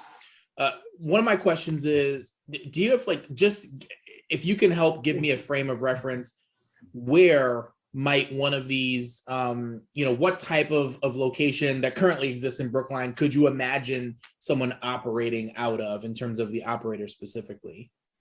Right, that is an excellent question. So where are the I and O districts? So there are 2 I districts. One of them is the transfer station, which would not be eligible. That is town-owned property. The other is that Emerald Island Special District. We refer to it. There is the underlying zoning, and that is Brookline Ave and Route 9, right across from the Brick House. The office districts. There's 1280 Boylston, or the Chestnut Hill Office Park. That's near the Newton town line. There are just larger spaces there that are right off Route 9. And then another office district is around the 850 Boylston Street area. So that's also on Route 9 further down. Okay. Yeah, I'm trying to get a sense of on the parking minimums in this case we're talking about. Yeah. I imagine the reason for the parking minimums would be to not put a burden on street parking and folks using that instead of having their own parking. In those areas, would it make sense even to have a minimum? Is that still a good idea? So here, I just want to make it clear what is currently proposed is a maximum of 1.5, right. But the minimum would mean that there would be more space on the site, and so one way to look at it is this way. So if you are restricted by the number of parking spaces you have, you might not be able to have as many drivers out. So there's a limit. The state limits the amount of product you can have in the vehicles. It's capped at $10,000. So just think about, they can go anywhere in Massachusetts. So if there's a limit of the amount of product that they can have in terms of the value, that means that they would probably need more vehicles. So that's why we're thinking this is really new. We don't fully understand the operations. I have been talking to people that I respect who don't have any business in Brookline, but they're really well respected in the cannabis industry. And it's really, you do want to have them consolidate. You don't want these entrepreneurs to have to get parking elsewhere. That would be an economic burden. So that's why I'm really, seriously, I think it's important to consider the parking minimum rather than the maximum. Yeah, I'll just say I don't know enough to know what the right answer is here, so I'd be willing to take your recommendation on that. The last question I had is with the couriers themselves. So I don't know the law well enough to know, are marijuana couriers that the ones that we're talking about here, mm-hmm. Can they only operate within Brookline? Can they deliver outside of Brookline? Can those outside of Brookline deliver into Brookline? And how do we regulate that? Yes, absolutely. So a marijuana courier would have an office space in Brookline, and Brookline therefore would be the host community, and Brookline would issue the license, but they can partner with retailers anywhere. Okay. And I imagine there's some those amounts those are taxed as well. How does that work? Yeah, I'm actually not as well versed on the financial side of it, but I guess it would be a percentage of the sales I believe if they're doing business in Brookline, and say that they're partnering with someone in Newton, that's actually, I really don't know the question. I would just assume that that's their part of their sales, and so it would be taxed because they're based in Brookline. So that would be my logical answer, but obviously I would want to just check, just to verify. Sure. Yeah, that'd be I great. think in this case, logic and reason and legal align. I hope so. Well, that's great. I don't have any other questions. Thank you. Any other questions from the select board? I have a question. Yes, Nancy. So, how likely do you think it is that we will have some of these, given the spaces, the limited amount of spaces we have in Brookline? And if I understand this chart, there could be 4 couriers and 4 operators. Is that right? Correct. Okay. So how likely do you think, and could a courier and an operator match together? Well, they probably would not be likely to. I mean, one is directly selling to customers, and the other is really just a different sales model, just a different business model. But one thing I just want to point out to you that currently there's a density restriction. So 2 marijuana retailers can't be within 200 feet of each other. So there's like a density requirement. There isn't a density requirement for the marijuana and delivery couriers and operators. So a marijuana courier could actually be co-located with a retailer on the same site. So that just makes it really convenient to just meld operations. Right. But how likely is it? Do we have anybody who's interested? We do get calls, and we just let them know that we're in the process of updating our bylaw, just because it is obviously it's a more generous scheme. So, but we get a lot of calls. But how likely is it, given the amount of rents we charge in, not we, but landlords charge in Brookline? Yes. As opposed to other communities where rents may be cheaper, if they can drive to Brookline, isn't it more, could it not be more advantageous to be not in Brookline, but in, Well, that's certainly, how hospitable, is the business climate in Brookline. I absolutely, we've talked about this a great deal, that, they're not like, so the courier is not going to be located on the ground floor where the rents would be more expensive. I didn't design that. I just kept that that language in the bylaw, and I believe that was really just to keep the streetscapes, with more activated, uses like retail, and just have more office, quieter uses be on the second floor. That could make it could be hard to just find some, we don't have a lot of retail on the second floor. A lot of it's just one story retail. So that's a consideration. The other thing is that not all landlords are really hospitable to this type of use. Some landlords don't want to have marijuana, sales in their building, or that use in their building, or they might see that it's very lucrative and they might actually charge higher rents because of the use, maybe because of insurance purposes or because they know it's a lucrative business. Certainly, this is not as lucrative as the adult use. This is something that we all are just going to have to observe, Nancy. And I think we certainly want bylaws that are not punitive, but this is a new use. This is a new license type. So we're going to have to watch closely and learn.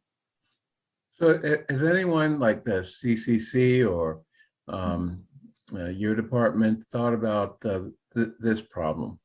We're looking for social equity and economic empowerment entrepreneurs.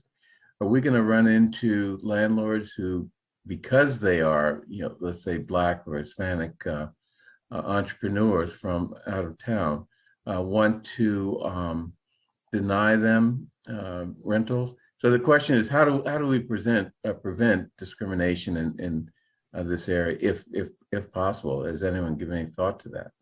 Right. Well, one thing I want to say is I have not heard of cases of Brookline landlords, doing this. So I just want to say it's just, in general, just talking to colleagues, you hear about these things, but I have not heard of any case in Brookline.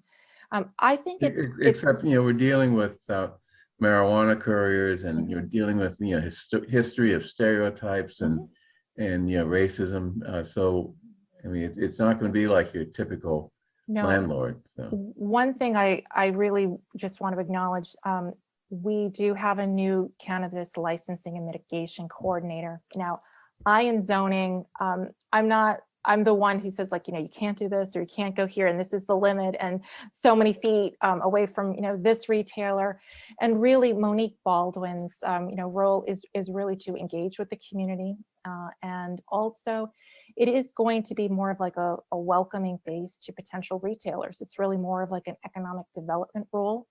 And I think that she's really hit the ground running. And I know that she's working on, what Brookline's face is, regarding, this industry to potential retailers who will be doing business in Brookline, as well as the community. And certainly how we communicate, this really goes a long way in showing that this is a really responsible use with it's heavily regulated by the state.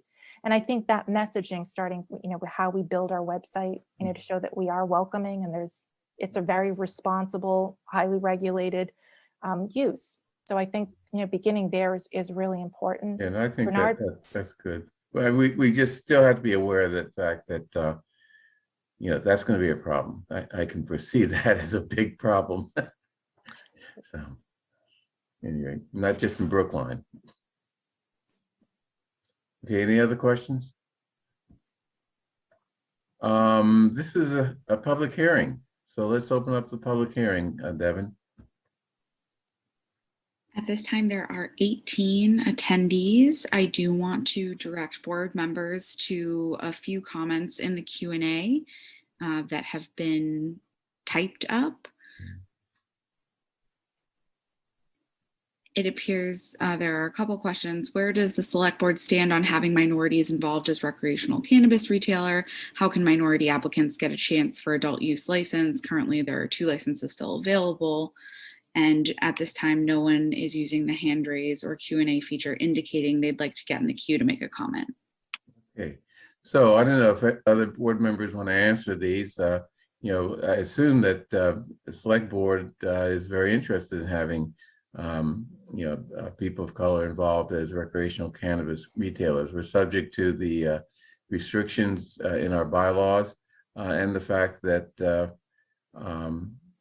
the process you have to go through to get in the queue for any open spaces. Is that a good answer, Maria? I'm sort of the obvious answer, but maybe. Sorry, this was about, was that the question from in the Q&A? Yes, and which is no longer in the Q&A for some reason. Sure, as I would say, I'm not sure if Mr. Kleckner wanted to respond to that, or. Can you repeat the question? I don't see it. Got to remember. Does a select board something to the effect, does the select board support minority cannabis retailers? And I guess the answer is of course. The question is, how do you get there? So. Right. So I think what I just wanted to reiterate that it's been great working with Monique Baldwin, and as I said, her role, it's more of like an economic development role, and it is going to be more outward facing than mine is. And so, in permitting, we're not actively, recruiting or doing marketing or doing that community engagement. It's more about, restrictions and so forth. Yeah. But I think that, that's a really good place to start. It is a new role. So let's give Monique, space to really, blossom and share her ideas. I'll just say, I think I saw Monique had her hand up, and there she goes, and I think is trying to join us, which is great. Oh, okay. Yeah. Raul, you are more adept at this computer stuff than I am. Can I ask a question of Maria before we move on Sure. to? Maria, I think one of the suggestions in the question was that we have 2 licenses open. And I understand that we have been been approached by 2 different operators for those licenses. Where are they in the permitting process? So when I was, assigned cannabis permitting, I actually inherited 4 applications. So we have 4 special permits that have been issued. 2 obviously received their licenses and are in operation, and the other 2 have either submitted applications. I know one has submitted a license application, and the other is in the process of doing so. So they'll be going before the select board in April and May. Okay, Ms. Baldwin, I see you're in Hi, how's our it meeting going? now. Please introduce yourself. I don't think most of us have formally been introduced to you. Yes, so my name is Monique Baldwin. I am the new Cannabis Licensing and Mitigation Coordinator. I just started about 2 months ago, but already I've learned a great deal from Maria and just the staff, the entire staff. So thank you for having me. Yeah. In terms of answering, sorry, I know that there was a question regarding how we can support the social equity applicants as well as the economic empowerment applicants. We recognize that that's an issue ongoing, and so we're really doing everything that we can just to get the information that we need. We're speaking with other communities, and just we recognize that that is an issue. So while we don't have the answers right now, I can assure you that we are working on it. Great, thank you. Mel? I would, well, first of all, welcome to Monique. She's been a great addition to our staff, and we're really select board staff. Yeah. So I would say that up to this point, the town has not precluded anyone from getting a host community agreement. A host community agreement is conditional upon getting a further license from the town as well as the CCC. But if someone approaches us, we will start to engage with them over a host community agreement. The fact that there is, a limit on the licenses, and they appear to be at least in strong likelihood that those will be approved. That's the end of that's the quota. But at some point, people leave, and like you see in liquor licenses, there always is opportunities. So I would say that if someone is interested, they should talk to the town, and we might develop a conditional host community agreement. Earl? Yeah, I'll just say, prompted by an email from Ade Janusi earlier today, I reached out, I spoke with Maria a little bit, and then reached out to Monique and got a response from Monique on this too. So just appreciate the responsiveness of both of you. I remember over a year ago having a conversation. It was myself, Maria, and Allison Steinfeld in Allison's office, I think, talking about this. In one way, it seems we may have missed the boat by Cambridge has done this, and Somerville too is reserving a license or more than one license for social equity applicants. We haven't done that, but there may be an opportunity, as I think Bernard or maybe Mel just said, which is to put a provision in place through a bylaw change that would reserve that license, maybe one, or maybe if we wanted 50%, half of our licenses to be reserved for social equity applicants in the future when that license becomes available. So that's something that we could potentially do, and I'm curious to learn more about that from Monique, who I know is looking into this, and maybe that's something we potentially do as soon as the November town meeting. The other option, I don't know if this is one that is increasing the number of licenses that we have from 4 to potentially 5, and reserving that 5th license for a social equity applicant. I don't know at this point how much appetite there is to have a 5th marijuana dispensary in Brookline. We only have 2 so far. We haven't even seen the impact of 2 more yet. So there may not be an appetite to do that, but there's a way to do that if the appetite did exist. Okay, any other comment from the board? Is there anyone in the queue, Devin, that wants to speak? At this time, there are 15 attendees, and no one has used the hand raise or Q&A feature to indicate they'd like to make a comment. Do you want to make board members aware that I have captured the comments in the Q&A for the record? Okay, thank you. Okay, any further discussion? I guess I'll close the hearing and take any final discussions from the select board. None? Okay, let's move on. Monique, thank you for coming and introducing yourself, and thank you for the work you're doing and we anticipate you will be doing in the future that will be very important to the town. So. Happy to be here. Thank you. Bye. Okay, next and final hearing article is Article 21, micro units. I see Victor Panic is here to sort of help us through this. Good evening. Good evening. Should I jump right into it?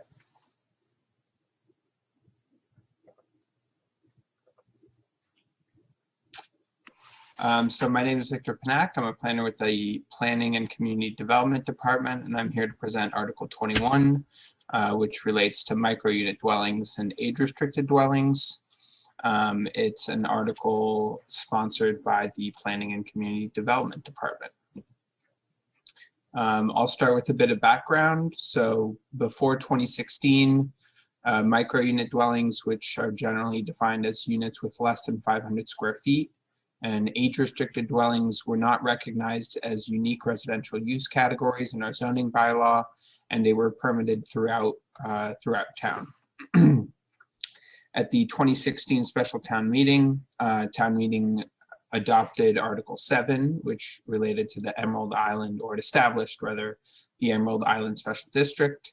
Article 7 defined micro-unit dwellings and age-restricted dwellings and introduced them to the zoning bylaws use table as distinct use categories from single-family, two-family, three-family, and multifamily dwelling units. The article also inadvertently prohibited micro-unit dwellings and age-restricted dwellings everywhere except within the boundaries of the Emerald Island Special District. And then at the 2020 fall town meeting, just this past fall, an article, a citizens petition article, Article 27, sought to reduce the parking requirements for micro-unit dwellings and permit them throughout town, which brought the fact that they were prohibited to the attention of the town. And alongside that, we also noticed that age-restricted dwellings were treated in the same way. Town meeting didn't vote to adopt or vote against Article 27, but they voted to instead refer the issue of micro-unit dwelling and age-restricted dwellings prohibition to the planning department to be resolved for this town meeting. So Article 21's objectives is to amend the zoning bylaw to allow micro-unit dwellings and age-restricted dwellings in all zoning districts. Aside from that first objective, keep the zoning bylaw essentially unchanged, and then try and make this change in a way that ensures that micro-unit dwellings and age-restricted dwellings are permitted in the same way as other dwelling unit uses. So then these objectives are accomplished through a strategy where where Article 21 eliminates the definitions in our zoning bylaw for micro-unit dwellings and age-restricted units, and then eliminates the use categories in the use table. And then the second aspect of this article is to reintroduce the definitions for micro-unit dwellings and age-restricted units into the Emerald Island Special District and specify that those definitions are for the purposes of that section only. The effect of this change, of these changes, is that micro units and age-restricted units would be permitted in the same way as any other dwelling unit. So by eliminating any reference to them outside of the Emerald Island Special District, they end up being treated just like any other dwelling unit, depending on what building they're in. So, as an example, if a unit in a two-family dwelling has less than 500 square feet, it would be treated the same way as any other unit in a two-family building. Same goes if it were in a multifamily building, et cetera, et cetera. I just have this note about the future. There has been some interest, evidenced by Article 27 from this past fall, to offer some special benefits to micro unit dwellings. So I just want to note that the amendments proposed by this Article 21 would not preclude or block the town's ability to provide these special benefits, rather than introducing a new use category for micro unit dwellings. If the town wants to add special benefits for micro unit dwellings, that can be done by adding the definition if desired, or even more simply, just referring to those units specifically within the provision that grants that benefit. So just as an example, if the town wants to reduce the parking requirements for micro units, that could be accomplished by amending Article 6, which is the section of zoning bylaw that deals with parking, to include a provision that just states the minimum parking requirement for units with less than 500 square feet shall be 1 space per unit, for example.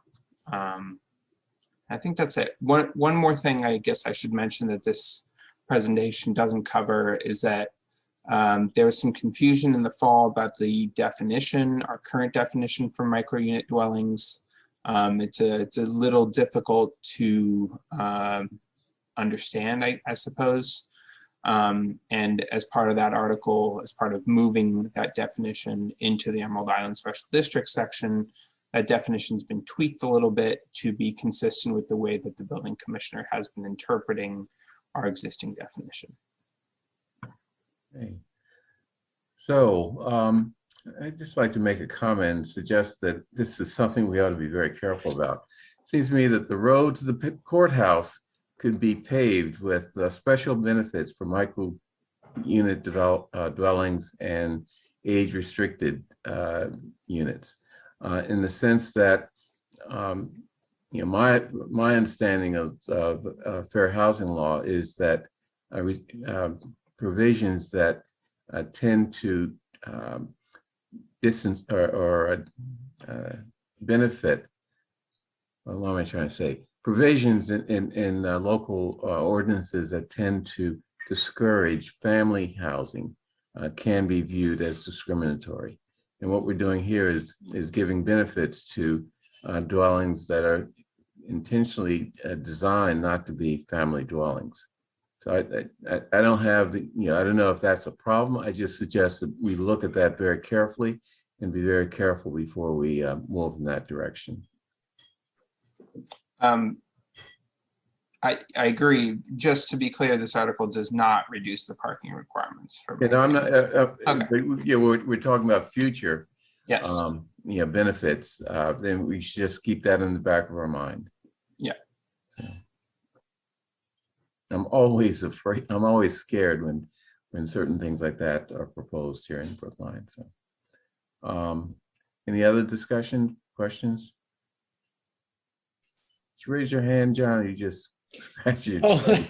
No, I was thinking of saying something. I wasn't sure whether to say it. It's just an observation. There's been an awful lot of development recently in the Fenway area. I don't have to tell people that, Boylston Street. And quite a bit of the development is, high rise, say 11 stories, 12 stories, 13, 14. And I got curious because I was just walking around that area and I thought, you should check out what's going on inside these buildings and, what's the typical sort of situation that's being marketed here.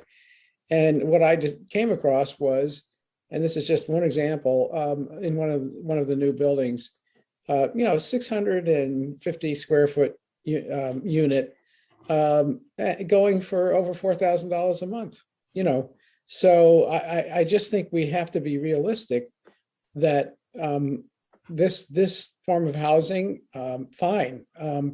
Let's make sure that if there are developers who want to develop it, that we've got the guidelines for developing it. But I do worry that just like so many of our other efforts these days, it doesn't necessarily get to the problem of housing affordability. That doesn't seem to be the case in the micro units that are prevailing in a place like the Fenway right now. Yeah. Any other questions? Raul? Sure. Just wondering where, Victor, thanks for your continued work on this, by the way. I know you've been working on this for a while for us. Where is this in the process with the advisory committee? And I imagine I don't think something like this gets through the advisory committee without some amendments or some changes. Just where are you with that, and when should we expect? I know we're not voting tonight, but it seems that there's probably going to be some changes, or at least recommended changes, in the next few weeks, I would think. No, actually, the zoning bylaw committee, the planning and regulation subcommittee both supported it unanimously, and then the advisory committee also supported it. I think there were 2 abstentions. All right, great. So let's just go ahead and vote it, so we can after we hear from the public, of course. But okay, well, let's hear from the public. I'm sorry, Nancy. I have some small questions. I mean, if we said that the parking minimum was, 1 space per every 500 500 square foot dwelling unit, does that affect the setback requirements, or are they anyway effective? I mean, I'm getting at the question of making sure that we have buildings which have some green space, some space for landscaping and space for trees. We know these things help us in the environmental action issue that we're dealing with. And in addition to the fact that they, I think, make a neighborhood look more beautiful. But I don't want to say, okay, yeah, we can reduce the parking and then, have the building come so much closer to the lot line. So again, this article does not propose any reduction in the parking requirements. So for this article, there's certainly no effect on setbacks or anything other than to say that micro units and age-restricted units would be treated just like any other units in the building typology that they're located in. So if they're in a 2-family building, then that 2-family dwelling would have to meet the setback requirements for a 2-family dwelling in whatever zoning district it's in. Again, same thing with an apartment building or whatever. If the town wants to reduce the parking requirements in the future, depending on how that article were to be drafted, most likely it would have no effect on the setback requirements. You can tweak the parking requirements for a certain type of unit without having any effect on what setback is required for that building, the way our bylaw is structured. They're fairly separate sort of requirements. Okay, we're going to open up the hearing. I want to let the board know that it is now 10:07 p.m. And as you know, at 10:30, the lights are going to be turned off. So, okay, Devin, are there people in the queue for this? Also, we have 3 additional articles that we need to vote on. So in addition to this one article. So Devin, do we have anyone in the queue? At this time, there are 14 attendees, and no one has used the hand raise or Q&A feature to indicate they'd like to make a comment. Okay. Any other discussion at 10:08 p.m.? No. Okay.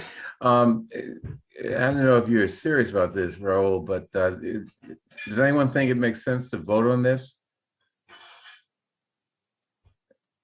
I mean, are people, do people sufficiently understand, Heather? I'd say, you know what, let's do it. We can always move for Consideration, right.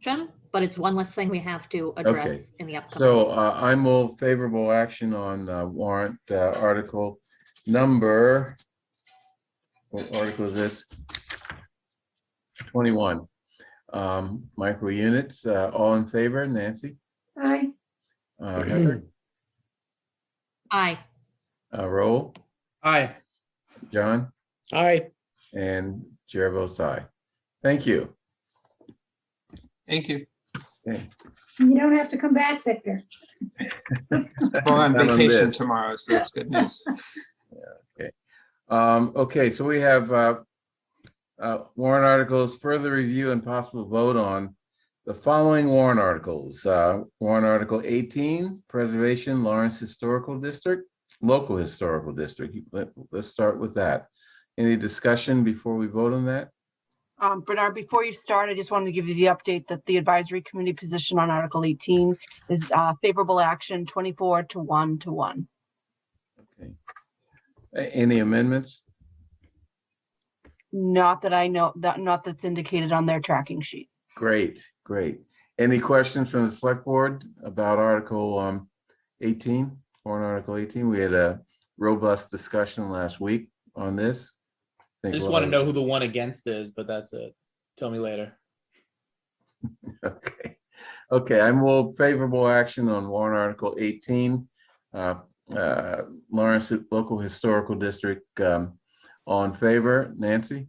Aye. Heather? Heather? It looks like you're saying aye. Are you? She's thinking. Oh, you're thinking. I think I'm going to vote no.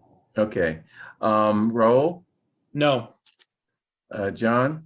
Aye. And chair votes aye. Okay, next, warrant Article 23, amend zoning bylaw 4.08, inclusionary zoning. Any discussion on this? So just an update, I do not have advisory committee language or vote yet, and they're scheduled to take this up on Thursday. And I know Roger's here. I don't know that there's any update other than that. Okay. What do people want to do? Want to vote on this or wait for, did you say advisory committee, Melissa? They haven't taken a vote yet, the full committee. Do you want to vote on this or wait for advisory committee?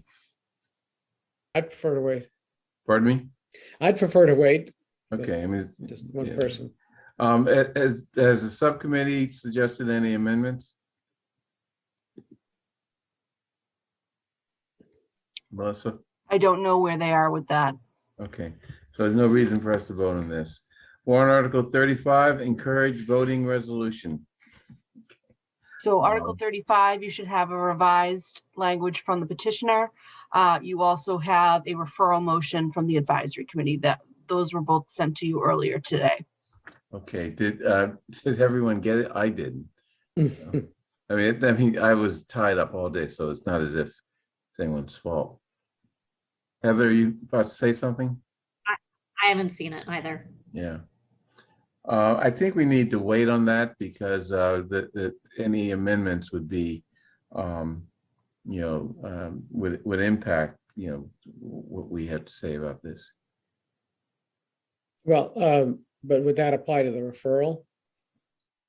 Well, we don't know anything about the referrals. I mean, other than,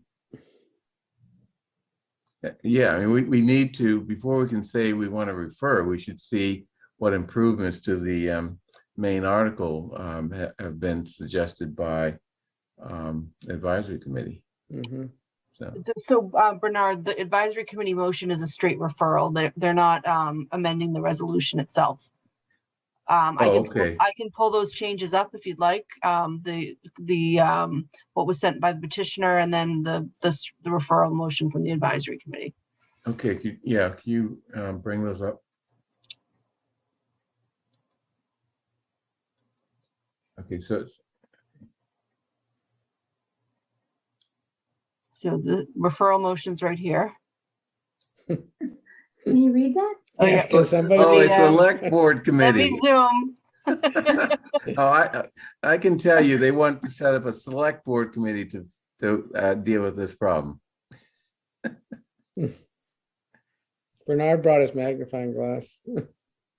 No, I don't have my contacts in, so I can see perfect close up.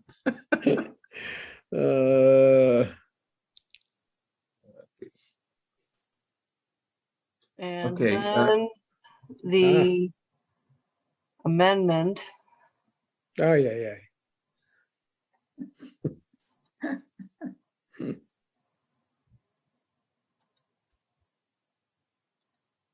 There we go.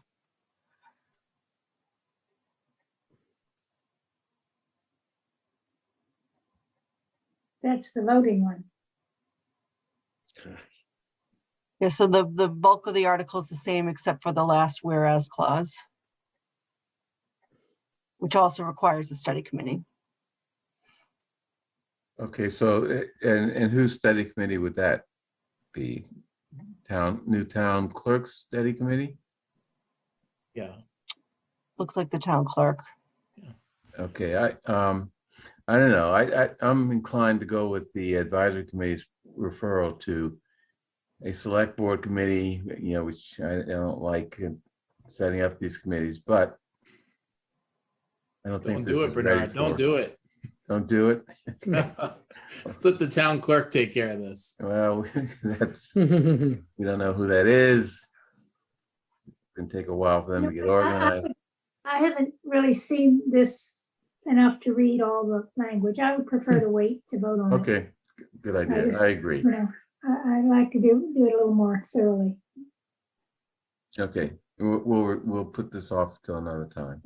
I know we have a couple budget items that we didn't get to, but I would suggest that we not take them up tonight because I think they're more substantial than 15 minutes would allow.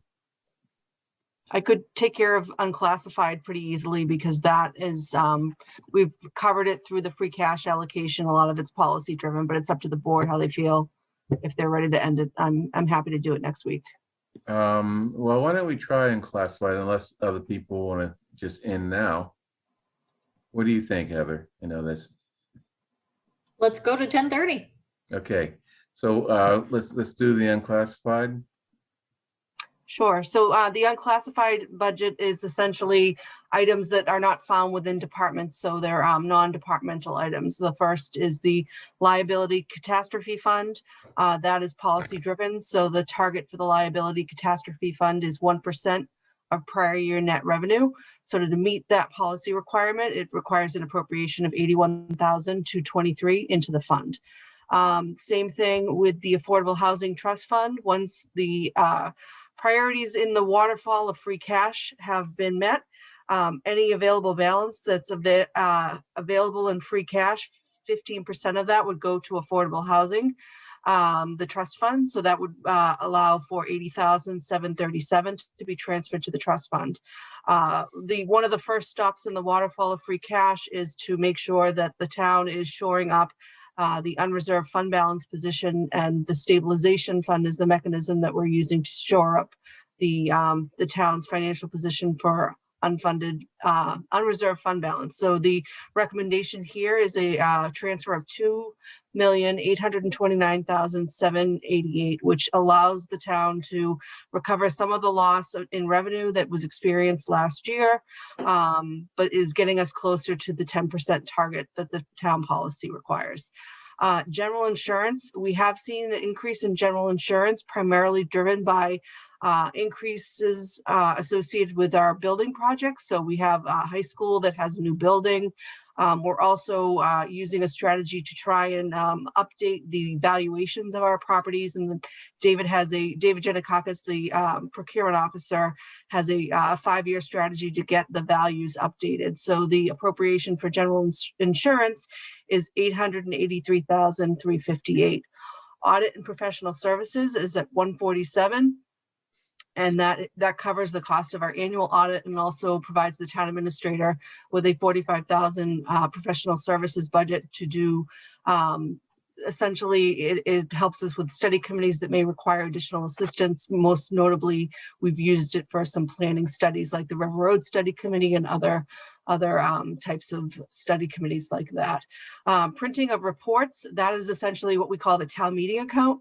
It supports all of the things that we do related to town meeting. So the annual report, the financial plan, the staffing that's required for town meeting, and that budget is $45,000.